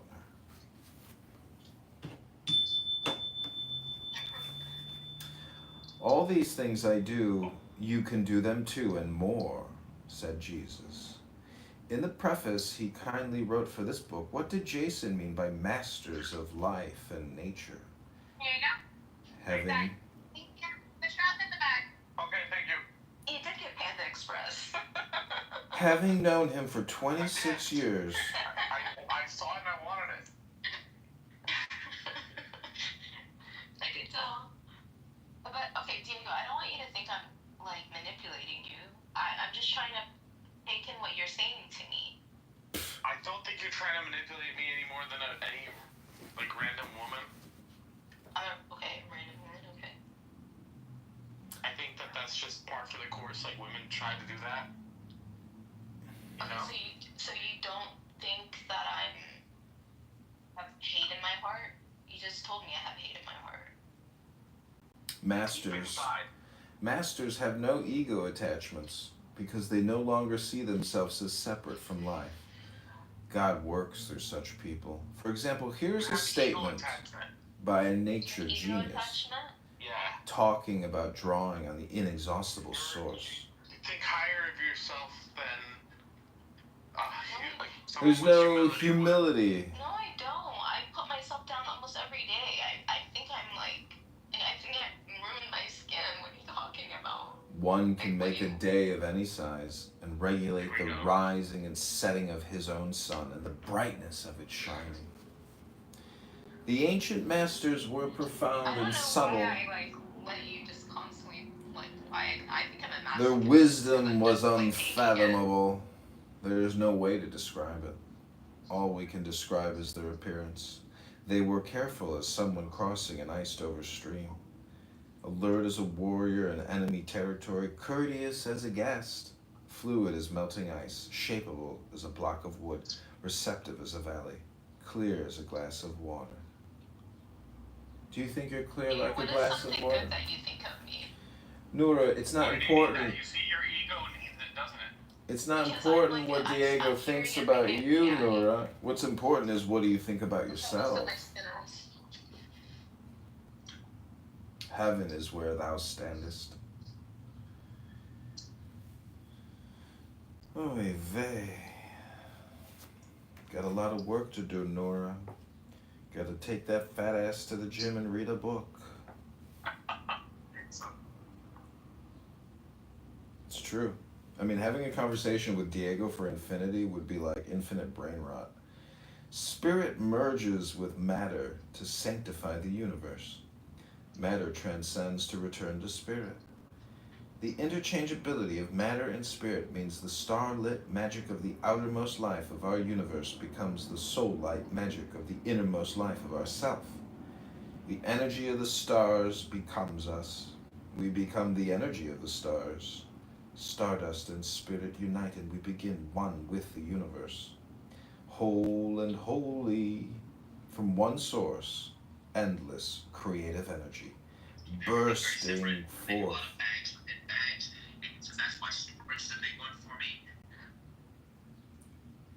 From one source, endless creative energy, bursting forth, kinetic, elemental.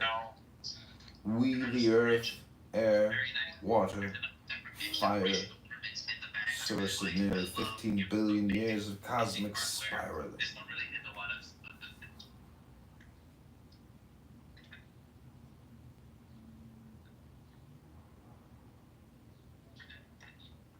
Meditation and divination. Rota means the wheel, tarot of tarot. Orat speaks Torah, the law. Ator of nature. Ooh.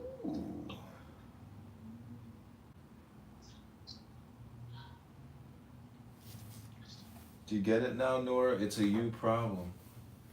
Leave me alone. No, take that fat ass and go to the gym and read a book. You're far away from God, Nora, because Diego's far away from God. This man is an atheist.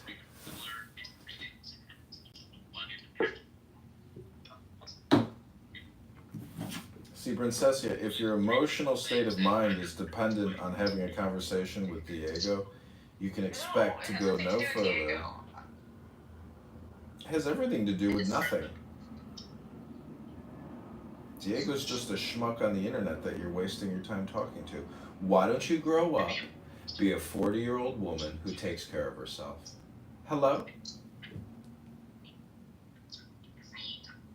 Hello? Hello? I mean, if Jazzy can cook meat and noodles and have an emotionally stable conversation, you can do it too. If Jazzy can do it, you can do it. Trust me.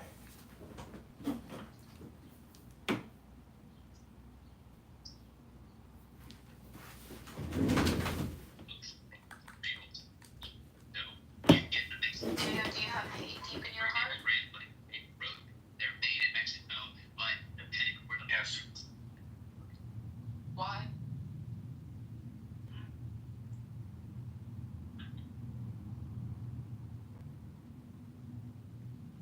Because there's certain people that I don't want around my children. Because I'm very protective.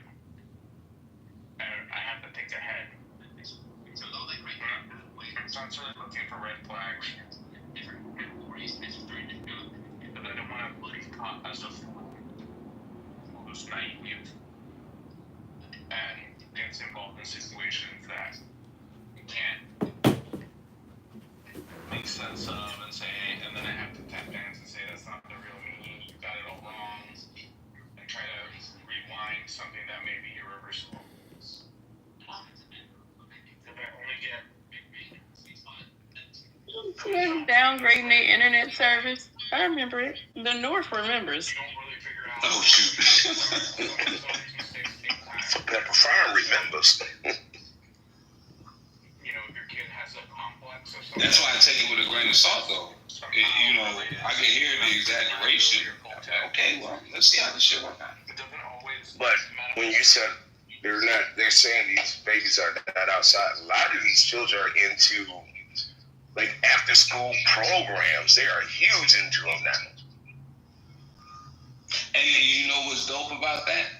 The kids that are involved in after school programs, the parents are actually paying for that after school program, right? So then when I hear that people are broke and poor, I'm like, I'm not sure where you live at, but either the baby plays sports or they don't, right? But if you, I'm just leave it there. Yeah, it's a thing. But we was all in after school programs. That's how I grew up. After school programs and playing on in the rec centers, basketball, football, and baseball league growing up, right? All those was free though when I grew up. Outside of maybe needing shoes or some cleats or maybe something like that. Equipment if you played football, and stuff like that. KP in the house. Yeah, it was. I just don't know how the boomers swing. And the Gen X and the millennials, literally. And y'all don't realize that that's what y'all doing. Y'all here. Yo, Dr. Adams, are you still at work? Can you talk? I want you to be a campaign manager for the campaign to elect John Kitover to Illinois 16. We're going to unseat and defeat Darren LaHood, the vaccinologist, rhinologist, and super debt creator. And I want you and your big back, sweaty back communication technology to create dopamine as a chief communicator on the campaign. But I see you're at work and you can't talk. So let's go back to another exciting clown house room. For a fact, my daddy and my uncle was like, man, this ain't nothing gonna kill this old soldier. I gotta get back to work too. I'm gonna go to the gym. They just opted out. Your cornfed gonna play baseball then. Folks was in line 6 feet away with masks on. They was going crazy out there, as if that would change something. They was out there crazy. People was weeping into their cameras. No, not at all. See, can I just offer a little bit of insight here? You're both neurologically, neurotically wired together at this point. The best thing to do is to end the room, take your fat asses to the gym, and read a fucking book. And then, after you've gone to the gym and read a book, then you take a hot bath and maybe you read a book again and you just go on with your lives as if nothing ever happened here, because nothing ever happened here, and you've just neurologically wasted your time talking to each other about nothing, creating dopamine addiction trails and wasting all your words on absolutely wasting your time. Congratulations. It's time to read a book. It's time to go to the gym and let it go. I do think he's right in that.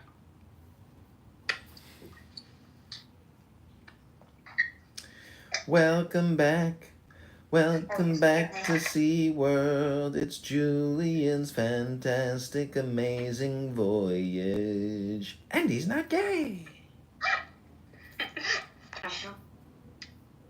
Here he is. Come on. Okay, Abuela, pick a number. Any number, 1 through 80. 17. 17. No, I already picked 17 before. I'm 17. He's Okay, then 69. Oh, you want I already 69? picked Alright. 17 before. Okay, this is 69. Dark Moon. Are you doing a lottery? Is that what you're doing? No, I'm just going to page 69 in a book. It says Dark Moon. Just self-directed, imaginative, spontaneous, intuitive, subjective. Waxing crescent, assertive, confident, adventurous, inventive, productive. Best meaning. First quarter, strong-willed, active, creative, fearless, questioning. Waxing gibbous, expressive, optimistic, gregarious, trusting, excited.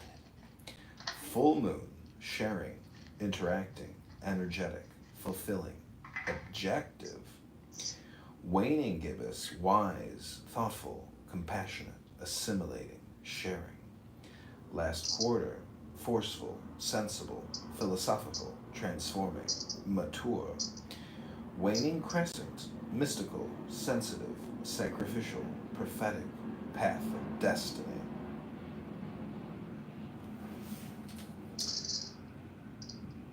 That's it. The 8 different types of moon.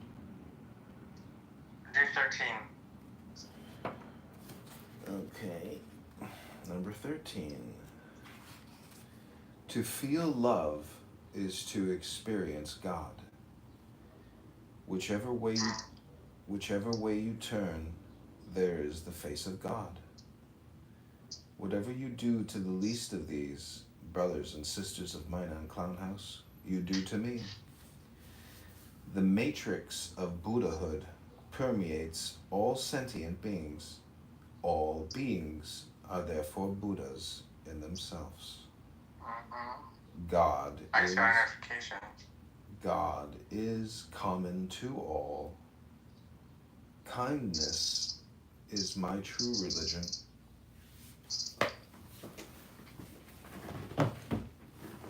So I ask you, can you tell me the last time you weren't kind to someone? When were you last mean and nasty? This morning when I dropped something off at this girl's house and she had the wrong address in her Instacart. And then when I called her, she gave me the right address and she's like, oh, there's a pink flag. I said, oh, it's covering your house number too.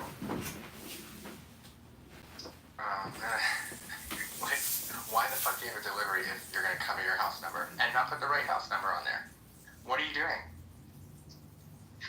So what did she say? I said, she said, oh, I'm sorry. I'm like, it's okay. Don't worry about it. Just be smarter next time. Yeah, just know that people are going to blow your phone up if you don't know what you're doing.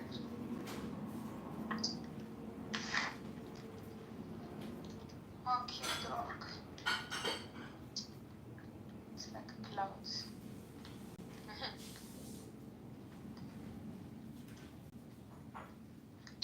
God. Never gonna wear this shirt anymore.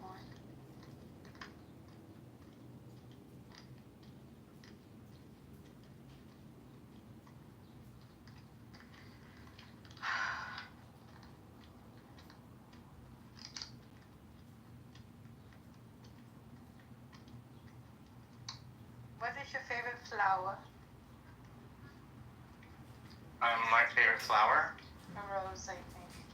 I like to grow roses, but I like sunflowers. My favorite flower is the gardenia. Okay. I love the way it smells. Are you More at than home? roses. Huh? You're at home right now? Yeah. Are you done with your Instacart Yeah.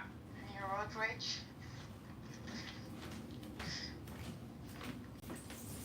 Rage is, I always get you with this. This is so funny.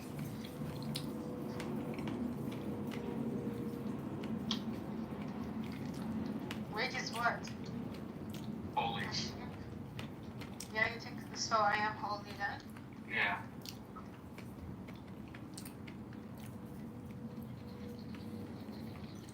It's not even raining that much.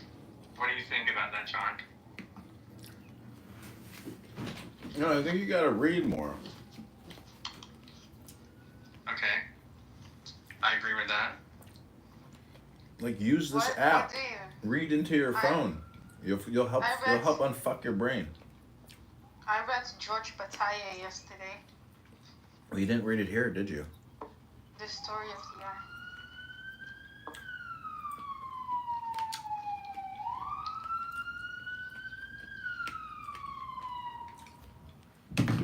That's the okay, sound of the Chicago. police. That's the sound of the bees. So John, what is the? Yesterday I got attacked by frogs here, so I'm not sure if I should walk. So if you hear me screaming, it's because there are 5 frogs. Well, you just gotta pick the frog up and kiss it, and then it'll turn into a prince, and you'll finally get married. Diogenes? Yeah, probably. Oh, maybe that's fine. Well, if you kiss the frog and then it shits on your foot, that'd probably be more accurate for Diogenes. Why? I'm just kidding. It's a joke. Just a If I kiss the joke. frog and then the border exists, I think that's more accurate. Oh gosh. Okay, pick one more number, Abuela. Okay. Oh, Abuela, okay. Go ahead, Abuela. What's the magic I'm number? walking past the street and next to the house, number 12. So. Abuela, hurry up. I gotta get to the gym. Okay, I'm doing it for him. Okay, what's your magic number? When you ask, I walk next to a house, number 12. Okay, this is number 12.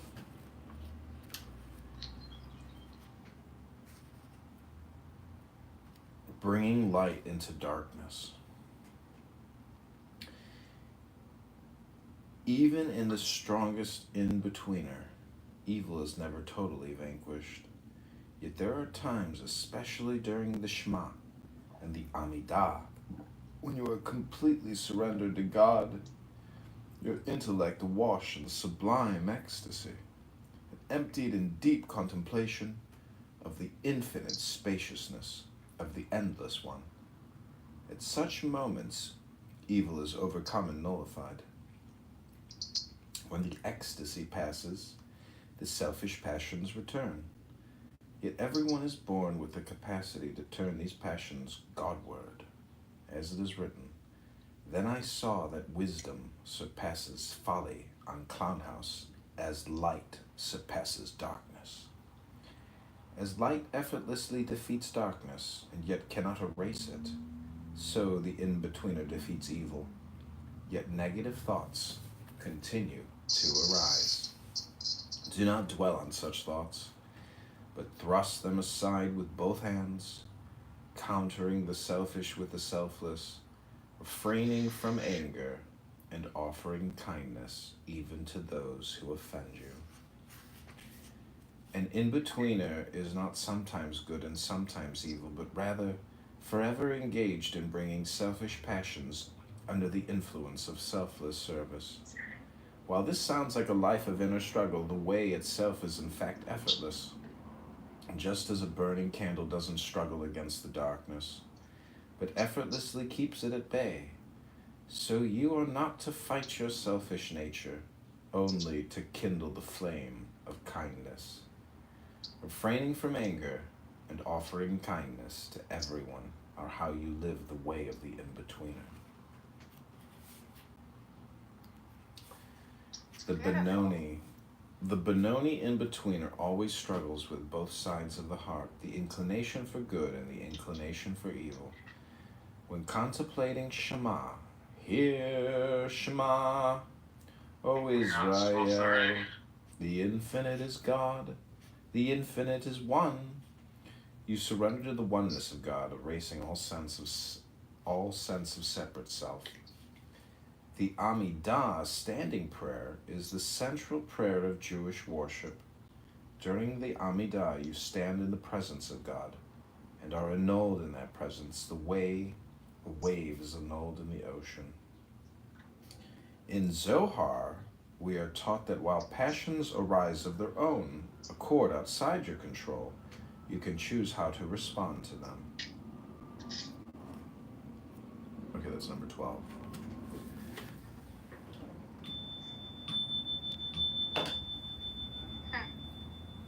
I fell asleep for like an hour.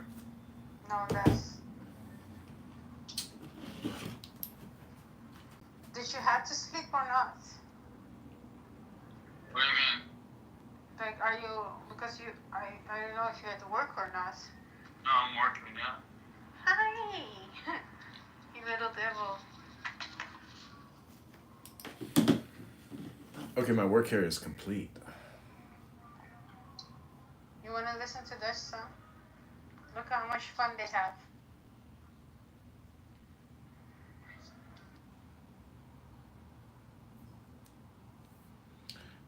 Are you two retards still talking? I thought I freed you from the brain rot. Your powers are not strong enough, Mr. Kitover. Okay, pick a number, 1 through 10. Okay, got it. What's your number? That's it? There's no, like... Hello? 7? Okay, number 7 is using the body for good. Physical desire is necessarily selfish. seeing the body as an end in itself rather than a means of divine service.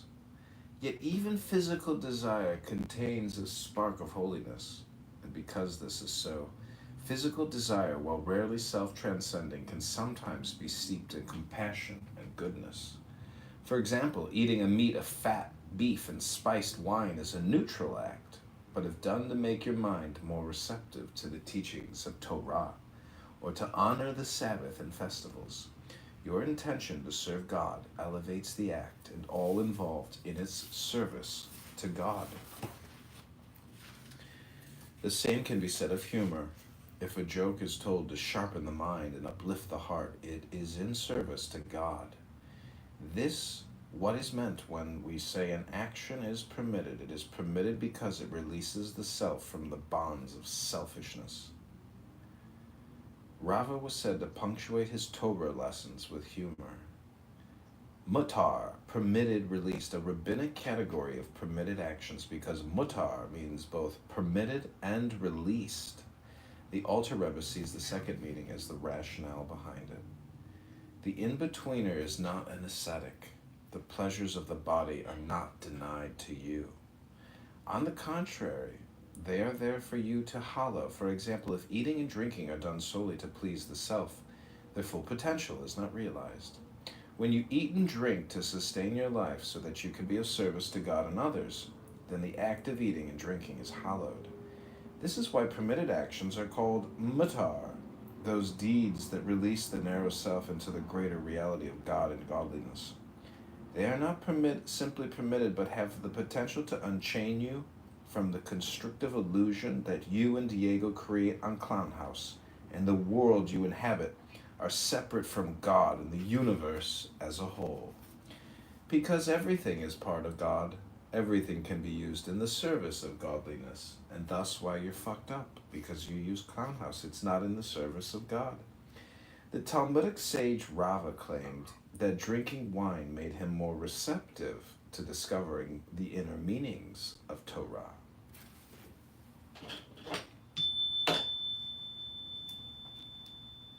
But what do I know? I bought a rental property in Chicago. It's time to meditate. Diego,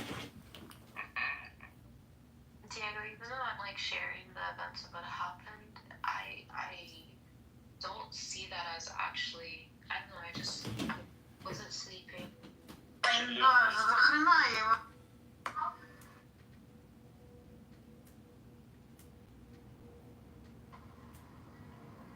Welcome back to Julian's Sea World, where John Kitover is reading books to people that suffer from brain rot and extreme neurotic thinking. They can't stop talking about the past, thinking about the past and how painful reality is.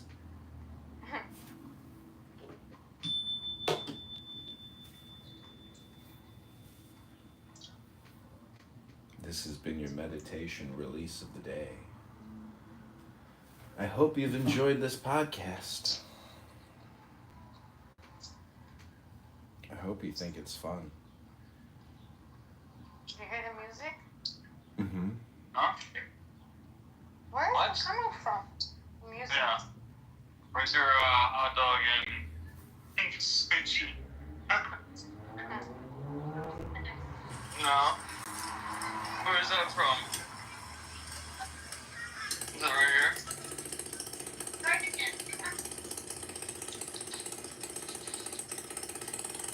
You don't remember?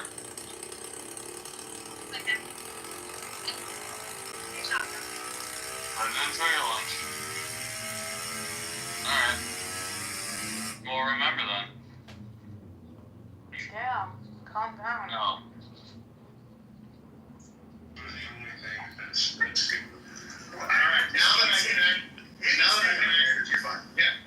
Now that I can actually talk, okay, first off, if it wasn't recording, my reply, now I get one of the only things that's good. Steven, he was roasting me. If that's all you want to do, and as long as they consent, go ahead. But who in the hell do you think you are to criticize women's depths when all you do is see them as a release. Yeah. Stephen Baker? Yeah. No. Isn't he following all types of OnlyFans girls? Or Yeah. well, so is he projecting? All communication is projection. No, it's not all. When is somebody not projecting? Give me an example. When they're telling you a truth. Okay, well, when is somebody telling the truth? How do you know that? Because it's wisdom. Okay. So, for example, you have a character trait that I want to criticize for whatever reason. Mm-hmm. How do I do it with wisdom? You have to read wisdom.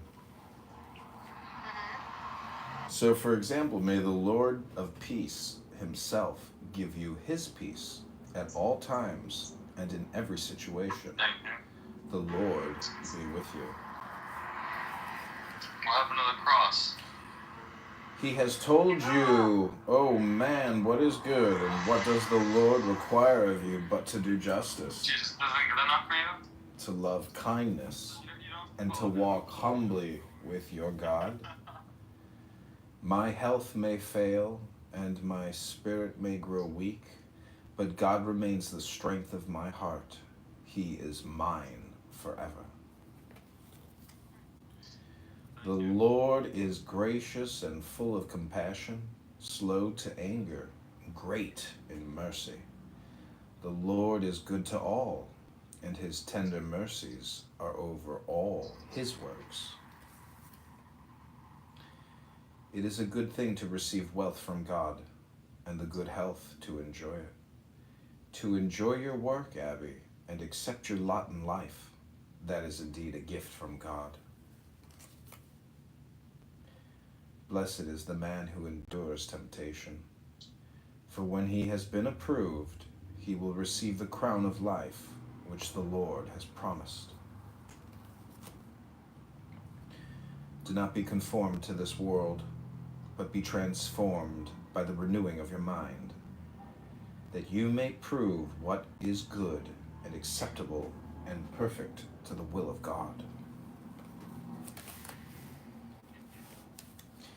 He who finds a wife finds a good thing and obtains favor from the Lord. Being confident of this very thing, that he who has begun a good work in you will complete it until the day of Jesus Christ. Show me your ways, Luge's Tickles. O Lord, teach me your paths. Lead me in your truth, and teach me, for you are the God of my salvation. On you I await the day. I will be a father to you, and you will be my sons and daughters, says the Lord Almighty. Whatever you do, work at it with all your heart, as working for the Lord, not for men, since you know that you will receive an inheritance from the Lord as a reward. You see, Abby, that's what I'm talking about. Wisdom. Wisdom. It's called wisdom? It's called the Bible. Oh, okay. I was like, there's no way this is the Tao Te Ching.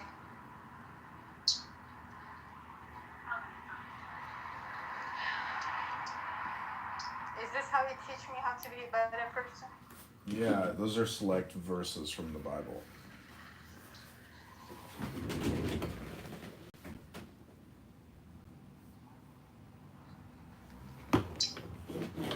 Is your mom Catholic or Protestant? Jew. No, the mom is not a Jew. What's that? Yeah, the dad.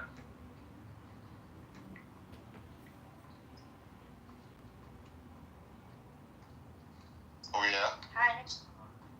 Hey, what's up? Who's this? Oh, hi, Gio. Hey, what's Wow. up? I didn't know missed you. Me too, bro. How you been? Where were you this morning when I needed you, Gio? I needed you. I knocked out, bro. I got it really high and I knocked out. And I cooked some really bomb-ass ramen. It was so good. Yeah. Well, I still know what ramen now. It's a Korean spicy ramen. Really good. Shin ramen. It's like this red packet with a Chinese like letter on it. Nothing. I always tell people, I tell you what, we run this test. Wishing one hand and shitting the other, see which one fills up first. And that's how I feel about wishing, or having regrets. And what's crazy, it's not even, it could be about, the movement too, but shit, her grandma's staying a real nice upscale, you know what I mean? It's like it's not even where you're at, it's just the people everywhere. That's where they're the most fucked up at, because she got everything she wants. Yeah, it's like the people. Yeah, but it is, again, it goes back to why I never grade anybody by the color of the skin, because like I said, I did my 25 years of my life was spent in the military, so that was most of my adult life, although I was raised in the streets, but that was really, when I look at it compared to the military, was a snapshot, so, I mean, my point is that, you just have to figure things out in life. And the thing you're going to find out is don't try and group or look at people, judge people, like neighborhoods or whatever, like you were saying, it's everywhere. But it's basically the cancer of a person's heart. Like Martin Luther King was saying, one day that's when people will be judged, people will use that wisdom. So that's what holds me to get around with people, because if I base it on like, oh, they look just like me, they're cool, or they don't look like me, they ain't cool, that didn't work out. So that's why in the military I found that what Martin Luther King was preaching about, it's the content of a man's heart what you should be judging people on. So that's, I don't use that Trojan horse thing. Someone gets in your circle. Usually the person that's gonna fuck you over anyway, and this is off on another tangent, is the person that's closest to you. I mean, you can look at everything from Judas to whoever, so my whole thing, that's why I always maintain myself as a lone wolf. No one can say, anything about me. They didn't know nothing about me, so they were either afraid or curious or just left me alone. So that's how I always move. I move like that now. I don't join no organization. I ain't part of no church. I ain't part of no clique, no nothing. I just move on my own with this cat. The one person I partner up with, again, let me say it over and over. It's my motherfucking friend, my buddy. My buddy is my friend. Yeah. God is the dude that just, they never... No, not even God. I partner up with that motherfucking friend that got motherfucking 16 to motherfucking 10 if you in Cali. I partner with that friend. That's my best friend. Yeah. You just got to keep the circle small. That's all, because you're going... If it's just two of you, I mean, you still got the Cain and Abel syndrome, can happen with just you and another person. That can happen. But you just got to, like I said, my dad said, be careful when choosing friends, but be extra careful when losing friends. Take twice as long. And I just keep myself, just distance from everybody. People trying, hey, man, you need to come over here, man. Woo. I bring it up to my man upstairs. He goes, nah, man, you don't need to go there, man. Bunch of fuckboys over there. Stay over here, G. You good, And that's what I do. I just stay where, I move like that. That's why I'm still here, 66 years. Call me an old head. Call me everything they want to call me. But I'm 66 years old, and I'm still running, swimming, shooting.